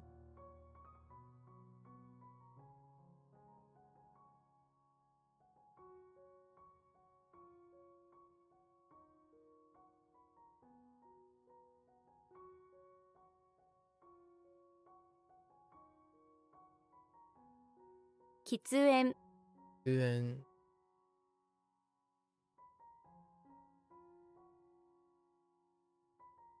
What? Oh, smoking. That's being pedantic, but well, that's being really infuriatingly pedantic. What do we have? We have 49 items. Okay, here we go. 49 items.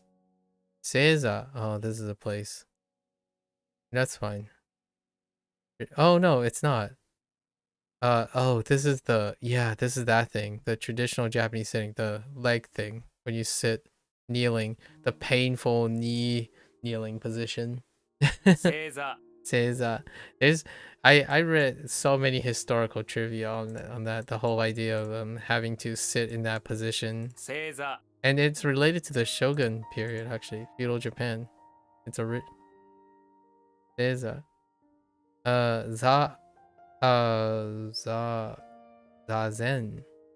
Wait, how do you座 zazen? 禅 Zazen? 座 Is 禅 zazen? Okay. All right. I see. Seat. Okay. Bake. Are we just gonna go with ya? Yep, ya. Right away. I think we're okay with this. I'm just gonna skip. For Yankee. Za again. So Zaseki. 座席 座席 Okay.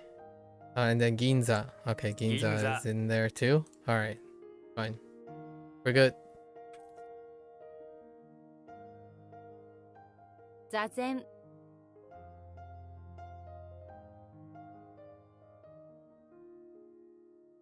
正座 銀座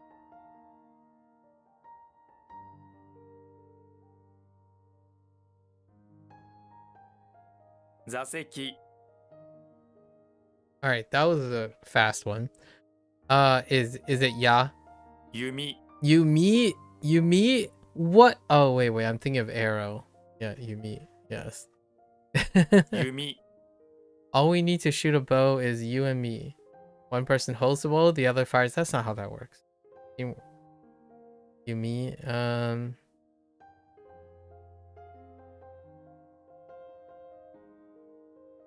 right. 弓 弓 I got nothing for Yumi.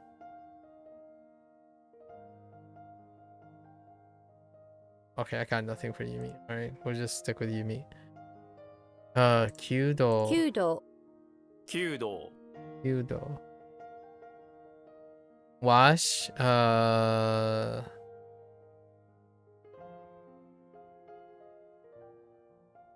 Ki? I don't know what they're Kyo. Ki? Sen.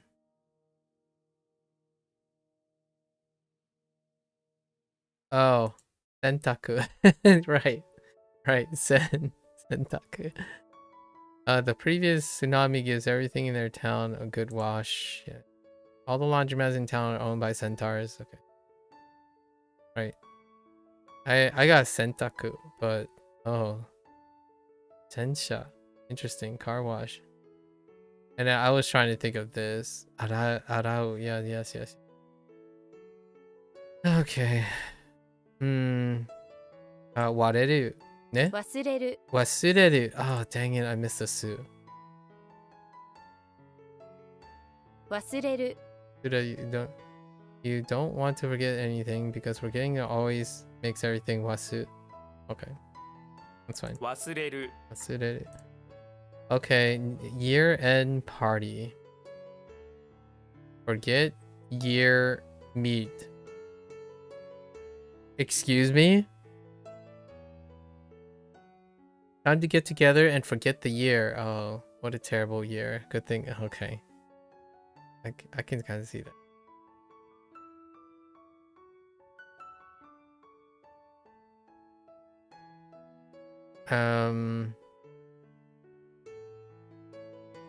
Bolnen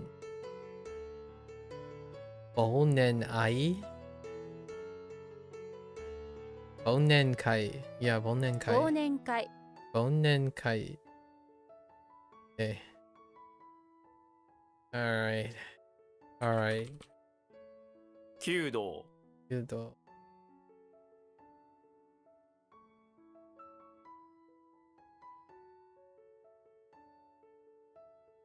What? Oh, typo. 弓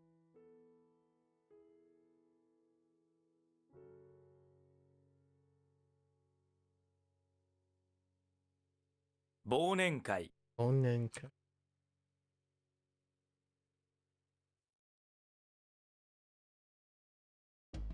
忘れる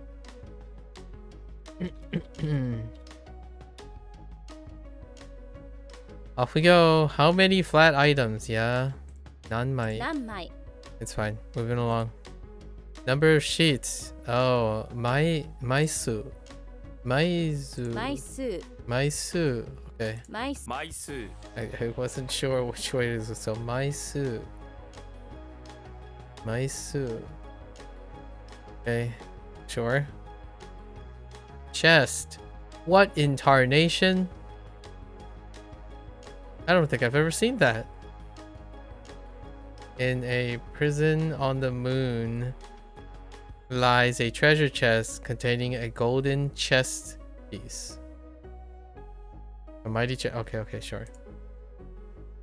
Mune? Or it's Kun. Where's this chest piece armor from? It's from the moon. How would you say that if you were Canadian? It's from the moon, eh? Oh my goodness, that's not working.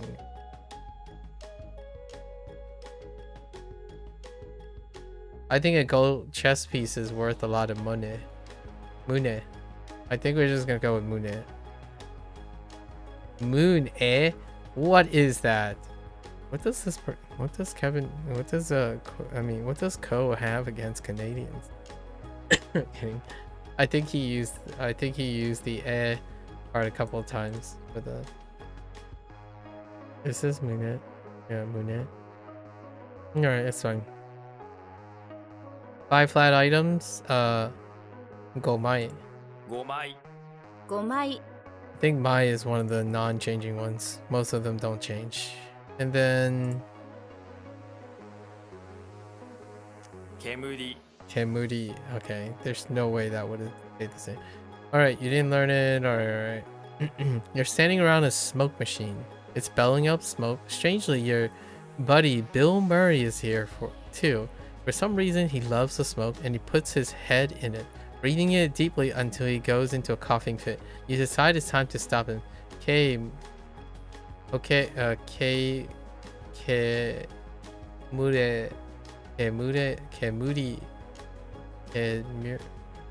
Bill Murray. Kemuri. It's time to stop that. Oh my goodness. Kemuri.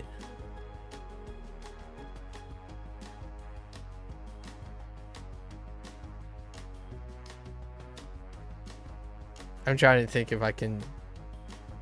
We're just gonna use it. It's fine. It's ridiculous. It's embrace the ridiculous. Okay, moon. Yes. Yes.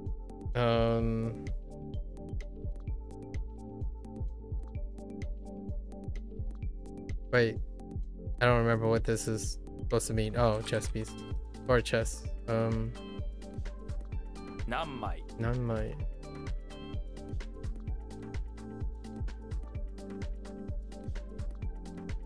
Maisu. Isu.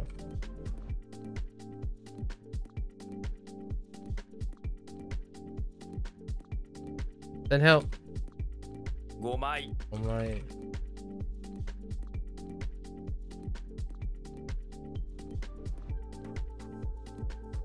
Kemuri Moody. All right, next one. Black smoke. Okay, just black smoke. Kokeen.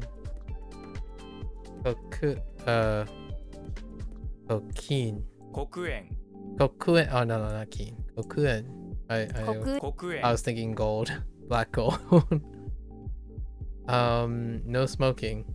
Yes, no smoking. 禁煙 Okay. All right.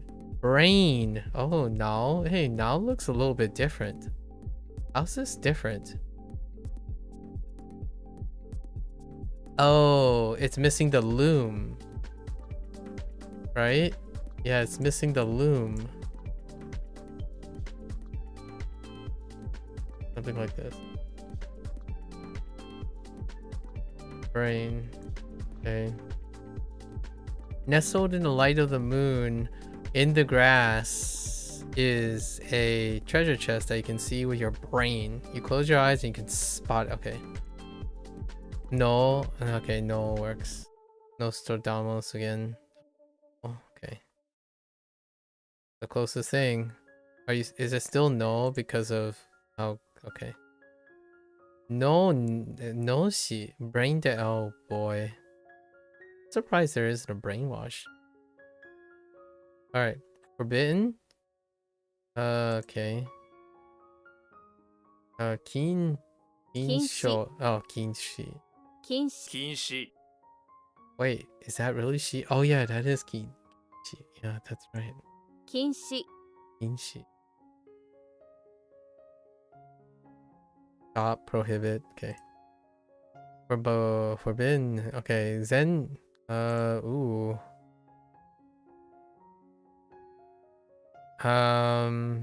Interesting. I wonder if this is Zentare. 禅寺 Zendara. Zendara.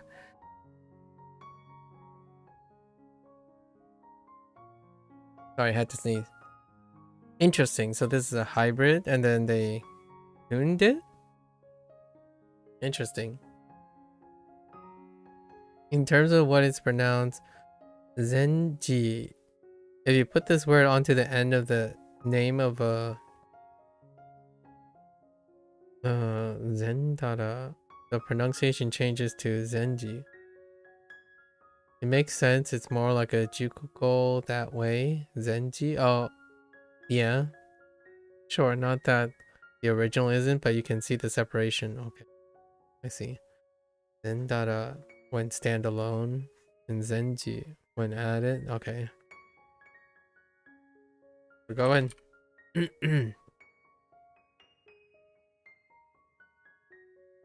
禁煙 In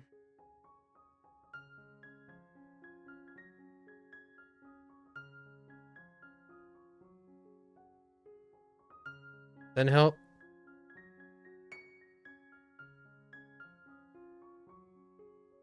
黒煙 Kokuen. 禁止 Inshi.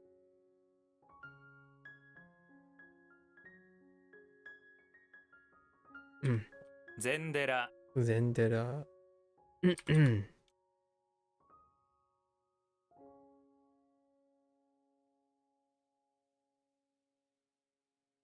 A race of people. Mankind. Okay. Do you have mankind? I don't know how I feel about this. I'm probably just gonna write mankind. Is mankind one word? Yeah, I don't actually. Yes.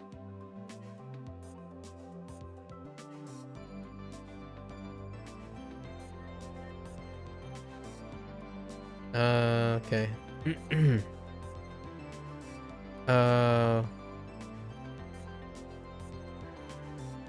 Ninke?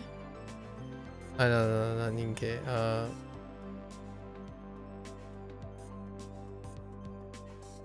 Ninshu. Jinshu. 人種 Jinshu. 人種 Equal. Equal? That's a kun. I don't have anything. Unless somehow miraculously is tall. I doubt it. 等しい Toshi. Just people. Oh, people are equal? That's actually kind of nice. 等し等しい Toshi. Toshi. Priest, a mask, and a leader? A religious leader wearing a mask could be either a monk or a priest. You don't know, their face is covered by mask. What the? What do we have? Zol? This monk or priest? Soul. This monk or priest is wearing a mask to protect their soul. Oh, okay, sure. Soul in. Soul in. What is that? Butsu. Yeah, okay. Makes sense. Shorten. And then Zenso. Okay. Equal sign. Makes sense. So 統合 Togo. 統合 Okay. Ichi ooh. So Ichito. 一等 Ito. Oh yeah, that's right. 一等 Counter. First class. Okay. To. First equal. Okay. Equal to the first class. Equal to 1. I see.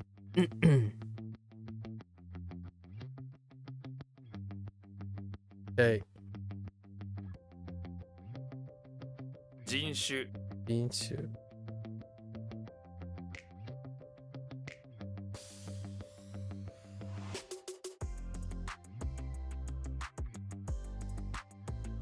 It's gone.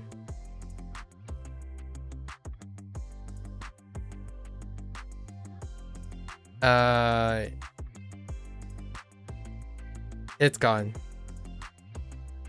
Now 1 year.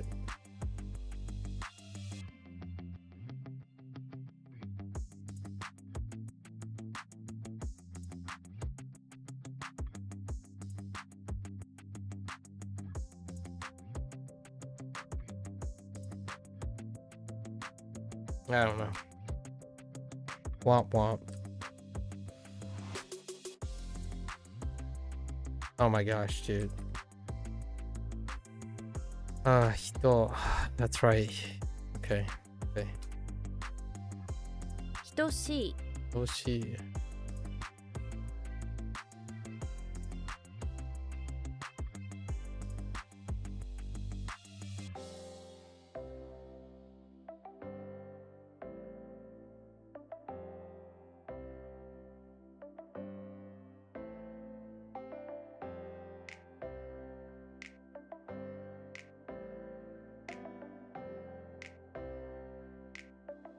Oops.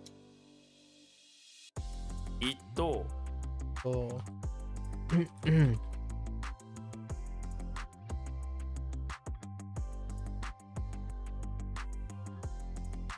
統合 Oh.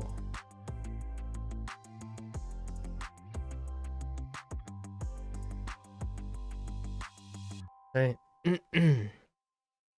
Training. Instruction. And practice.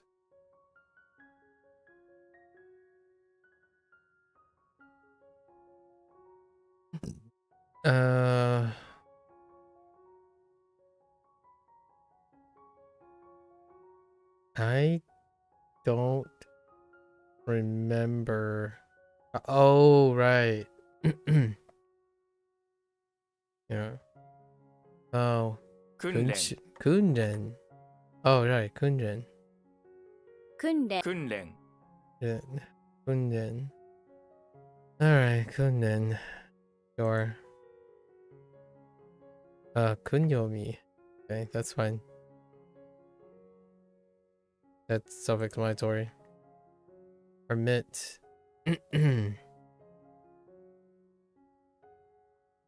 Oh, yeah?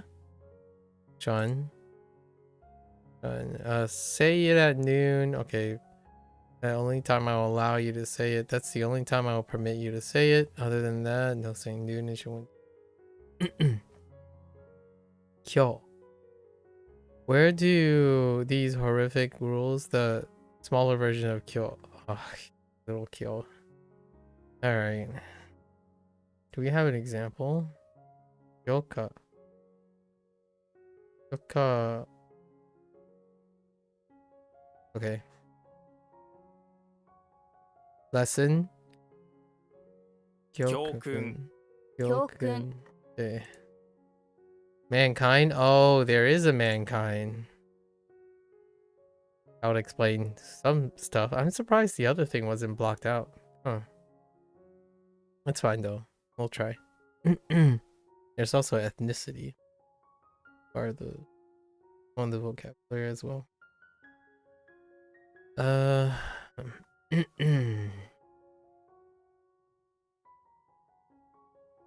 Jinrui? Ninri? Jinrui. 人類 Jinrui. 人類人類 You feel like you make your own memory bank of kanji? Make your own stories to help remember easier? That's fine. Or both. The answer is both. But yeah. You can make your own stories.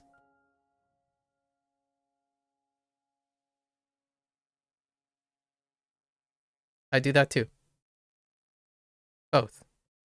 The stories I make are a combination of both of them. Otherwise, I wouldn't be using this content. Right? If you're gonna make your own stories, don't use WaniKani. If you never find inspiration from other people's stories, don't use it. You make your own stories to help remember all minerals and rocks in the world of geology. That's fair. And since you only make and rely on your own ideas, you'll never be inspired by other people. That's one of the trade-offs, right? It's definitely worth definitely, if it continues to work, that's a solid approach. Jinrui. Jinrui. 人類人類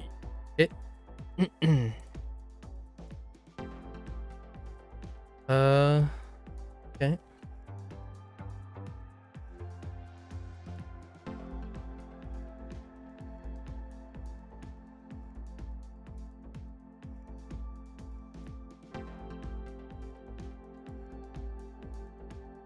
Kunren Kunren.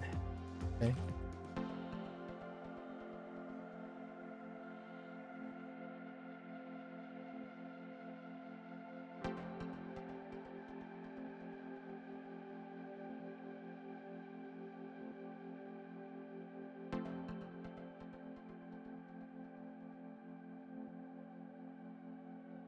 It.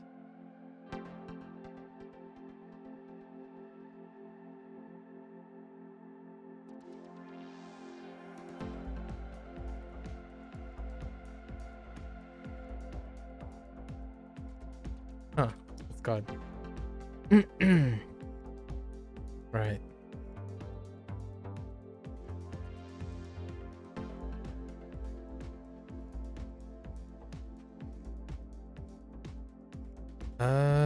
Okay. I got one.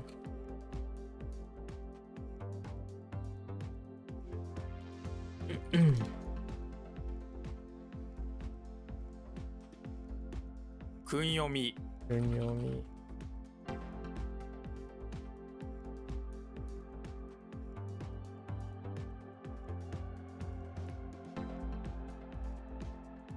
Jinrui Jinrui. Right.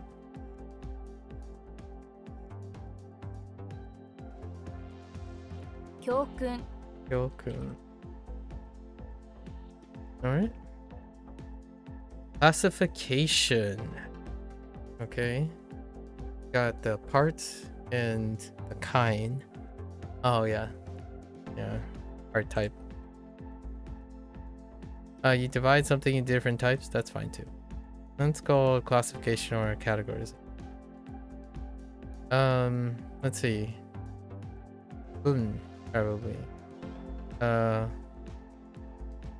Bundui.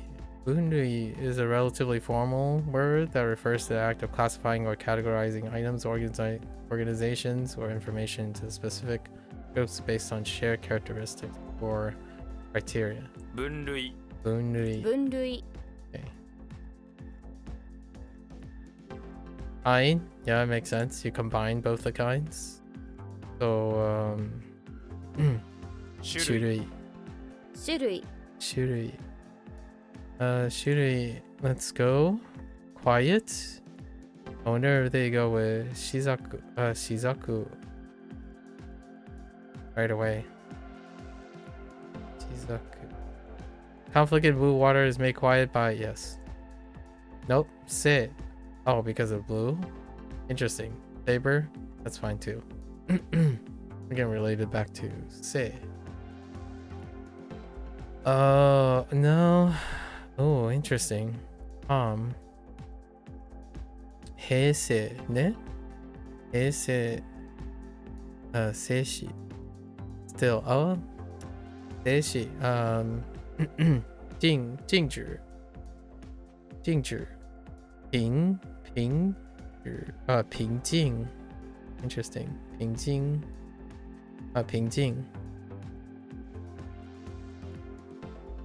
relatives 流行 oh no 新流 no oh no it's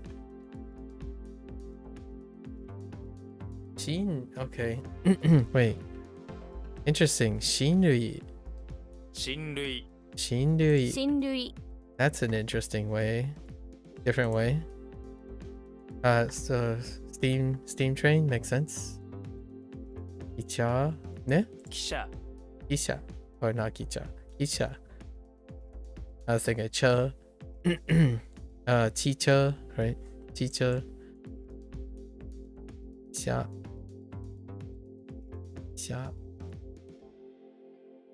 steam train as opposed to 火車 interesting 汽車 Xia. Okay. "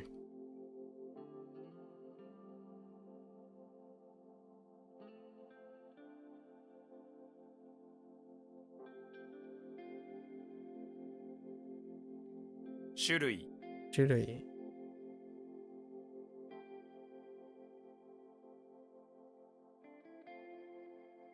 分類 Bundui.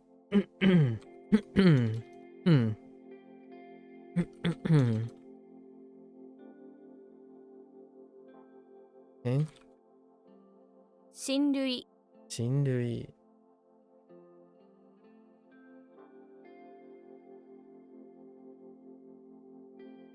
記者 Isha. Xia.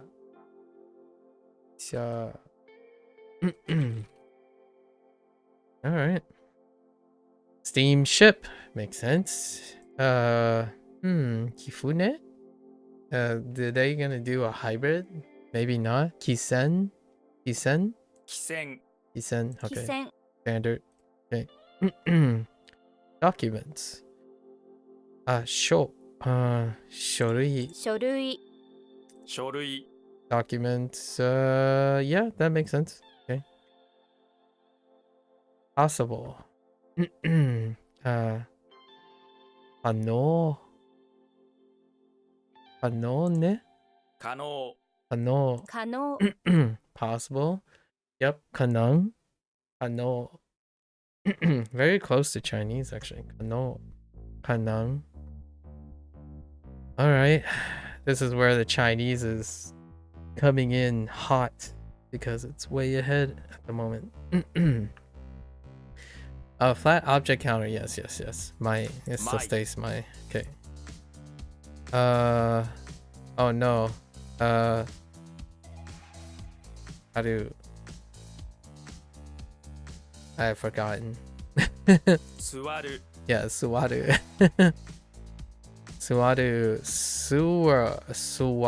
Soa, stinking soa. Wait. How does this? Just imagine yourself going to sit down. You sit down, and the ground collapses below you, and you fall. When you land, you find yourself in a nasty, stinking soa. It's so gross. Tastes of sewage. Yeah, Suwaru. 座る座る All right, that's fine. Okay. 可能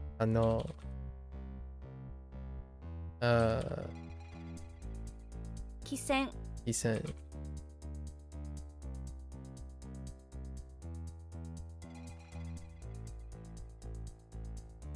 Hmm. 書類 Shorui.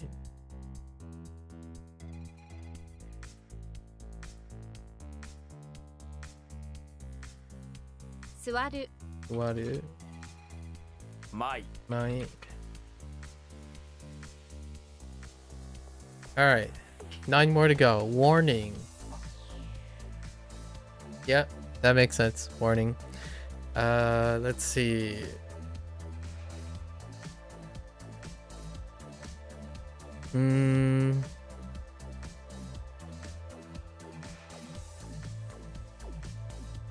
Ke 警告 警告 警告 警告 警告 high class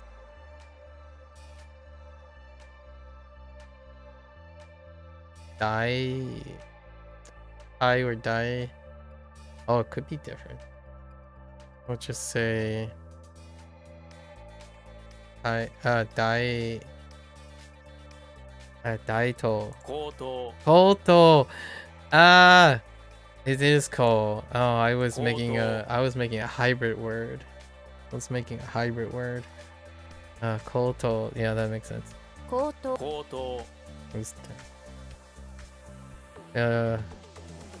High kind. Yeah, high class. Equality. Versus equal. Yeah, makes sense. Equality. This is equal to high. Yeah. Okay. Equality versus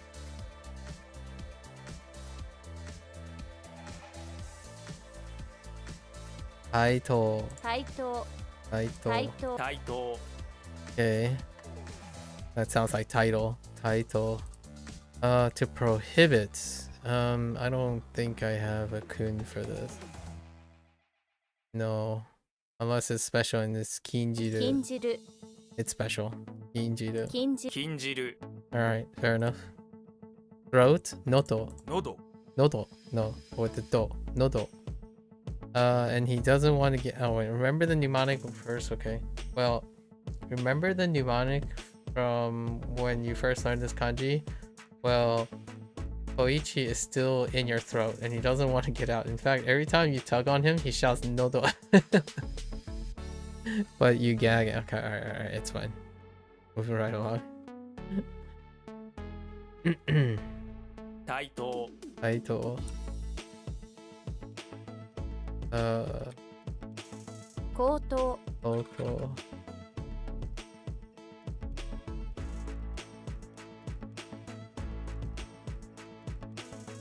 XP a little bit on this one. 警告 Keikoku. 喉 Nodo.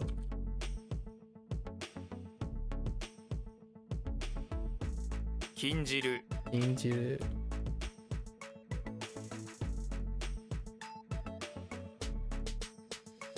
Okay. Larynx. That kind of makes sense. Throat. The head throat. The throat to the head. Larynx. Interesting. The body part that lives between your throat and your head is the larynx. Otherwise known as the voice box. Indeed. Larynx. I forgot that's how it's spelled. Let's see. Koto. 口頭口頭口頭 Koto. And we have to determine what the read is for to, but we already learned it. Actually, that's not true. We haven't learned this reading. We did learn this reading for to. What is it? Tobu. So koto. Oh, maybe they moved the lesson up forward. That's why we got to already. I see. That's a possibility. And they didn't go back to retroactively change comments. It's probably the weakest recurring thing about WaniKani, where they cut corners about whether you read it or not. It doesn't matter if it's the first time or the second time. Write it as though it's the first time. For point of reference. To strike. Tataku. Are we tataku? 叩く Tataku. Tataku. Tataku. Okay. Candy is still ame. 飴 Okay. And then sugar sculpture. Okay. I'm guessing this is a standalone. So like ame. Oh, maybe it's all kun. So this could be all kun. Ame, oso, oso. No. There's nothing. This is gonna be a weird one. 飴細工 Amezaiku. So ame and then zai. Zai is a really different read. What the? And then ku. Oh yeah, and this is a really wait. Zai. Oh, because they're using sai, so it ended up being the onyomi, but they rendaku the onyomi. Interesting. And then swapped up ku. You haven't learned the ku mnemonic. You want your sugar soldier to be made into cookies. Okay. That pans out pretty well. 口頭 Auto.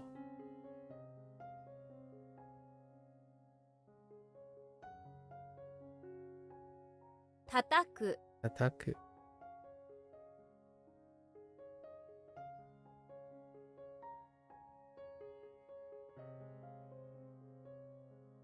飴細工 Amezaiku. I don't know where school. Oh, I know where I would use sugar sculpture. 飴 Meh.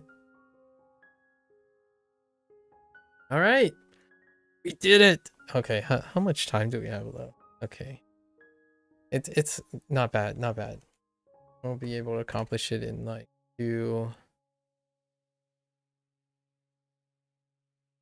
So yeah, about the when you make your own memory bank, I make typically when I make mnemonics and stuff, I try to take an input that challenges me to modify the mnemonic to my useful memory banks.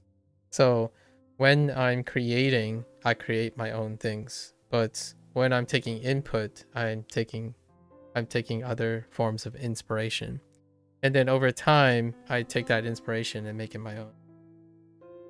So it helps me stay open-minded to other people's ideas while at the same time transforming it into something I can use.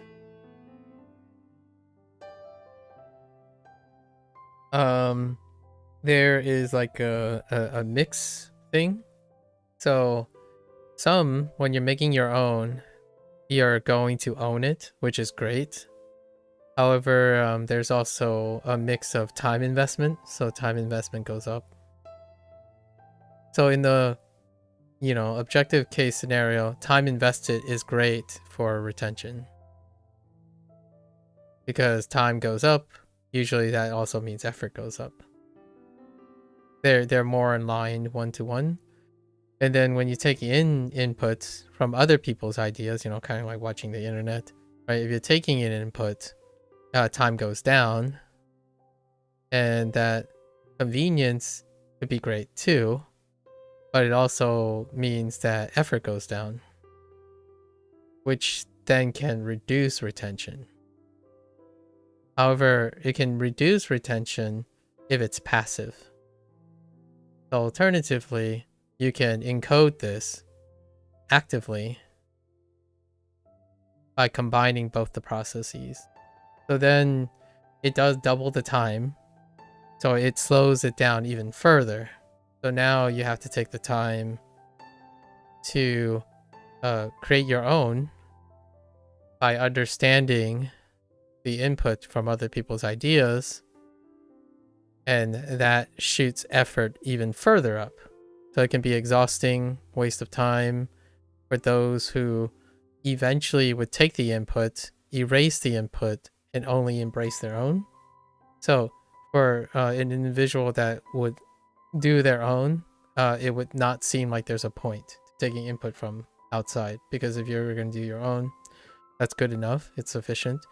Others, right, they tend to be like unmotivated, or let's say less creative, or they don't believe they are creative. They have to start somewhere, and programs like this would create, hopefully, more so an active process of retaining the stuff that they haven't created, which may lead to them creating their own. So instead of sitting in a dictionary and creating my own, I decided that in order to create even more effort for myself, I take whatever that they think works, learn that, and then add it to the things that I can create. So whenever I'm explaining like Japanese or something, like if I ever explain these characters, it would be a combination. It would be a combination of what they teach, so their methodology, and my own. So then I have more than one idea. So over time, most of the things I do is a combination of being amenable to trying to take up a new method and take up a new approach, and then taking that approach and integrating it into my own approach. Which is why that book thing earlier, when I spent the 2 or 3 hours of talking about the book, is other people's ideas, including my own, and then bringing it together.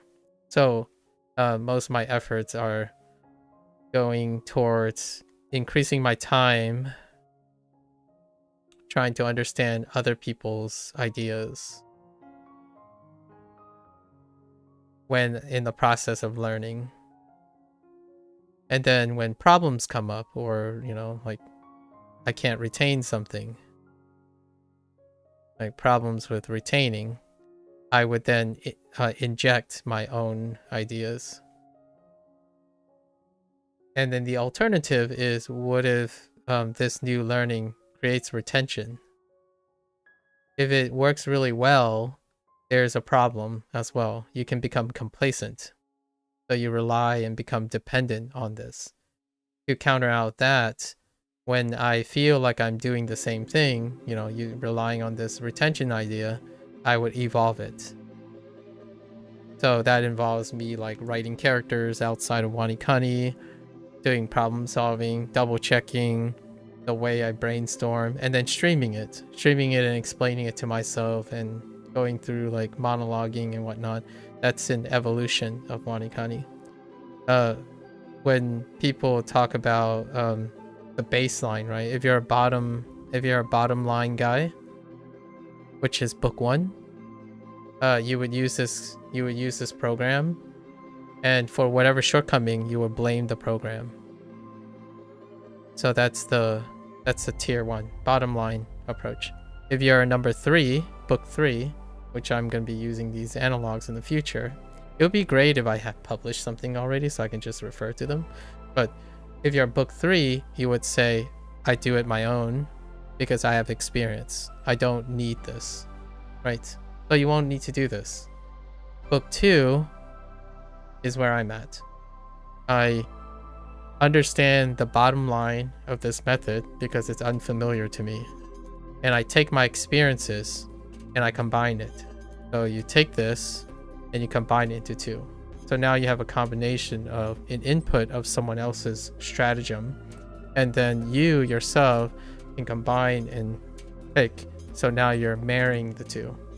And that is the quintessential way of summarizing what I feel is the habitual nature of consistently improving over time and starving off complacency. So when you're extremely independent and skilled at the things you think you do, you become less likely to improve or change over time because you believe everything is sufficient. While those who are really undermotivated and lost most of the time, they're looking for the quickest route to starting something. And you hope that at some point, because of their interest in starting the thing, they would mature into a way to take the next step, which is to become an enthusiast. And that involves taking in other more nuanced things, typically from a source, a number 3 source, like an expert, right? An expert would share their experience. However, what an expert is not is they're not good at teaching oftentimes, unless it's an expert that still understands the bottom line, which is why learning material, like learning apps, are not for people who are solitary or advanced and believe that they don't need to practice learning anymore, because these are tools to aid someone who has problems learning or tackling a different learning strategy. So SRS could be someone who's interested in a learning strategy. Like for myself, I'm doing this because I'm intellectually curious about what SRS is. If I'm learning Japanese my own way in a void with the internet not sharing all this great stuff, I probably approach it very differently. Whatever I learned from formal education, because my background is formal education. The things I learned to learn abstract like concepts of virology, right, and advanced like molecular biology would be the approaches I would use to learn language, which involves conceptualizing my own method. But since the internet has a wealth of knowledge, that brings us back to the current topic. The reason why I'm using WaniKani is I paid to see what other people are doing. So if I use a tool only to embrace my own ways, then I wouldn't be interested in WaniKani. I think that's kind of one of the situations that I don't understand when people make decisions where they would buy a game to hate it, for example, right? So a lot of times nowadays, people would buy something expecting like creative things, not like food or something, or necessities. But when you're buying something and you're expecting it to be something because you know what it's going to be, oftentimes it doesn't meet your expectation. Now, nowadays, because of this normalization of the internet, companies now pander to expectations. And that's what the current industry looks like. So most people now express what they want, and then that's what they get. So businesses and stuff no longer contribute. Like big businesses no longer contribute ideas or consider the development of their target audience. What they supply instead is what they want. And it's a good and, it's a win-win most of the time when they are correct about it, right? So if you, there is, by the way, if you're learning Japanese, there are apps designed to force you to create mnemonics that even teaches you how to create mnemonics. I actually am considering trying it out to see what type of processes that they emphasize. So while they're learning Japanese, like while they're learning kanji, they are providing a framework for the user to create their own mnemonics, which is fantastic. I think that's awesome because that's something that very few apps do anymore. And that this is an indie app that I heard. So it's an indie app, but companies don't do this anymore. Like large endeavors, they tend to be prescriptional. Not that I'm saying WaniKani is a large company, but I'm talking about most companies now, they're prescriptional because they target their audience. Why do I want to highlight this? Is because that's what most people on the internet now believe. If you have enough knowledge, right? If you have enough knowledge, you can create anything. And I totally agree with that. So if you have that ability now, it's priceless. It's priceless. There there is an there are other mental concerns, but if it still works and it provides, you don't need to worry about the mental concerns. One of the mental concerns is if you want to be interpersonal. So if one of your fields, right? One of your fields is if you're working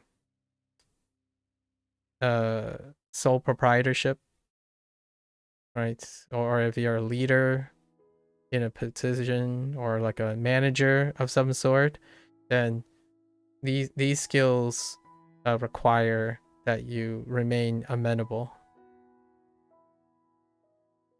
Unless, of course, you prefer to just be the CEO that only cares about what you think, and it still works. I mean, there are multi-billion-dollar CEOs or individuals who are so good, so to speak, so good that it's irrelevant what other people's ideas are because your ideas are better than theirs.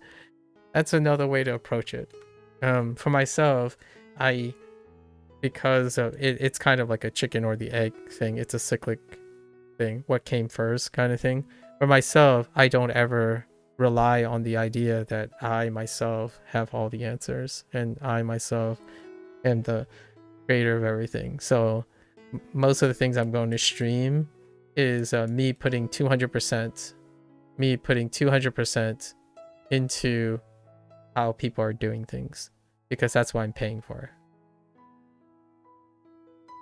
At least the things I choose. I don't usually buy things and like evaluate things that I already do, unless it's a guilty pleasure, right? Unless it's for sentimental reasons. So there's no objectivity when it comes to buying things I already know how to do. Do I know how to do this? Not really. Not the way they're doing it. No, I do it as it's kind of funny because I do it closer to what Duolingo does. Duolingo has a scheduling problem, like their scheduling idiosyncrasies. So some of the stuff here, I can see where they're coming from. And after using it from close to 200 days now, I'll probably evaluate and share what those things are. And then Duolingo was the same. It was over 300 days, right? So you do both, right? All my ideas are not the greatest, but they are made better they are made more interesting and more dynamic with being able to accept new ideas.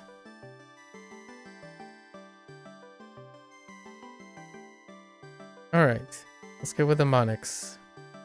So we have long ago, gambler, previous, mask, happiness, conflict, treasure chest, and noon, right? And then to give you an example, this doesn't exist in HanziHero, so that would just be turf and sun. And then the gambler haven't come up yet, so that would be dirt, turf, and legs.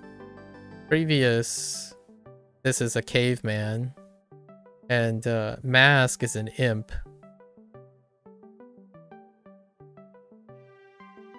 Yes, mask is an imp. Happiness is spice, and conflict is still conflict. Treasure chest happens to be a treasure chest. That's interesting that they converge. And then noon happens to be a sundial.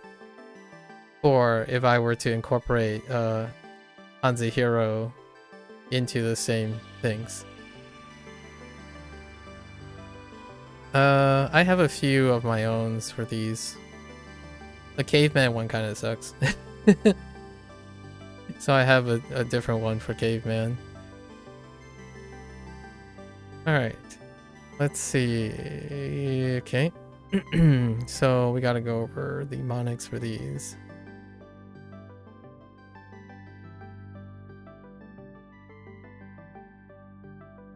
That too? Tattoo.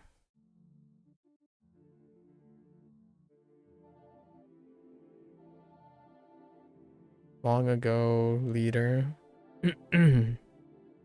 What was long ago leader doing? Oh. Borrow? Borrow what? Shack?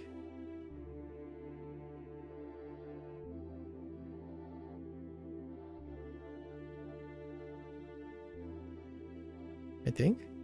Gambler fire. Gambler and fire. I'll go back to that.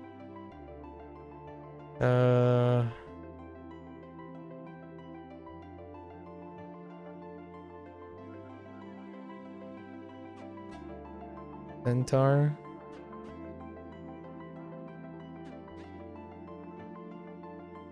Nostril.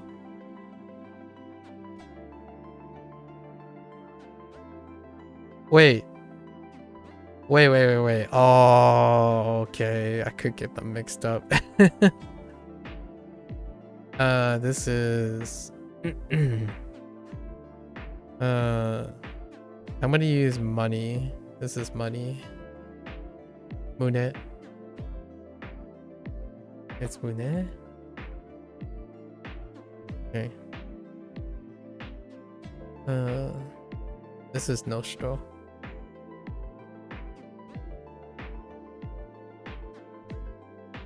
Soul.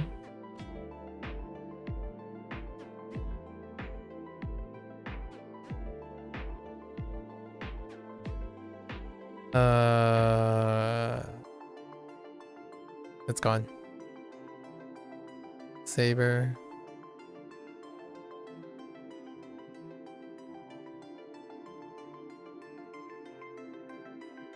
Two.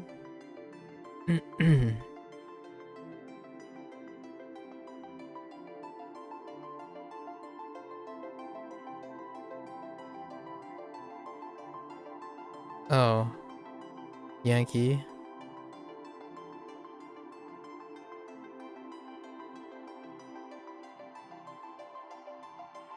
And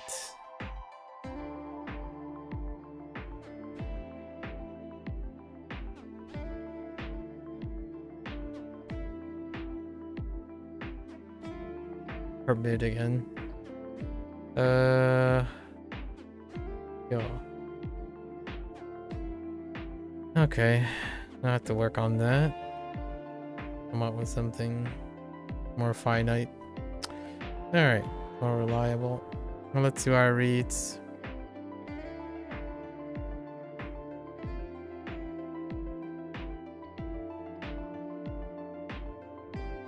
Tsuna. Iji. Bun. Yu. Koku. Shu. Tatsu. Yui. Tsu.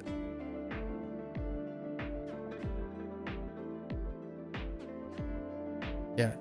Wait. Yes. O. Ki. Shaku. Ya. Ya is kun. Yes. Za. Ne? Za. Bo. Ten. I think Mune. Mune is kun.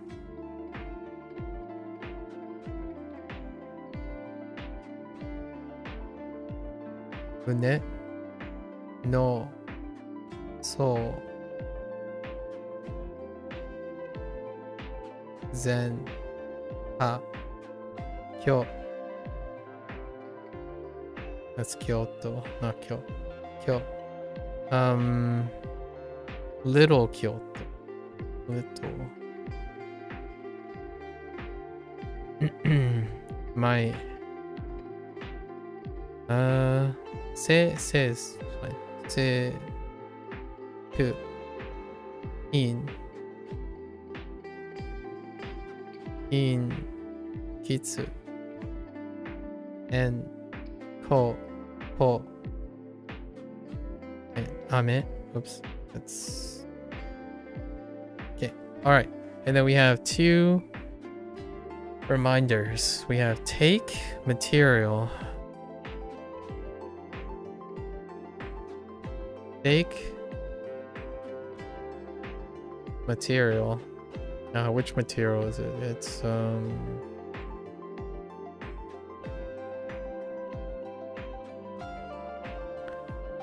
and what did I do? This was supposed to covering an event. They're taking material about an event. And what is the event? It's about shoots. Oh, shoot. Shoot. Show. Ne? Shoot. Zai. Zai.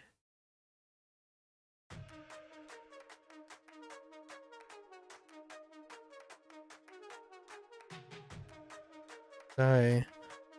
How can I embellish this a little bit more? Zai is fine. Covering an event. How do I cover an event? Take notes. How do I get shoe? I don't have any other shoe.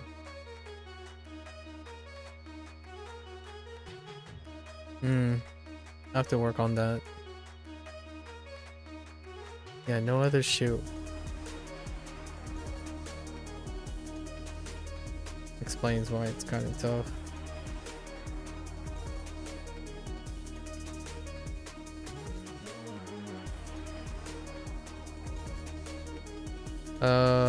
Neck and minister. Neck and minister.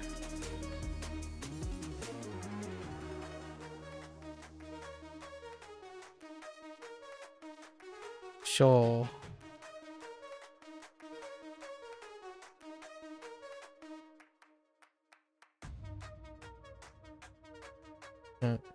This is... Oh, that's kind of funny. This is also another shoe. Shoe so to show. And that's a coincidence. Prime Minister. The Prime Minister thing will wait for the other Prime Minister. There are at least two on here. I'll have to brainstorm about something. Both these came up before already.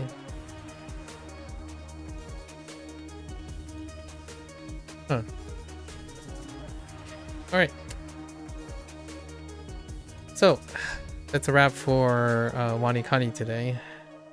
1 a.m. WaniKani today. If you're gonna watch this later, arigatou gozaimasu. Right? Feel free to follow along. You can pick up WaniKani or try it out for yourself. As always, you're more than welcome to ask questions, exchange stories, strategies. I always like forming some commentary off that. I'll keep in mind all the things that are shared and I'll use them as examples, right? Much like WaniKani, all the ideas that you share openly with me, you know, for all those in the future who are interested, I typically propagate them to other people. So, like, someone says something like, oh, you know what, that reminds me, I spoken with someone who had this idea, and that's kind of where I go, you know. Book 2, right? Book 2 is based on all the ideas that I've collected, or actually it's book 3. Book 3 are my personal anecdotes, so I take those personal anecdotes and I put them into book 2, which is the categorization and profiling. The more experience I gain anecdotally from sharing and exchanging ideas, the more I'm able to then form patterns in which I can include in a hybrid, and then distill that into some principles that are related to that for the TLDR. Right. I thought it'd be great to be able to introduce an archetype that I would personally use myself, and then it may circumvent or abbreviate an introduction to the way I think about things. And maybe it's an investment in a system that you may not want to be amenable to, but that's perfectly fine. We don't all have to be friends. We can be professional colleagues that differ in their methodology. But I more than welcome everyone else's, because that brightens and challenges my own methodology. And I tend to incorporate and or either address those other things. That's how I remember things. I commit to being amenable. But the double edge is that time is a factor, right? Time is a factor. Otherwise, for those who tend to embrace their own ideas and whatnot, call it social commentary, right? I would pretty much social commentary. And if you ever end up having some sort of like lost for ideas, I'm all ears. I would love to exchange and offer, try to inspire new ideas. I think that's one of the magic about open generosity being reciprocated by generosity, right? You become more than the sum of your parts, more than the sum of the people exchanging ideas. All right, folks, for those who are only interested in WaniKani, minasan mata ne. I'll see you guys next time. I'm gonna get up, take a quick bathroom break, stretch with the blood flowing, and I'll be back for HanziHero. Thank you, thank you.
Alright, folks, welcome back, everyone. 欢迎大家回来。今天是第80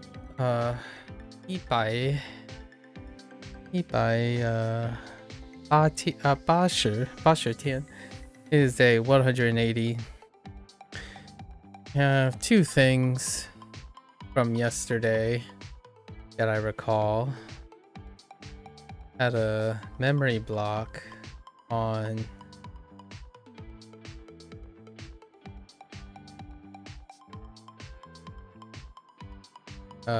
did I add one too many lines? I did.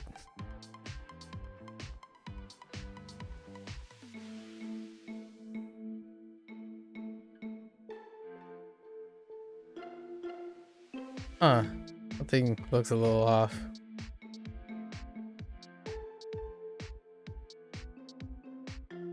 Interesting. Lee. Law? Oh no, that was fine. Maybe my proportions are not that great. Yeah. Lee. For law, that's occasional. What happens? And we had what? 记过. 记过 for organization. So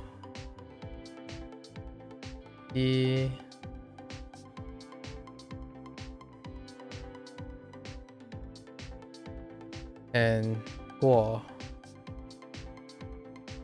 no 够 机构 够是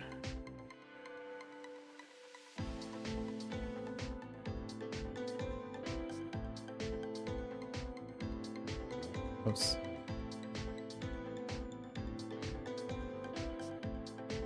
Eco. You 20 pull.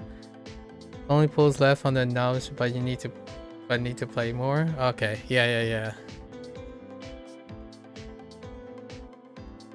Nice. There are a lot. There is.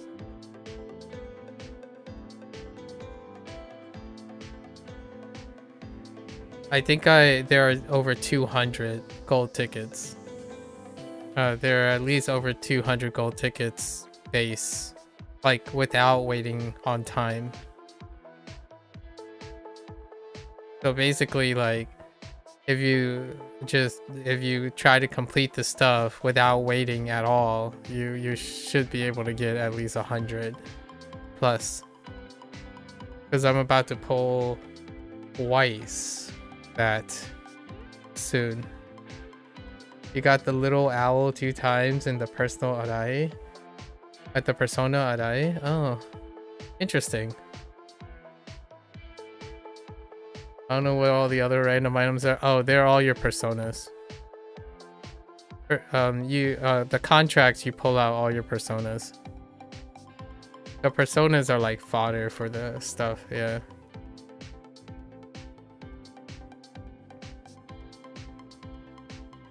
This is an organization. All right. It's tough. Midnight Oil. I'm so tempted to just abandon everything and play Phantom X. But freaking Phantom X. Why? Oh, I guess it's called Phantom Arai if we're being lore accurate. Oh, is that what they? Oh yeah, because they use different modifiers. There's going to be modifiers, you know, like Genshin does this, right? Or Phantom Thief, you know, like Genshin does this, right? And MiHoYo, where they like this version, so they use like the front word, and it's like, oh, now there are 3 versions of the same character, but they're different versions of them to like double dip, like double or triple dip on the gacha, right? Like, oh, this is I can only think of a Street Fighter example. This is Alpha Ryu, not Second Owl is already gonna be chunk for the awareness. where is unlocks some great stuff. 暴富 Oh, fool. You gotta also remember that you gotta decide on who you're gonna pick for the 3. You can get you're guaranteed to get 2 of the 3, but generally you'll end up getting all 3 in that pick in the later things. I think the only thing that you're almost not guaranteed to get is probably Ren, because he's the like dream pick. But if you get lucky, I haven't gotcha that because I don't have enough of those platinum tickets. You don't get enough platinum tickets to hit the pity. And even then the pity is random. The other 2 are the one that you are working on, you get to pick, but the others aren't. The others are random. And then you have to draw like 300 times to get a pick. So it's kind of a little whack, just slightly whack. Are the Metacrystal jewels the premium thing like Genshin promo gems? Yes, you can expend them to draw. Yes. So anything and everything is meta jewels. When you see metal crystals like 10, 5, 10, you just collect all of them. You hoard the heck out of them because that's what it's gonna make up for all the future draws. The draws are on top of the tickets. You can get tickets, but you can also spend the meta gems. But gold tickets are like standard banner, yes, and blues are premiums. Yes. Yes, the gold, yeah. The like really chromatic, anything that's chromatic is premium. And then all the others is standard. Yep. I don't know. I have like 10,000 meta gems now. So it just kind of fills itself out, honestly. I don't know if I'm going to stream another like gotcha phase. I did open like 80 standard banners like 2 days ago, and I'm 20 short of the the random pity. So I will probably open 20 tomorrow. No, they give it to you like candy, I'm just saying. Like it kind of looks like candy.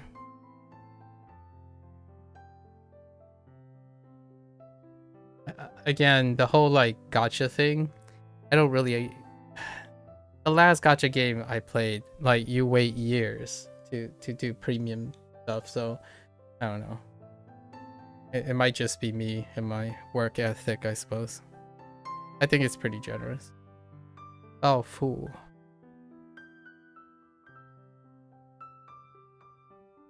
All the other currencies can buy tickets as well on a monthly basis. So I don't know. If you play and keep up all the stuff, you have like 6 or 7 things where you pick up a ticket every month. Maybe like 3 tickets every week or like every month, like in various sources. So weird.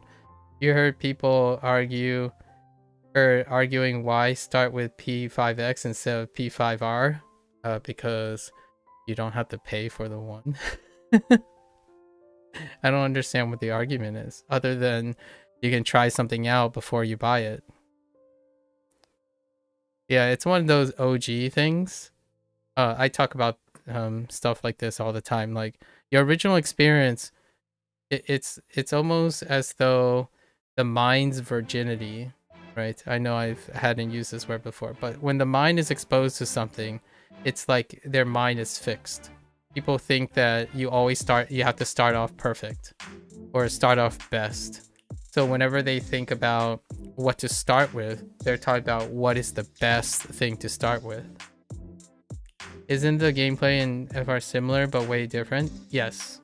Yes. It captures the P5R stuff, but just everything is with more depth. You get more depth from all of it. So if you're not, that's what I mentioned yesterday when you were talking, like if you're not interested in P5X, there's no chance you're going to be interested in P5R. So when people argue about whether they start with the I made an analogy before, like just before this, before you showed up, or when you were making a comment. If you start at the deep end, it's a sink or swim situation. Someone could like a game if they were leaned into it. But if you're taking advice from someone who is really deep in it, like super enthusiastic, they no longer have the perception and understanding. Most of them who's doing this for entertainment or self-pleasure, they no longer appreciate the idea that whatever they think is normal and an acceptable standard, it's not the entry point for other people. It's kind of like, hey Coffers, do you want to learn Chinese with me? Here's I'll give you 3 dictionaries and 2 textbooks, and catch up with me in 4 months. You're not gonna start. Like, that's basically that argument, in my opinion. When people argue which should you start with, P5X or P5R, you start with the thing that is lighter because you don't know if you want to be hardcore. It works for some people, but I think it doesn't work for most people. There are more people who are likely going to be overwhelmed and they drop it like a bad habit. It's kind of like when you start language learning publicly, the first person who's overzealous comes to you is like, oh, you should do this and you should do this and you should do this. You definitely have to do this. So put 1 hour in this, 30 hours in this, or like 30 minutes in this, 15 minutes in this, and don't forget to integrate this, and your whole calendar is filled. There's your 7-hour day. Like, but I have 30 minutes to study language a day. What am I going to do with 7 hours of programming? Don't worry, you're going to need it. Promise. And that guy just leaves and they don't care about you personally. If they come up to you and say that to someone who's starting, in my opinion, respectfully, you don't care about the person you're talking to. And you don't care about the argument that is relevant to someone because you don't have their position in mind. When someone is arguing how to start, the argument is moot when you're comparing the gold standard, super hardcore thing to a starter. Like, that is, in my opinion, is why the internet has bipolar behavior. They make decisions comparing zeros and ones. They're comparing 2 things that are part of the process. In fact, I would make an even crazier argument. Play both at the same time.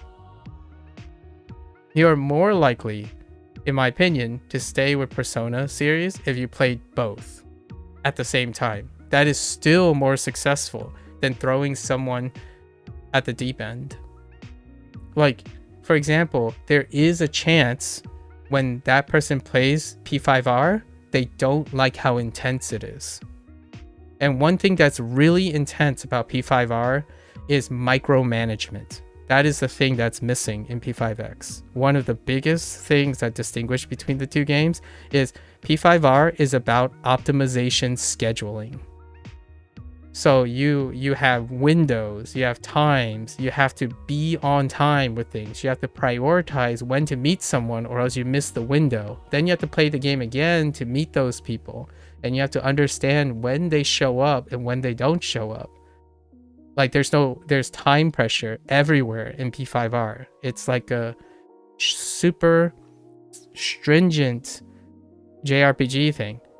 In P5X, you pick up wherever you go. It's saved wherever. It's like, it's the most casual form of Persona 5. So you can do it whenever you want. In P5R, if you're ready to, oh yeah, I really like this. Now I want some more substance or like really, really in-depth. Pick up P5R, right? Yeah, like if they liked Persona but wanted it easier than P5, yeah, then P5X it is. Like if they like the idea of P5. For the record, Coffers, the first collaboration, I didn't check this out yet, but in 2 days, right? In 2 days, I'm supposed to do the character arc. The collaboration, I'm pretty sure in one of the things is all the cutscenes, a lot of the cutscenes from Persona 5. like to get you interested in Persona 5. Like P5X is literally the first event is to advertise and get you interested in P5R's story. Like that's their first character. Their first character, and then they play the game. Literally, P5X have cutscenes from P5R. And I know because I've seen some of those cutscenes when I was watching, and I'm still going to watch them. Some, like the purists would say, but then you're gonna spoil the game. You're gonna spoil P5R and whatnot. It's like, do you know how long P5R is? I'm sure you do because you're a fan of P5R. There's advertising and trying to get you to be invested, and then there's oh no, the whole game is ruined because you saw something out of like a 150-hour game. I don't know. Yeah, they want you to buy the full game, like for sure. There's no, you probably wouldn't see the cutscene until 50 hours in. Yeah, maybe, yeah, some of them probably. It would be interesting. And you know what? For me, I want to know where those cutscenes are. I like watching cutscenes out of context. Because when they're out of context, it means by the time I get there, if they try to sell me on a game, right? They got to intrigue me. So if they pick like various cutscenes, I want to know what the heck is going on. And they probably made it so it's coherent, but now I want to play the game to find out the impact. And that's kind of the thing. It's the adventure. It's the journey, right? And P5X is going to give you an example then. When you get there, you're like, oh, it all makes sense now. Yeah, I know. Like, oh man, this hits way different. This hits different when you actually play the game to that spot. And I get it. Some people can't do that. They can't play something. I totally understand. If you're one of those people, don't do it, right? If you're the person who like, you watch someone play a game and it doesn't encourage you to play the game yourself, don't do it. And then go play the game. And then take the risk, right? Take the risk. You can take advice from those people who say, oh, buy P5R, because that will definitely make sure that you never regret playing Persona. That's not true. It's like, if you're going to play basketball, you might as well become a pro basketball player. Aim for the best. Come on. Like, what's the worst that it could happen? You quit? Like, oh, okay. In my opinion, if I need to advertise and encourage someone, the more consistent approach is to lean them in. Like, arguably a much more conservative way is to ask the person, do they like trial by fire? If they like trial by fire, go pick up P5R right now. Jump right in. If you know spending $30 will make you want to like P5R, do it. If that hype of people telling you, giving you enormous hype and promise, and that's enough for you to finish the experience, P5R. If you're someone that's like, oh, I kind of like the idea, I don't know what I'm getting into, and I don't kind of want to spend any money, and I kind of also want to know a little bit about P5R and the P5 universe, P5X. No contest. They're two different products. It's so weird that you would compare them like that. Like, is it one or the other? It's both. The question is, who are you talking to? Do you understand your audience? You can share your own biases after you have played both of them. If I haven't played either, and I picked up the obvious choice because there's no commitment. Like, you don't have to commit to it. Kind of like buying a subscription, or here's a good example of apps, like free apps, right? And then you can buy their premium version, like this, right? Like, you're buying on a gamble, right? So would you prefer someone tell you how to like something, or would you want a product to let you use it and then figure out how to buy it? Like, figure out if you want to buy it. That's up to you. right? Having an argument like there's only one good choice versus another good choice, like another choice, is weird, in my opinion. You get to choose either.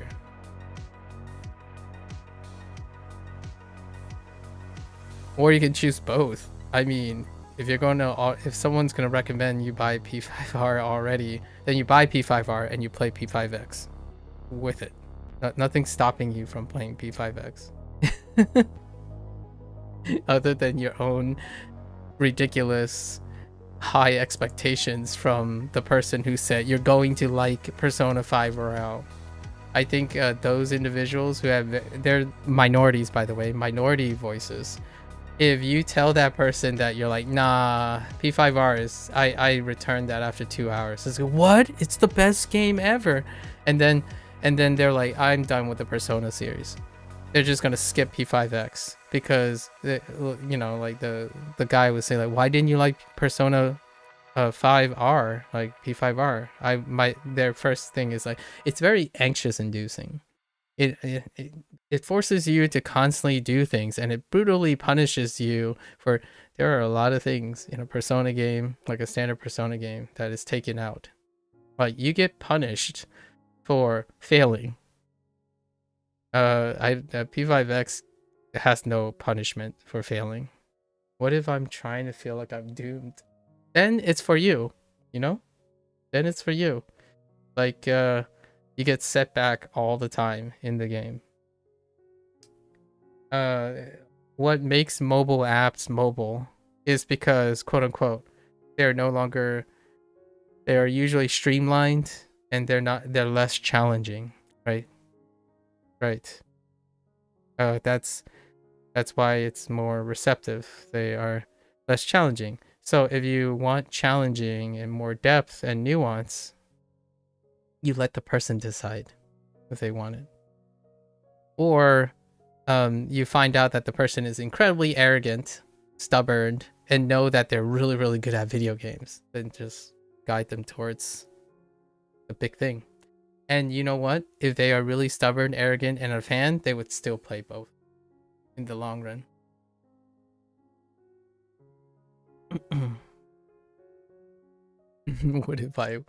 What if I'm trying to feel like I'm doomed?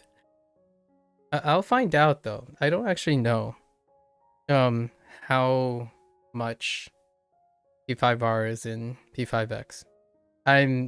My comments are based on what Persona 3 and Persona 4 has already, even prior to P5. Oh, fool. Alright, anyways. You have to unlock the music part offers. So that's one of your goals, you know? You have to get there. I think it's you have to look at your side missions until it's available. I don't know what level you're supposed to be, like 30 or 40.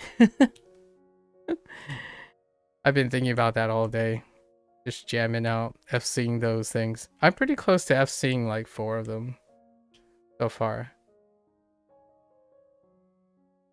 I'm gonna lose a lot of sleep. Okay. Oh, fool. Oh is package. No, embrace. And fool is, this one is to carry on back. Oh no. Okay. So the embrace, to carry on back. Ambition. And ambition is something you always carry on your back and embrace close to you. Never giving up until it's carried out. Aspiration. I was just talking about aspirations. Okay. 他有什么？他有远大的抱负。远大。No, that's not 远大. It is 远大. What the? Distant big? Oh, that makes sense. Distant and big, like far in the future and big. The two different ways to say great. Far reaching and big. Powerful. 暴富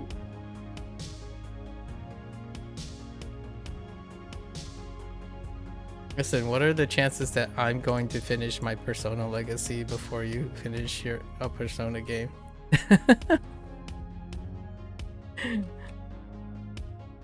待遇 No pressure though. No pressure. 待遇 treatment. 待 treat. 遇 What was you? Cicada road. Oh no, cricket road encounter. To encounter treatment. To encounter treat. Treat when you encounter them, yeah. Treatment. Reception. Interesting. Reception. Oh, like treating the guest. Yeah, fair enough. Ping. Ping dong. Ping dong. 待遇. Oh, I just realized ping dong. Dong is equal to. Ping dong.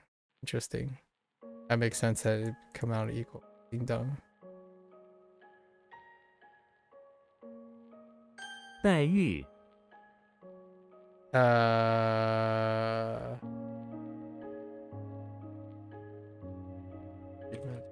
提醒 提醒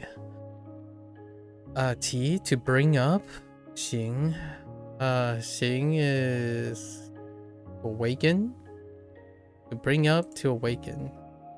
To remind someone is to bring up an important point in order to awaken their awareness. 提醒他带食物 to bring food. Okay. Remind them to bring food.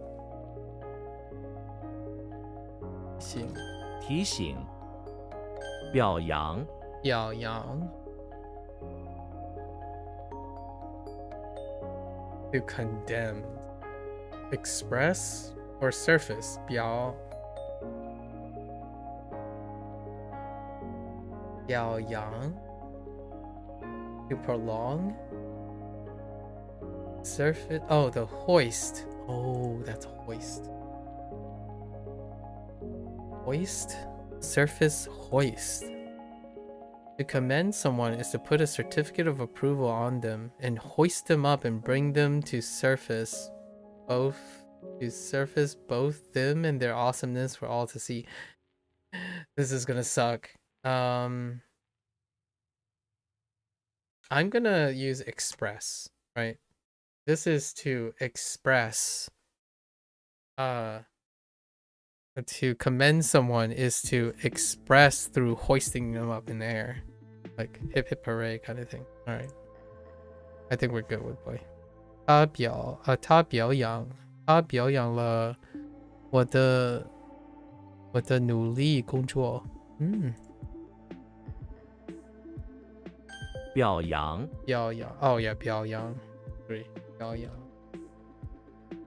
黑暗黑暗 pitch black or pitch dark darkness black dark 孩子们都害怕黑暗黑暗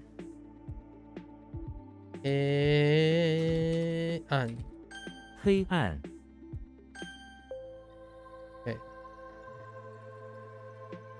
How did I screw up there? 提醒黑暗表扬表扬 Why does it sound like 表扬 Yeah.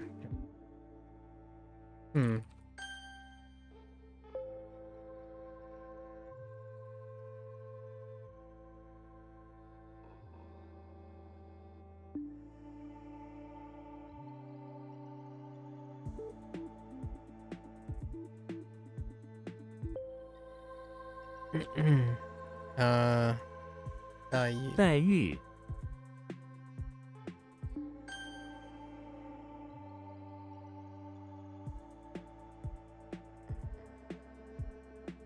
报复 Oh, I screwed up. 报复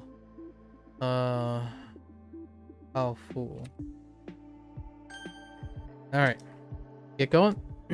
Tears. 眼泪. 眼泪. 眼泪 makes sense. Tear. Oh, eyeball. Eyeball tears. Okay, tear. Remorse. I do not know remorse. 懊悔的眼泪. Huh. 眼泪。指南针。指南针. 指南针. 指南针. Finger. South. Oh, what's this? It needle. I don't understand why it's the south needle though, instead of the north needle. Maybe I do.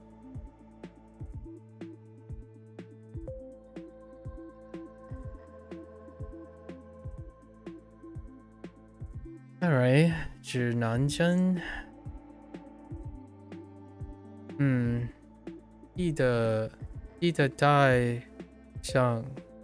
带上一支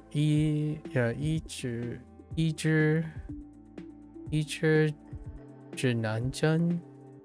记得带上一支指南针。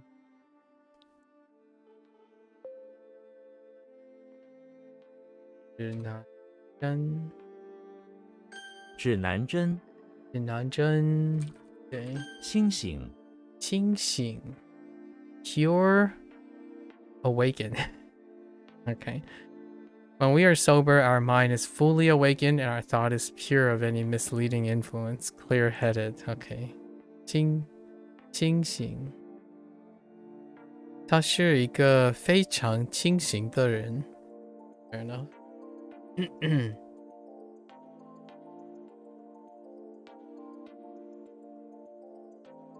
清醒。暗示。暗示. Dark. Yeah, dark show. To hint. A hint is something that shows you how to reach something that was figuratively in the dark. Only those that are really paying attention will be able to see the hint. Okay. I think it can go the other way. Like, a hint is something you show shrouded in a bit of darkness, because sometimes hints are not the full thing, right? It's a little bit shrouded or suggest, indicate. Ooh, okay. 暗示. I like 暗示. 请给我一个暗示. Please give me a hint. 暗示。暗示. 流泪。流泪. To flow tears. To shed tears. 流泪. 这个孩子因为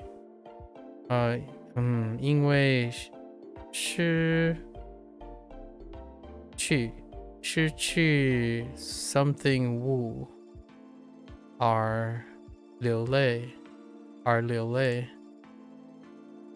宠物. Interesting. 这个孩子因为失去宠物而流泪。失去宠物 for pet. 宠物.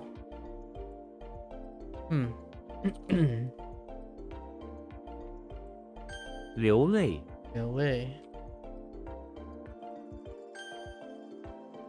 Let's go.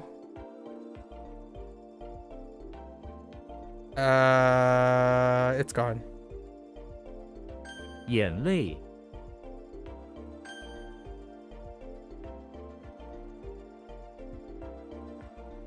Ah! I hit the wrong thing.《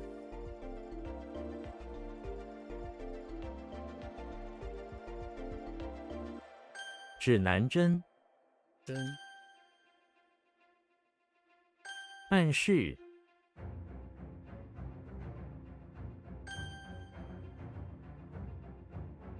流泪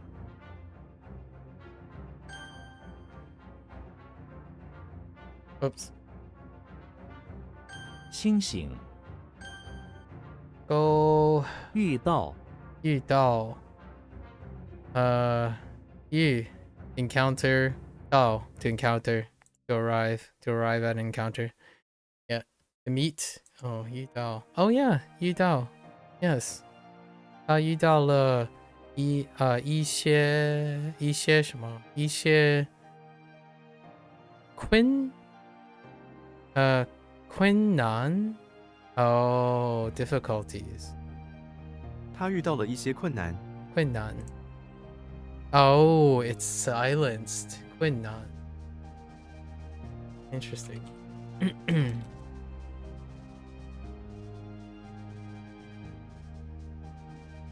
遇到打针打针 to get an injection. Yes, 打针. 我小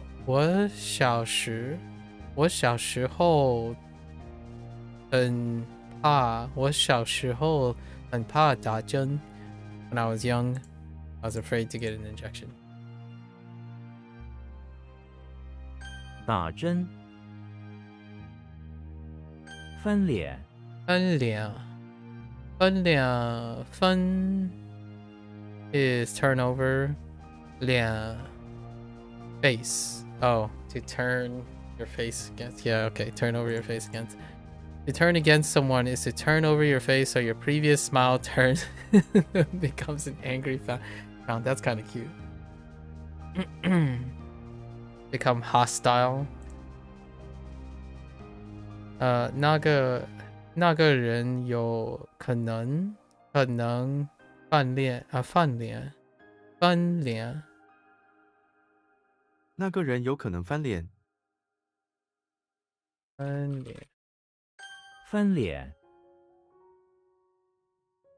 胸 Oh, I just got this today. Okay. So we got chess. They're both chess. 胸 what was 胸?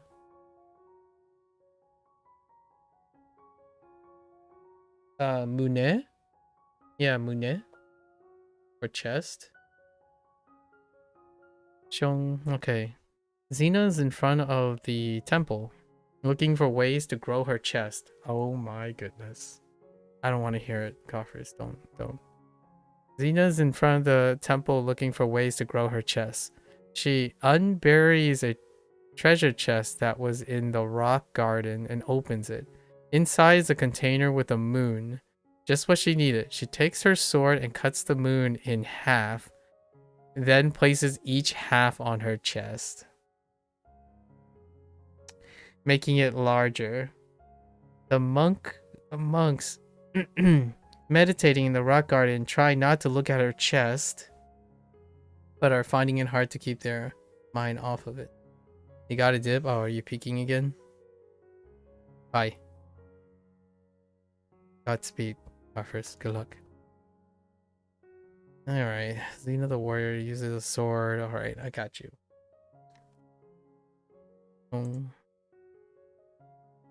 Shongbu, the chest.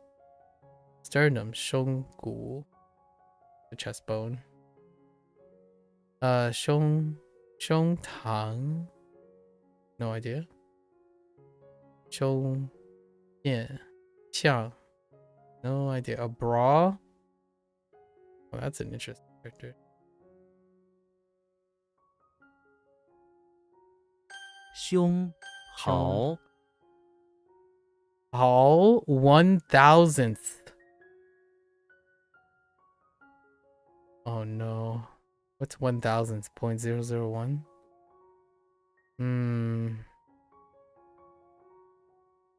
No. Yes. Do I need... What? Oh, Millie. Oh, okay. Okay. Millie. Oh no. How does this work in a sentence? Harry Potter is inside the barn where he's making a miniature tiara out of fur that he got from farm animals. Barn? He uses his wand to make it, but it ends up being extremely small, made up of only a couple strands of fur. In fact, it is 1,000th as big as he intended it to be. It is literally a tiara for ants. Okay. Alright. Yes. There's magic involved. There's a wand. There's farm animals. 1,000th. Oh. Oh, how mi for millimeter? Mi is used for meter? Did I know that already? I guess. Yeah. Because mi is in centimeters. I see. How mi. How wu. To have no. Milliseconds, okay. How meow. Slightest amount. 4毫. Oops. 毫 That might be a problem. Measure words. Scary. Scary are the measure words. 遇到 Oh.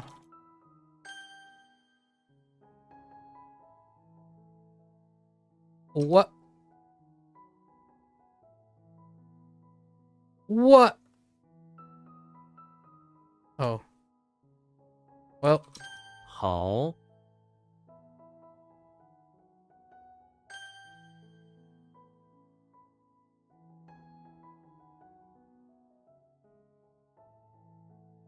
打针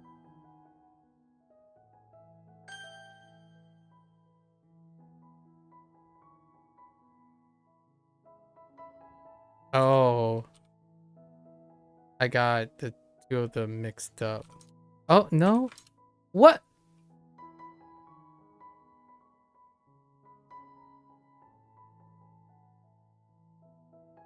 翻脸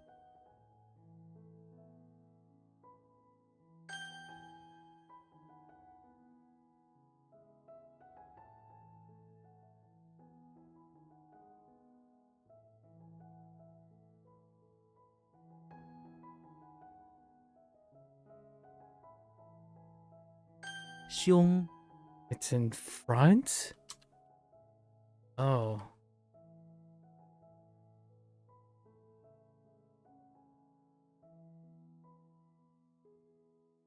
Okay. All right. Hoang, young man. Oh, great. It's like our 5th expression for young man. Or character related. A young man.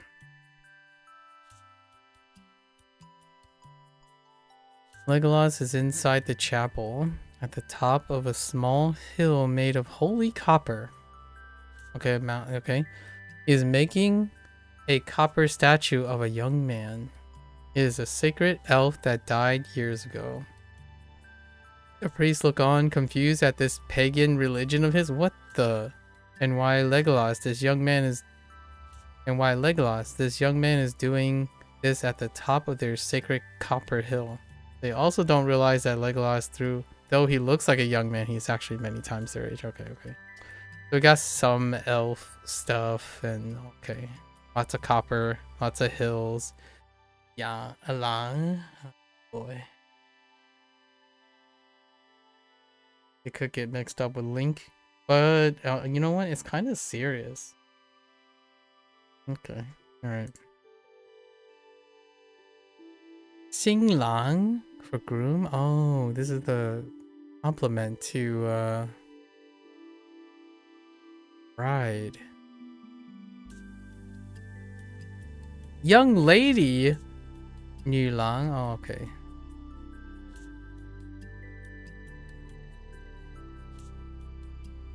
Hmm. 狼 乐 Look. Garbage? Yes. Wait, where's La Ji at? Le Ji? No. Which one is this? Legolas is in the bathroom of the electricity plant, where he finds a bunch of workers guarding a pile of garbage in the corner. The garbage consists of a rare and dangerous electric parts and wires. Yeah, it consists of rare and dangerous electric parts and wires. The worker guards piles of a bunch of dirt on top of the dangerous garbage in hopes of preventing electric exposure. Okay. What does that have to do with Legolas? He just randomly ran into them.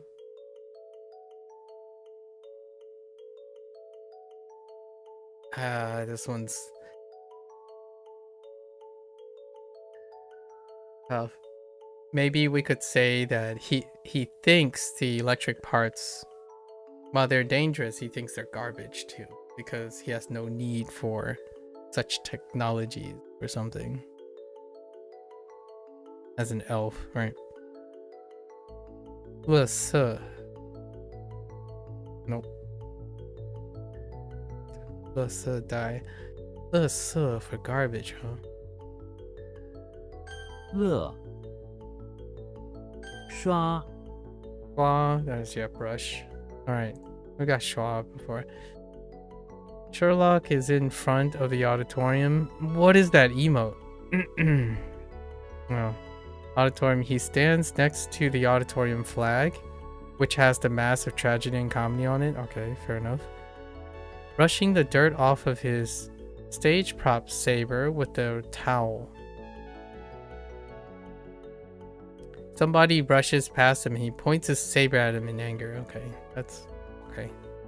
So he was maybe doing a performing arts, or he was in front of the auditorium.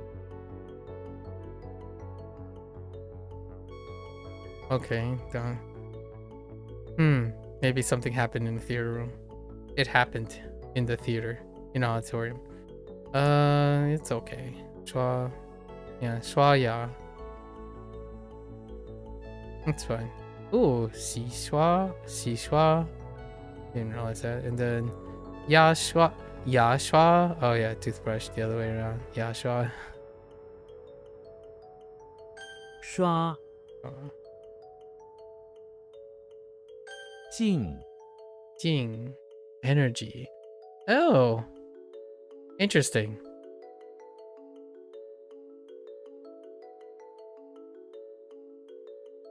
Huh. Energy. Oh, really? The loom and the muscular arm. Jimmy Neutron is in the bathroom of the infirmary, where he is trying to harvest energy of a muscular arm there. Infirmary?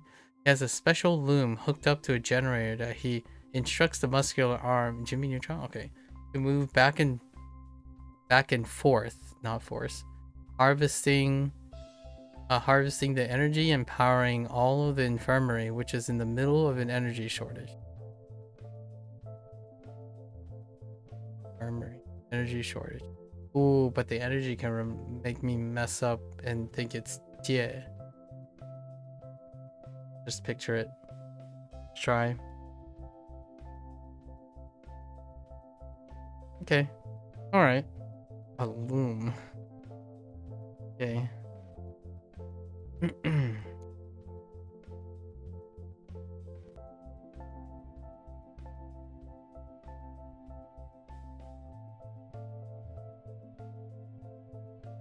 Maybe something catastrophic happened and the power is going out in the infirmary, and in order to save lives and to do that, and come up with a jerry-rig solution by using a mechanical arm to operate a loom to generate energy from the bathroom of the infirmary.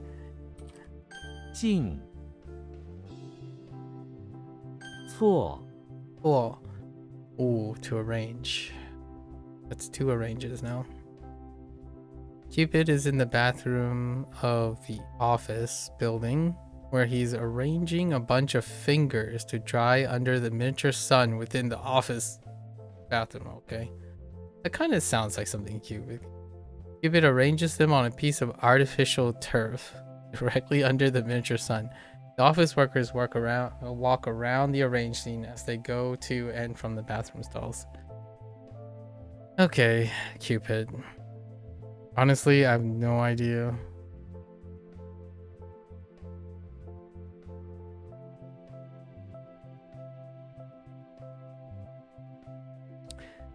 You know what? Cupid is in the bathroom of the office building where he is arranging a bunch of like turf. A bunch of turf with his fingers delicately under a miniature sun, right? Cupid's Cupid. You can manipulate the sun. It's fine. While the office workers walk around wondering what he's arranging or what he's doing. Maybe to like express some love by planting some stuff. Perhaps. We'll go with that instead. 措辞 wording 措辞 interesting. Wait, that's not. 措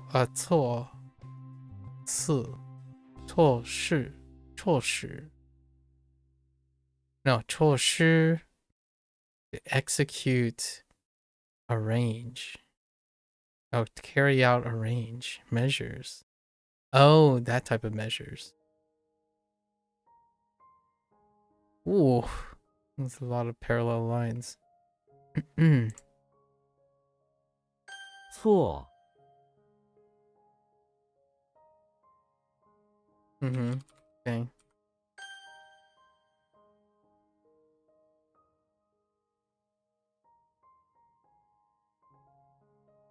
狼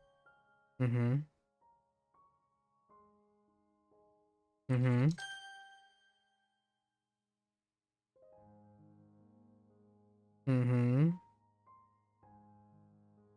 乐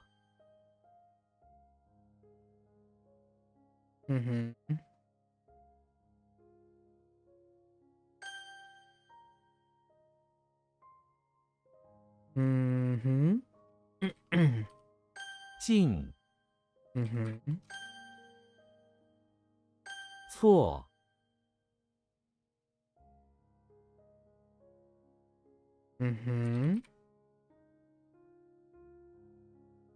Oh.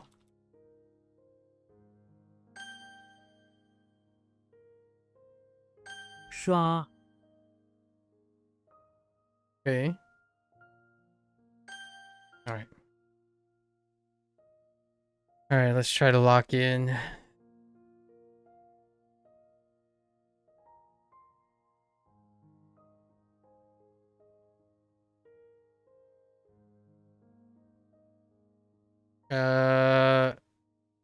Oh no. Ay.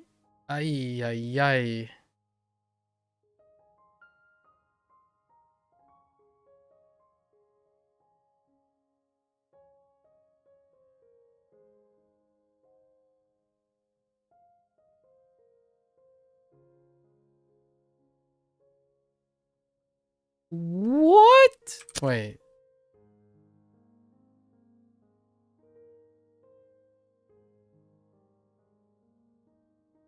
Oh.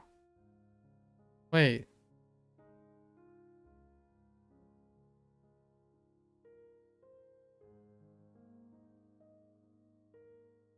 Wait, is that not Andy? Oh, this was a problem. It's a bullshit. 或是 要不要喝点饮料或是热汤？ 凶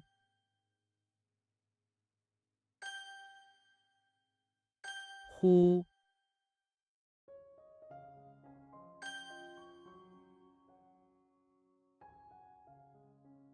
What? Wait.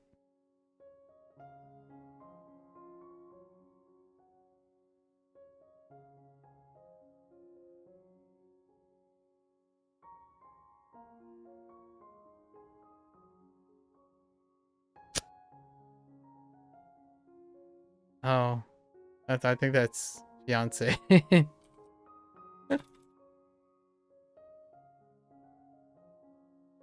生鱼片 我不喜欢吃生鱼片，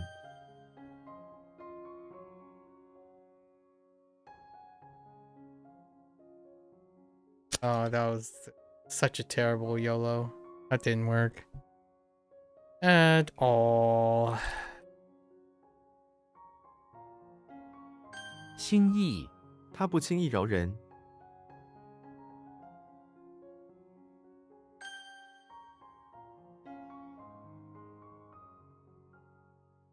阴阳、阴阳是中国哲学中重要的概念。长、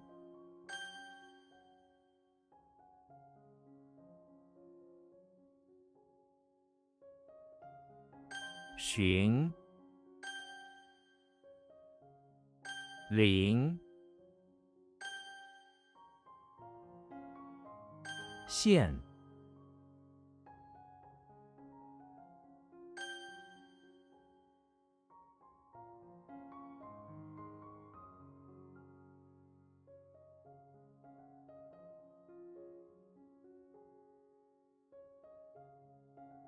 争取、机会靠你自己去争取。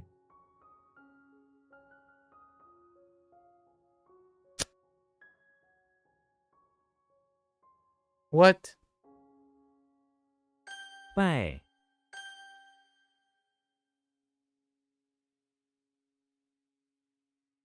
What? Oh.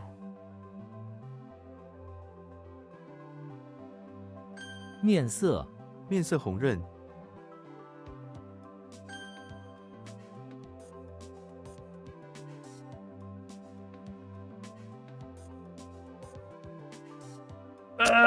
Yong. 围巾、他戴着一条粉红色的围巾。 泳、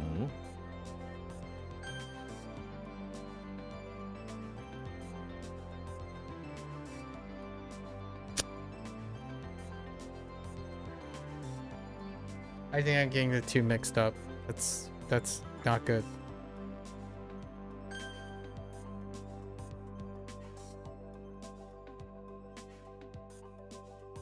I thought it was 糖果. Wait. How's this not 糖果?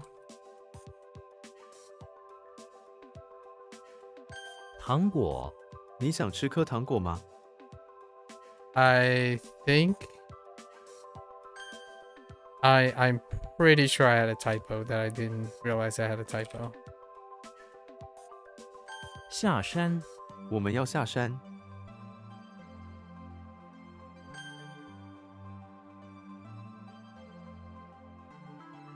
Oh.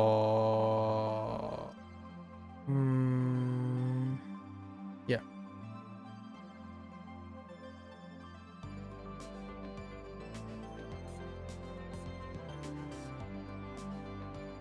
幼儿园、这所幼儿园有很好的老师。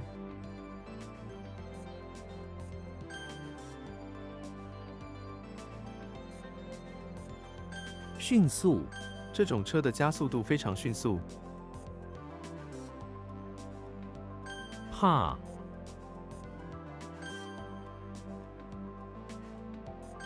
护、要、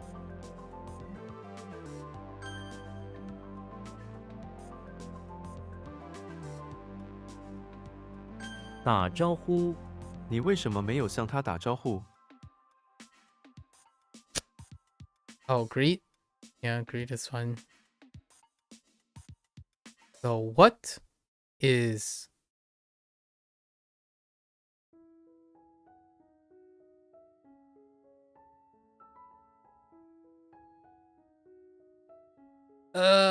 wait.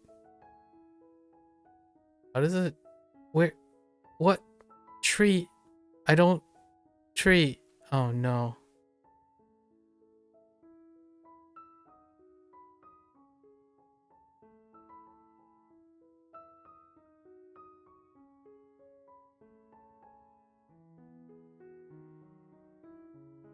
Let's go with my gut.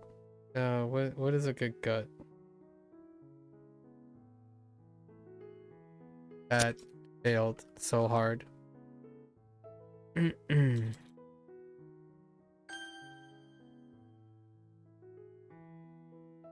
老头，这老头往常不这样。 Oh, oh, I was reading that improperly.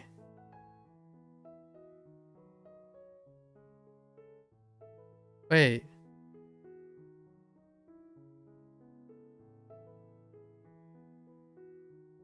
Ah! Wait.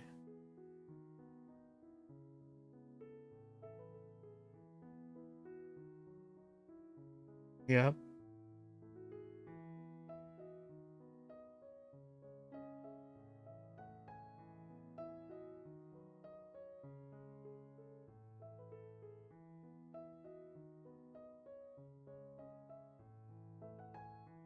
I am confusing all the relations, which happens so often.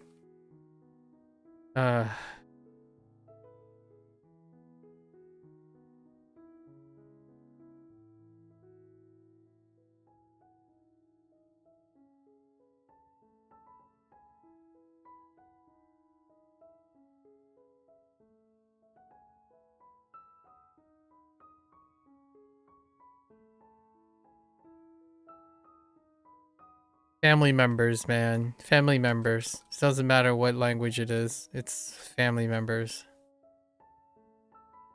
So, what is going on here?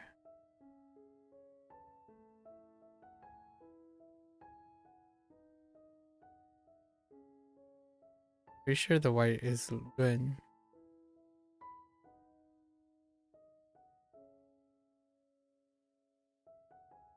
Butler, silver, and tree.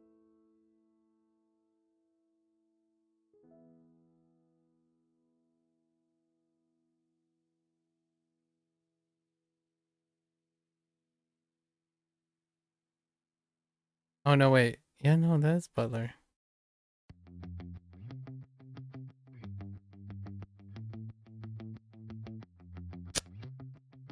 No idea. 金，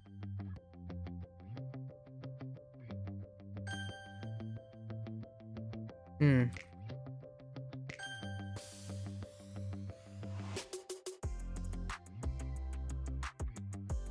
购买，我需要购买一件新衬衫。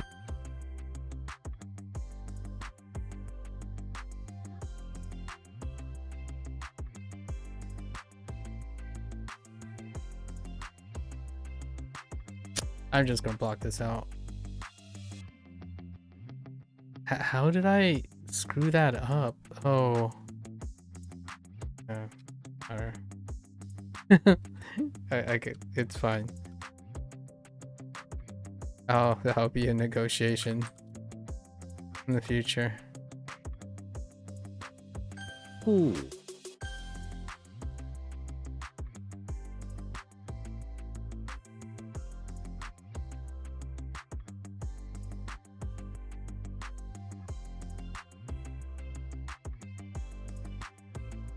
预测， 你无法预测未来。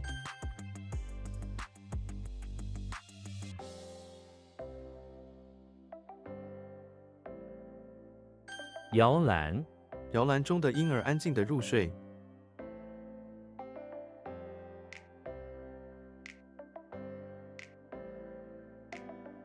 设置， 请帮我设置一个提醒。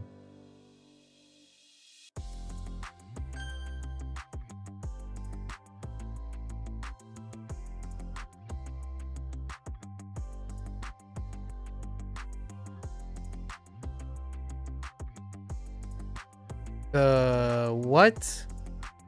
Why do I want to use... 预，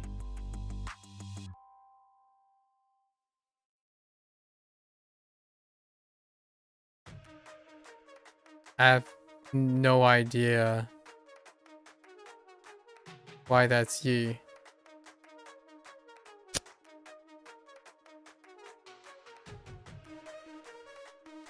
连，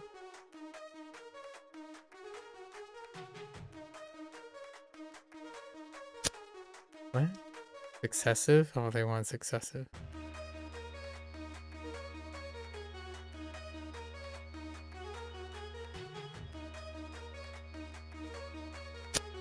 It's to take by victory or success, to strive for, to contend for, yeah.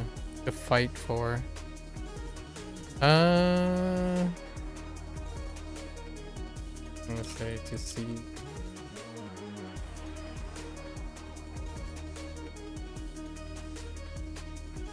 Maybe even to pursue.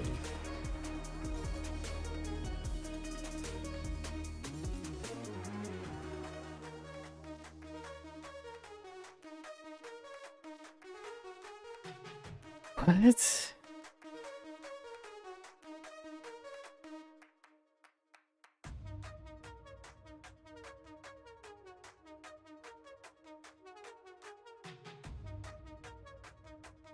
Like a program?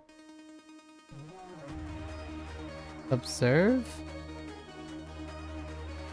Exercise?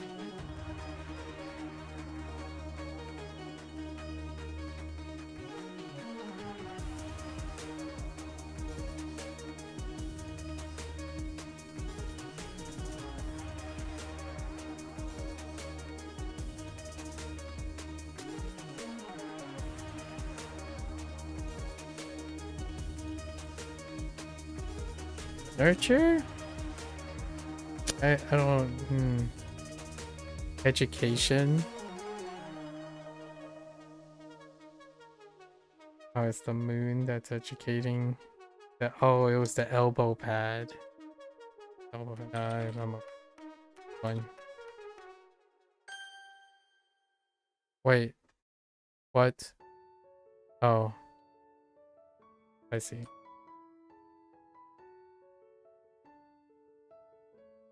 次序，请依次序回答问题。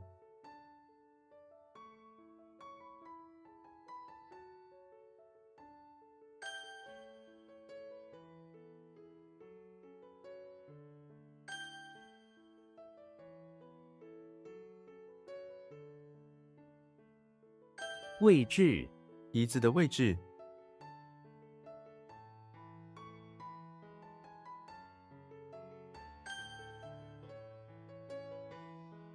What was the way part? Oh.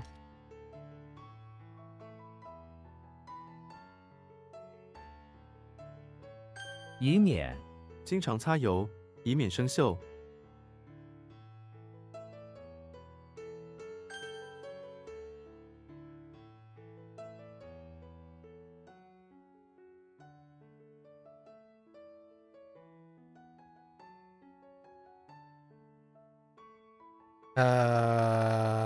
Yellow? Okay. That doesn't work. 动摇，他的信念不会轻易动摇。 Oh, waiver. Waiver's better.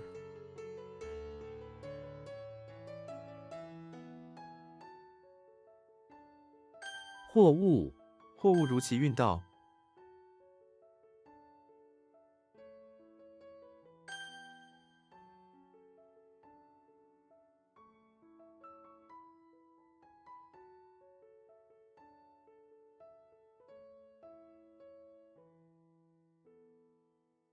I don't know how the butler factors into all this. So block.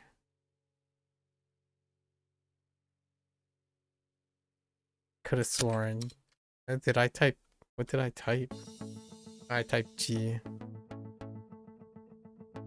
It's the right mnemonic, but I typed the wrong. Wrong read.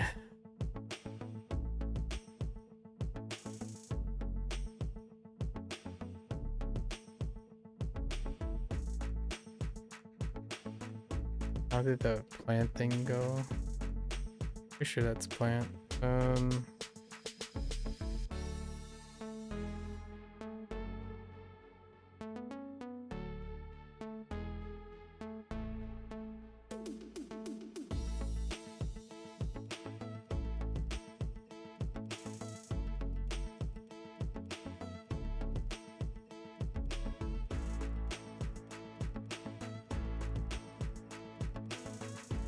Oh. 移植，这棵树被移植到了花园的另一侧。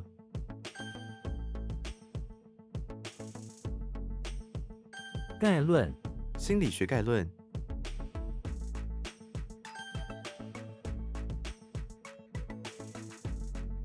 测试、我们需要测试你的知识。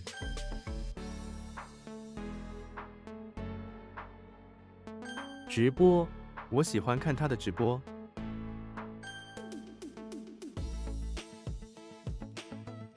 肚子、他有一个巨大的肚子。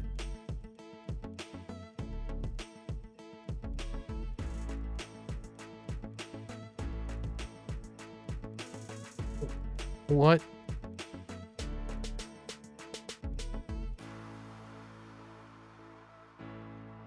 采访、他采访了一位专家。What? 夫妻、夫妻俩要互相扶持。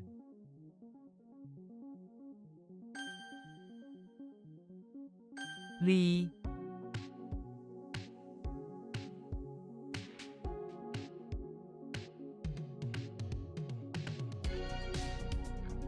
描述、你能描述这个物件吗？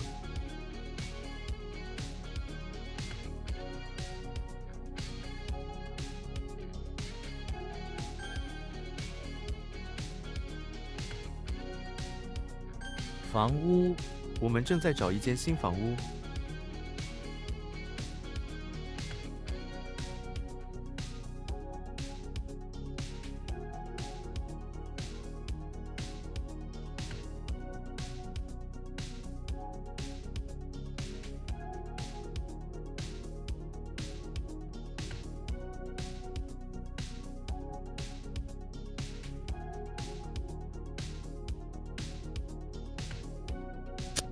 I have to think about that.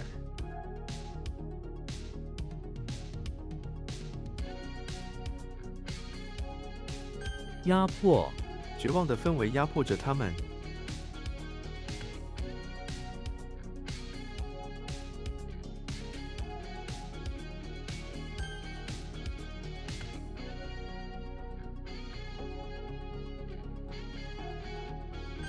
和、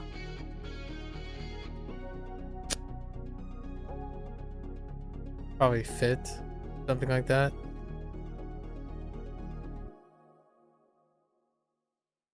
酸甜、这杯果汁有一种特殊的酸甜味道。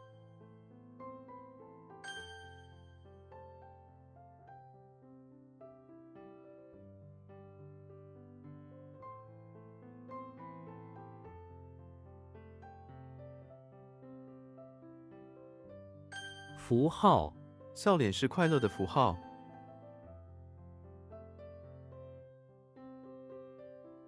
盐、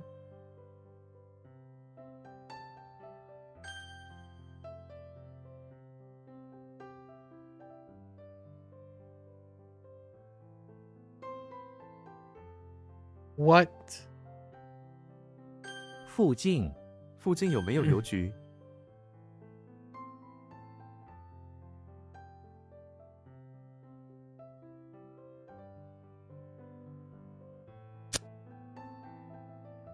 I reversed those vowels. Oh man, I hit 1 instead of 4. 左边、我的书包在你的左边。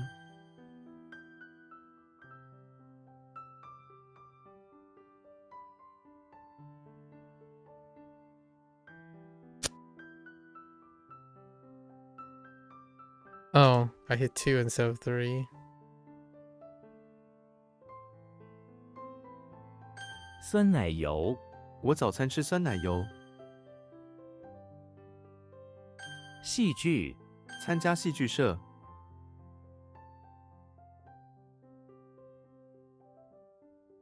What? Oh, education. Dang it. 关、 Hmm.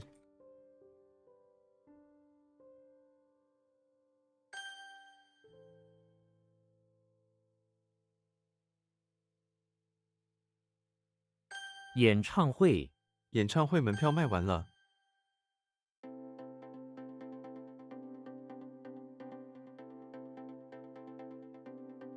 列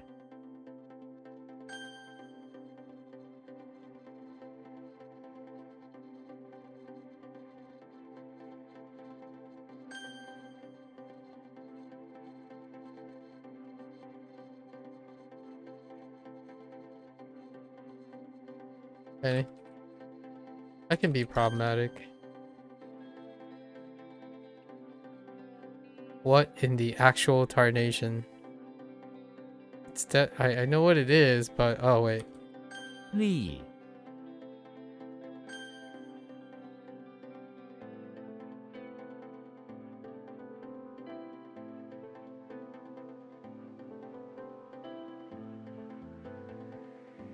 受伤，有人在车祸受伤吗？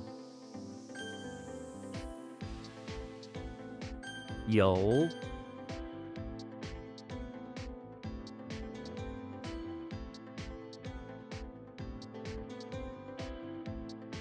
梦想，我有很多大胆的梦想。招生，学校有招生名额。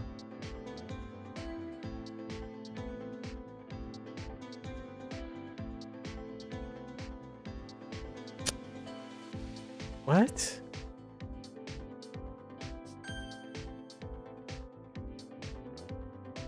Oh my good. Wait, how did I screw this up? 所以 Oh.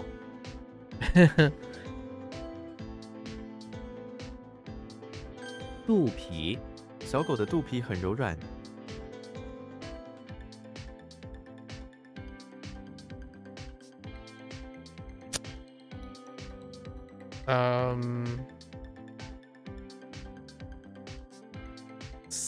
Silenced? 面积，这个房间的面积是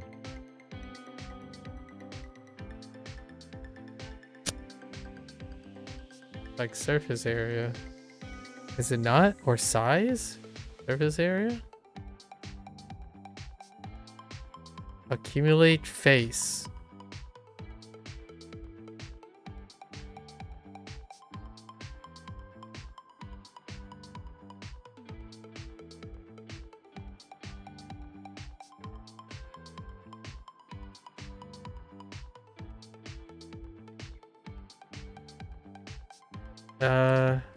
Yeah. What?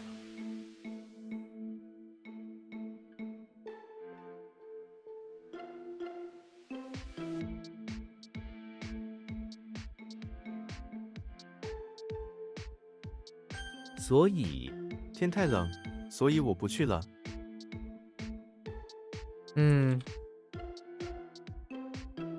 借口，我找了个借口走了。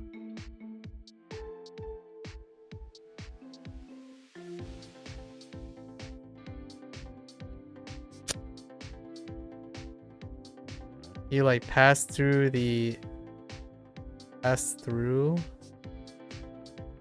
What?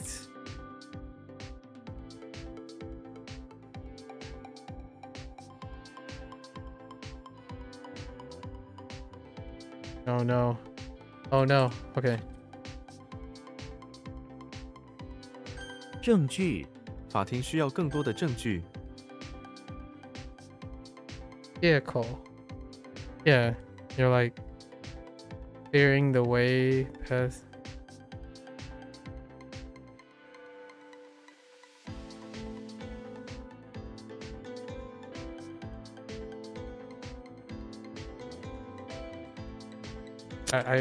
It's like exit or excuse. Oh,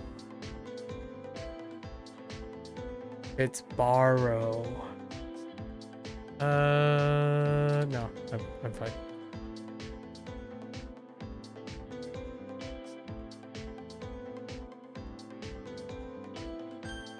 Oh, in area, okay. 乱，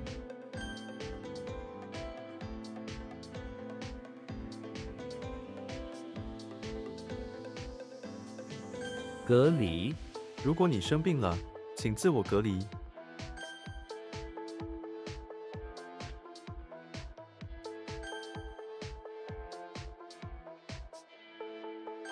韩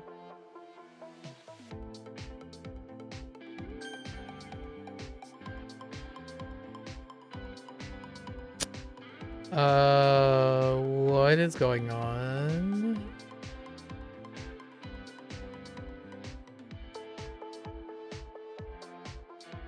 It's not what I, is that not what I think it is?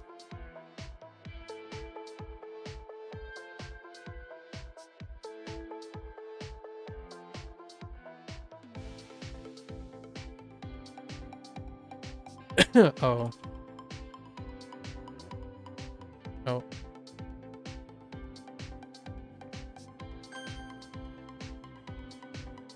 懂得 I've got the silence. I even reminded myself. Oh, this is chaotic. 稳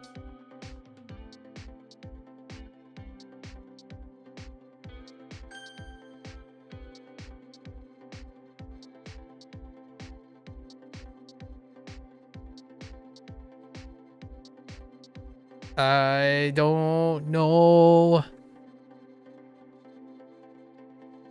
No.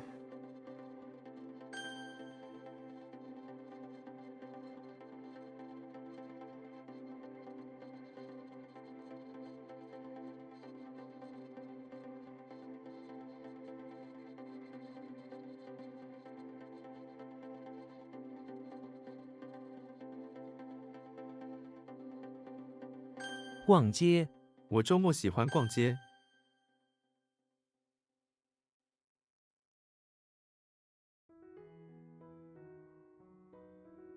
What? 伟大 伟大的文学天才， What? Oh, there's no person there. 否定 我不想否定你们的成绩。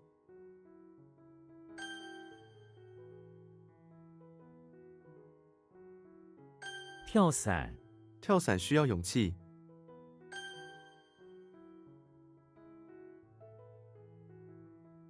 浅显 这个问题很浅显。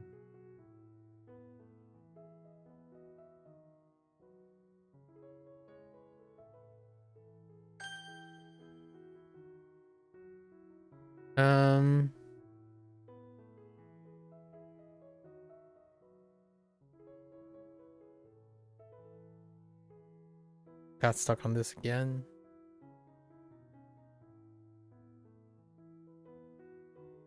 Second.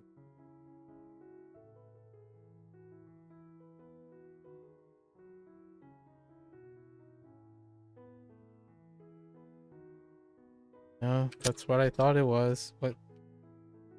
Oh, attract. Wrote attract.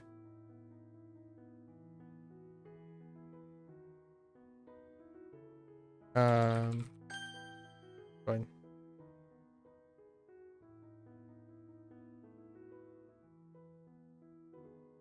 购物 我还要买一个购物袋。 购物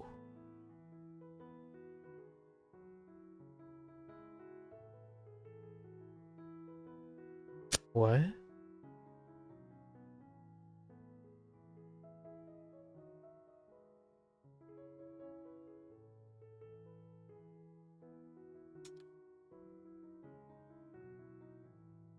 What? 浅色 他喜欢穿浅色的衣服。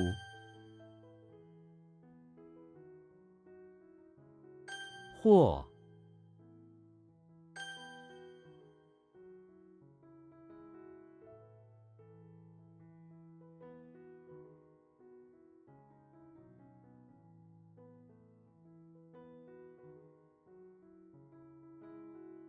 Okay. Why am I drawing a blank on this?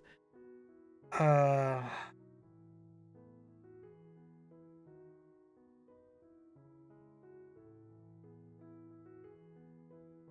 had it and now it's gone. It's gone, it's gone, it's gone. Yellow. Yeah, I have no idea anymore.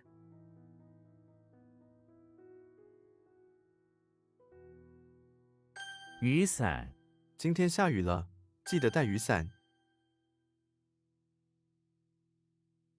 半，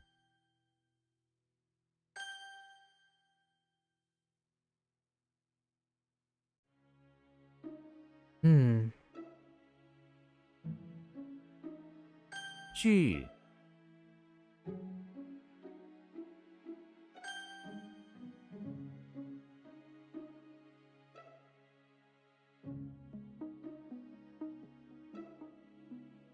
盘，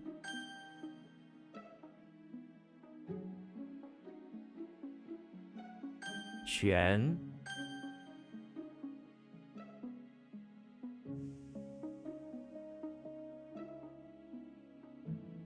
摸，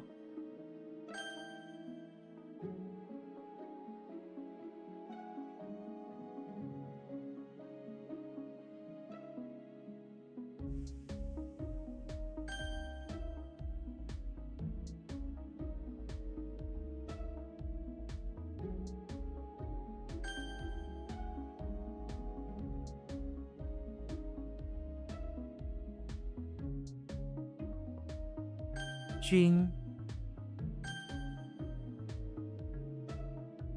网址，网址是什么？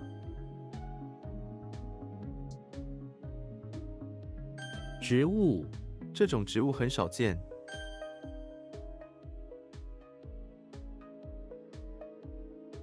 牙医，我不喜欢去看牙医。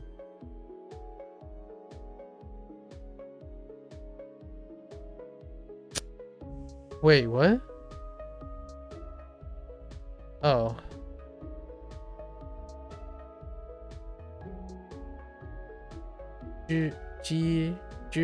Oh,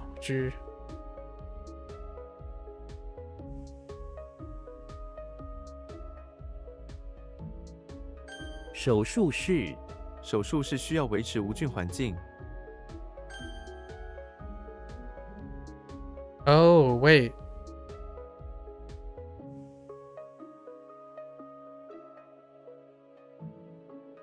I still don't. Drawing a blank. And what happened here? Purchase things?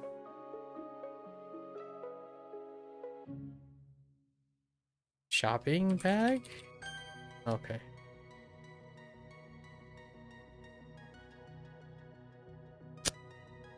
Not that. That has words. I don't remember. Gotta wait. 课，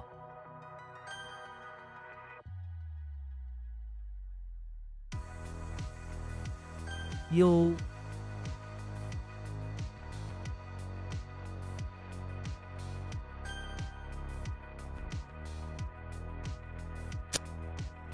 ，What?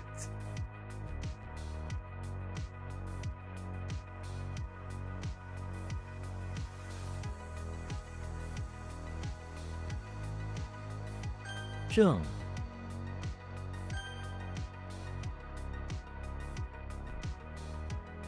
松树，松鼠喜欢爬松树。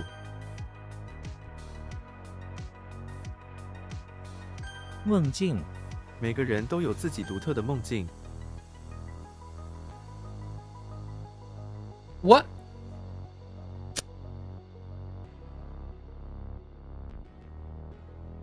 Oh, like the wrong thing. 森林，森林中有许多野生动物。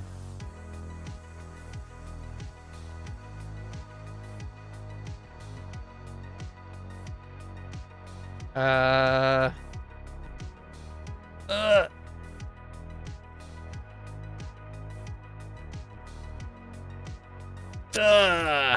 Dang it. Okay, so could have sworn it was. Oh wait. 之间，这两座城市之间的距离很远。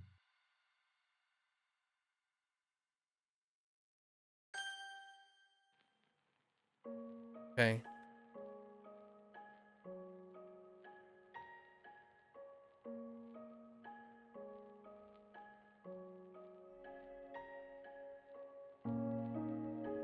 Yeah, I have no idea where the car is coming from.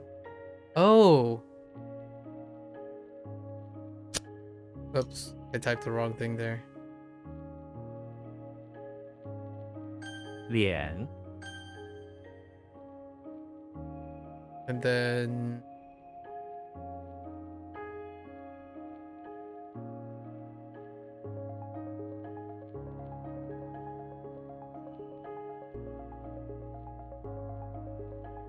What happened here?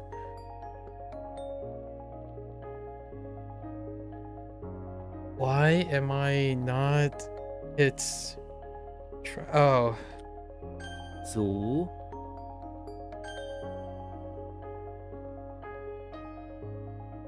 Oh, that backfired.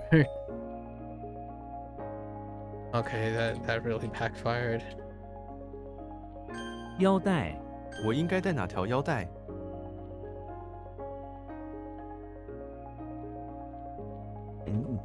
休学他因病已读休学。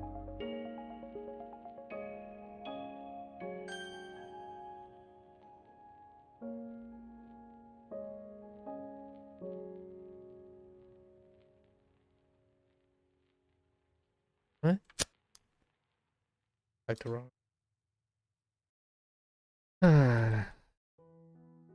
Oh my, I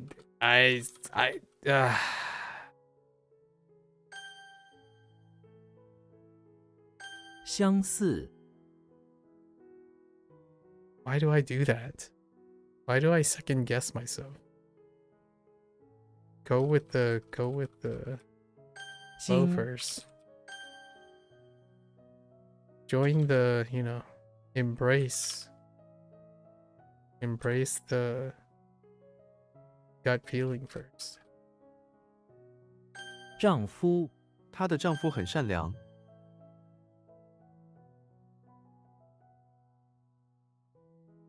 The what face?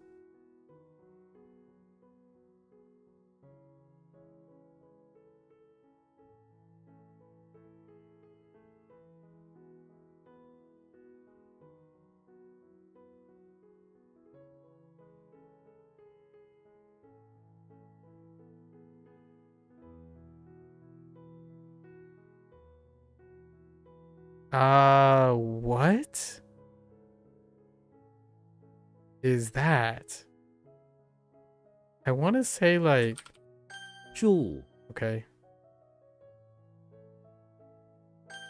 Oh my gosh. That is, wow. 耳 Wow. Wow. Okay. Wow.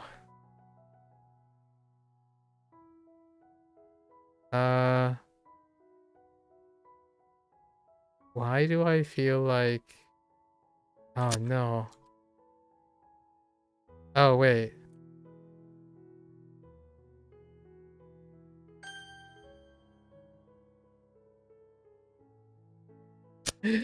I typed the wrong.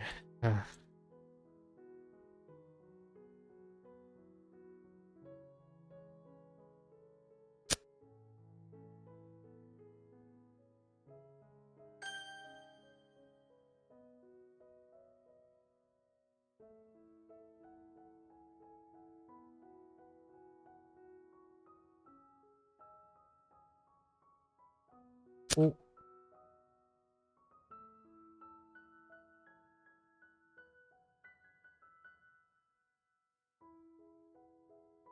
Hmm. Hmm.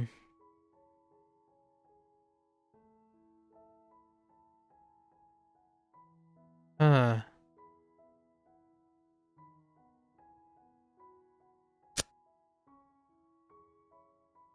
Wait, I reversed the U and the O. Hmm. 马尾那个女孩的马尾很长。公尺美国人不喜欢公尺。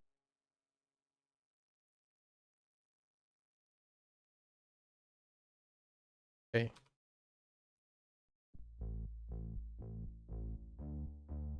Oh my gosh, I missed the G.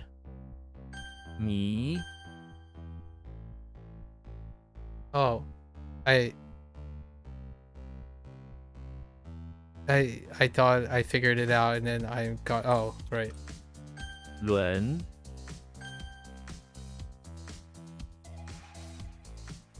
立场，我们在这件事上的立场不一样。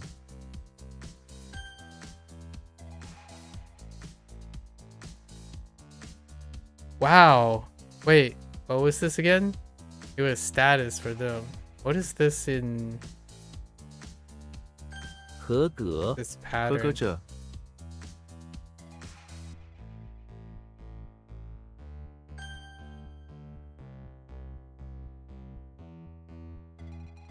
内脏，他因为内脏受伤而死。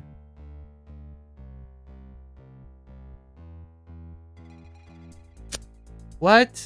Oh, is that centimeter? That's probably centimeter or something. 决定，他们还没有做决定。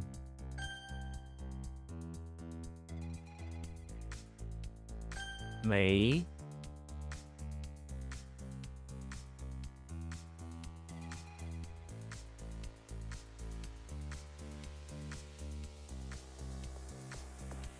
普通话， It took me a while to sort my thoughts.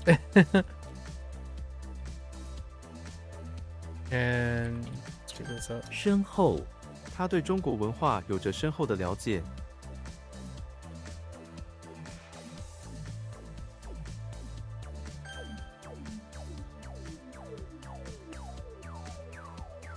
Oh, oh no, it's meter. Dang it! I measure words. –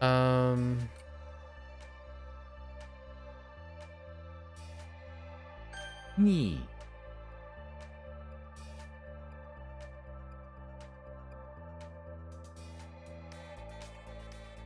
How does this work?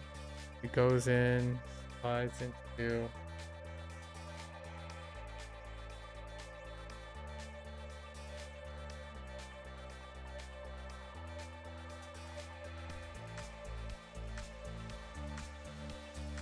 Like a fantasy world portal. I don't know how to word this anymore. I'm just gonna block this. Yeah, secret.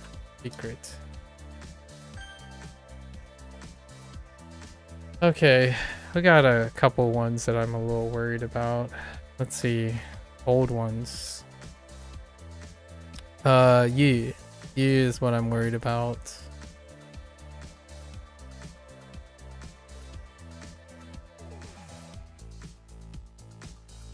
There's also this excuse, which has been okay up till now.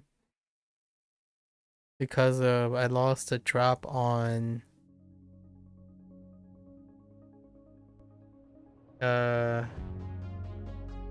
Jie, right? Vehicle or borrow Jie. That's 2.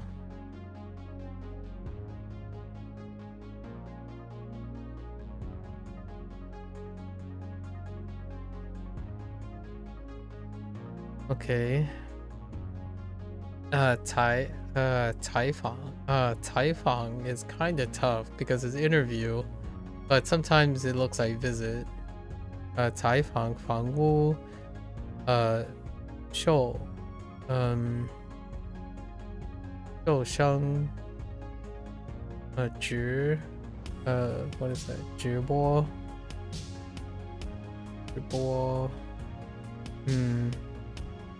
Wei Da.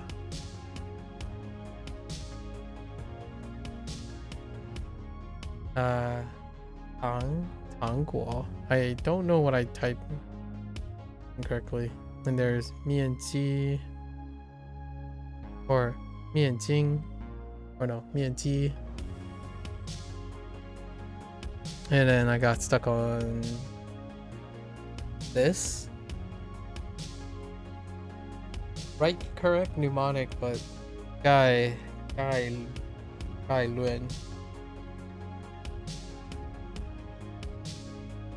just introduction. That was fine. The definition.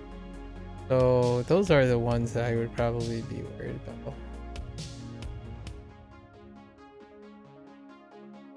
So what? 概论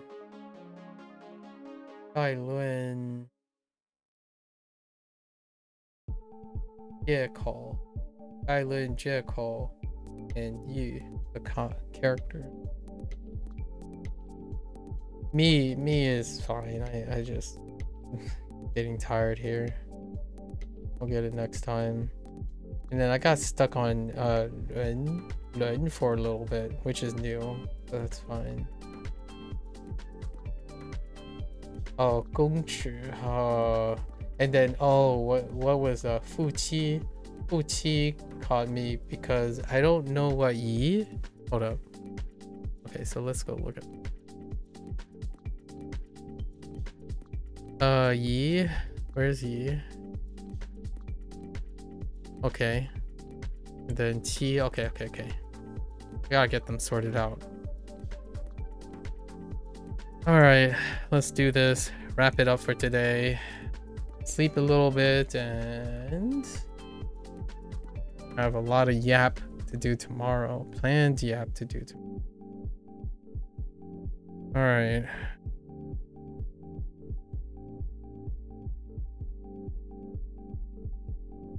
Oh.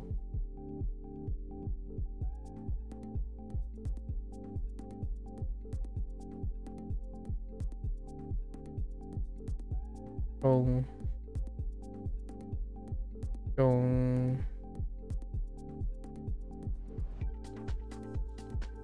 Lang.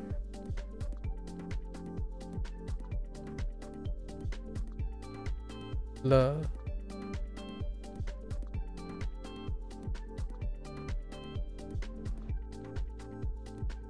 Jing.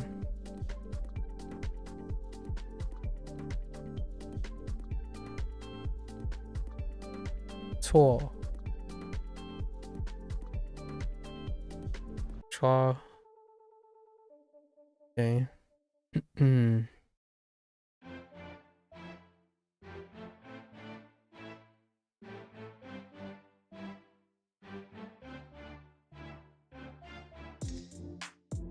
提醒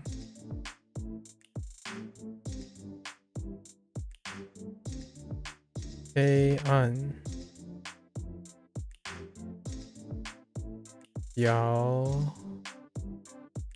表长 Wait, that's not right.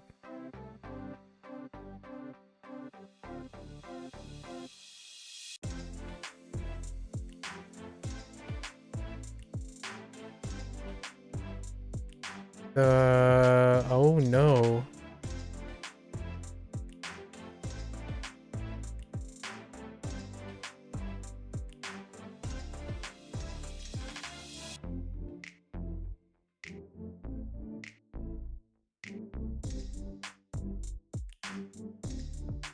Xiao Yan. Xiao Yang. Xiao Yang. Yeah, Biao Yang. Xiao Yang. That's gonna stink. Okay.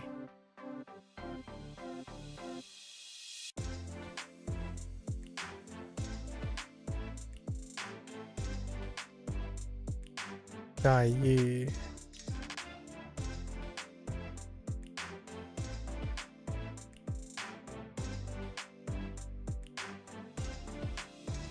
Ao Fu.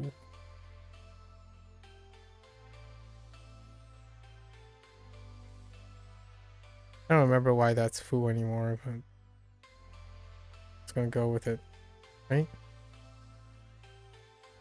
Yes.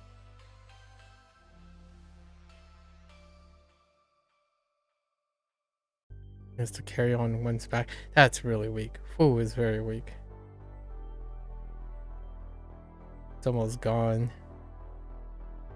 Yeah. Yin.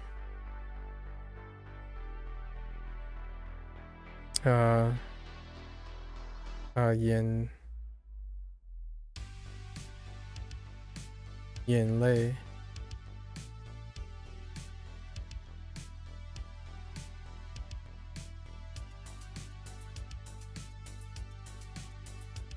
指南针，指南针，暗示。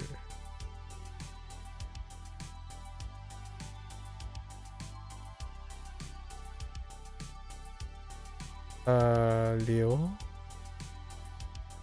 流，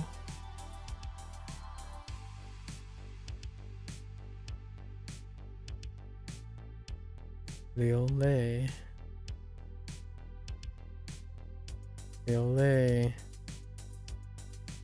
It's fine.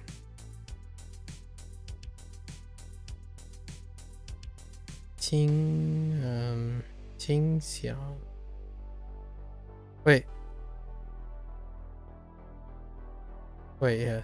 Wait.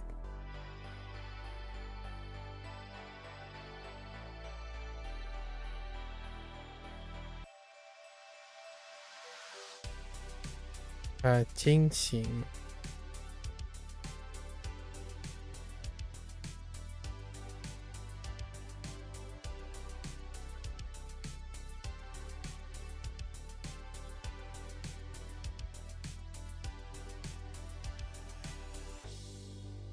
遇到。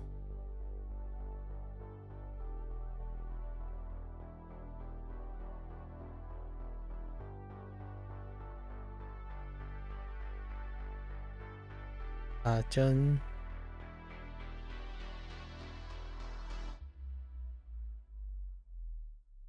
安。脸。Alright. So we have Harry Poppers walking into the barn trying to fashion a tiara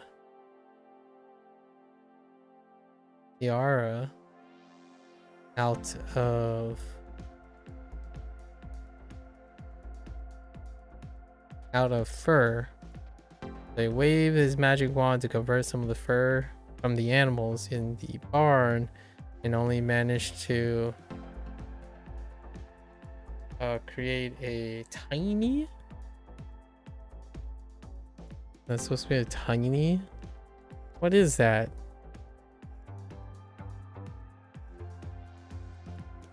Oh. 1,000th. Oh yeah, 1,000th. Oh, that's gonna stink. 1,000th of a tiara. One bill for an ant. Oh boy. It's gonna be a problem. And then we have Xena approaching the front of a temple looking for something to bolster her chest, right? So she dug up a treasure chest that had a moon, had a container, right? A prison.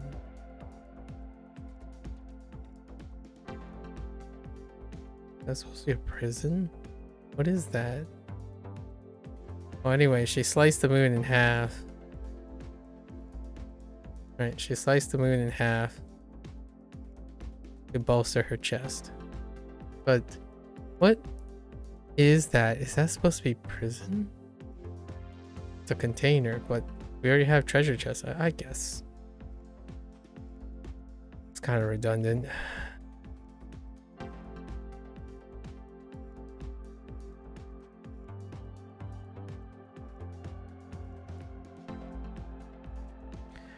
Okay, now we have Link.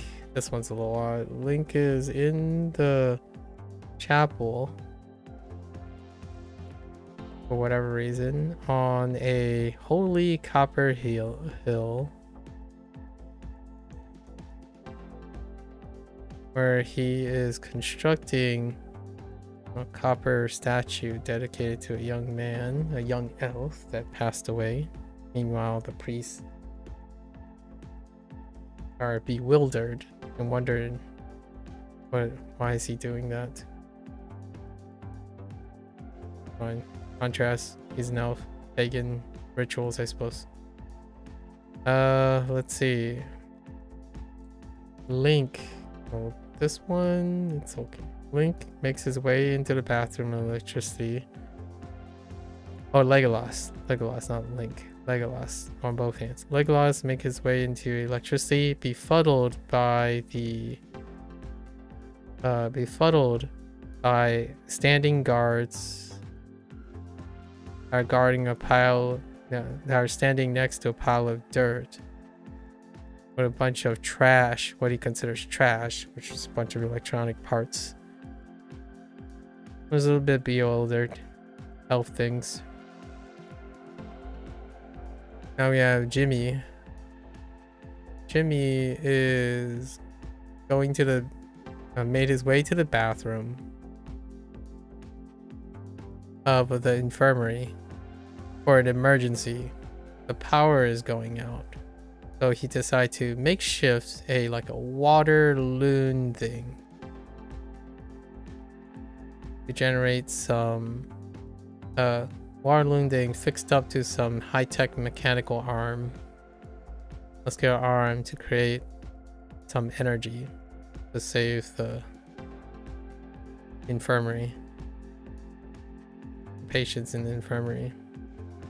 This one's weird. Cupid is in the office. It is in the bathroom of the office building, and in order to spread love and happiness, he's arranging some turf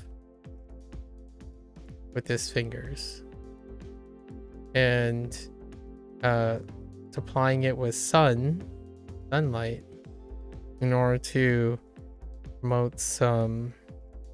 He's arranging it to,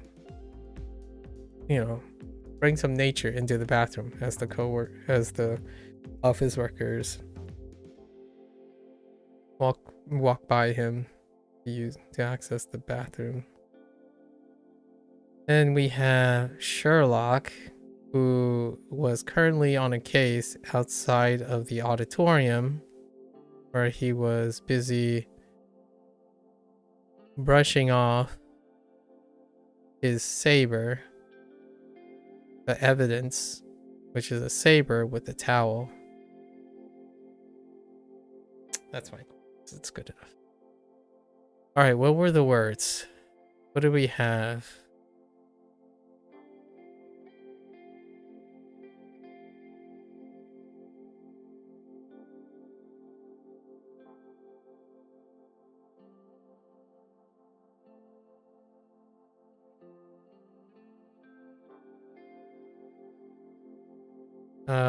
Or was that book?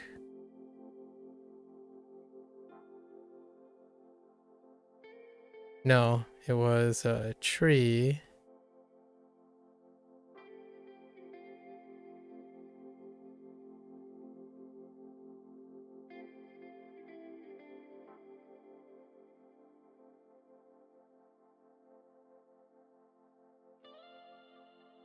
Oh, tree. Tree, silver, and butler.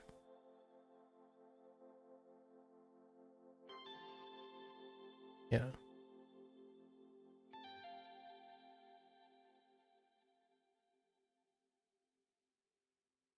Which was Guy. We're missing Guy. And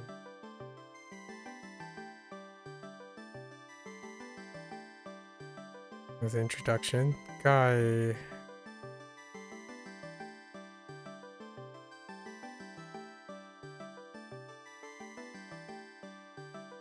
Oh, Guy Ji.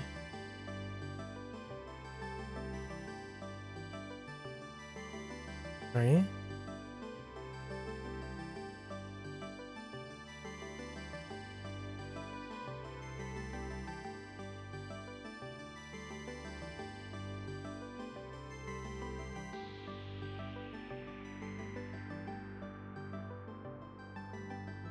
Oh, or was it tied? Oh no, it's Guy Lin. Guy Lin. Think about it too. Alright. Lin is.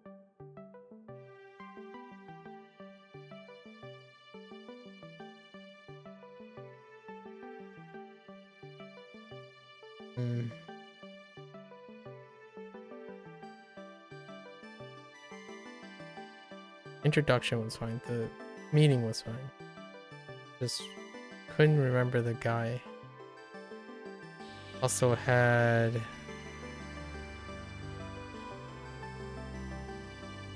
Koichi.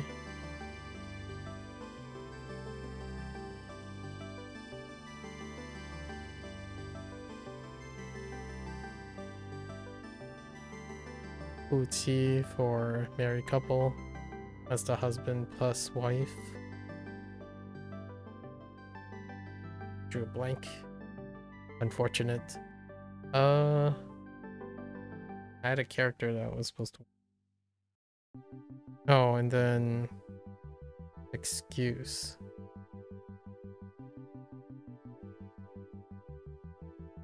A call. And the left one is what I forgot.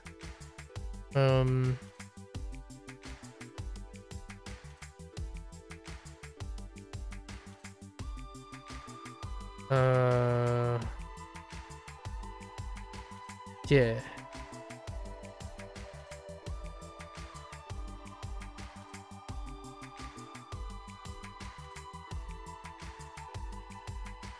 Oh my gosh.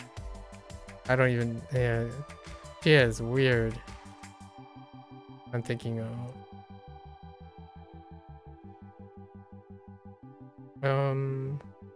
borrow.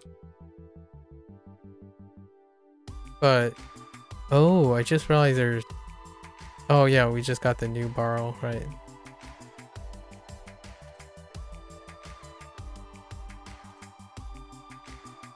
I think I know it. Yeah, flower across. A plow. Plow and then turf. And sun. Right. Vehicle. Which is excuse. Excuse was fine. But yeah is being. And there was one more on the bottom. It was one of the. I drew a blank on a very, very old one. I don't know what it is now. But these are pretty good. Those are where big stuck. Big bad stuck. Oh, I almost remembered it.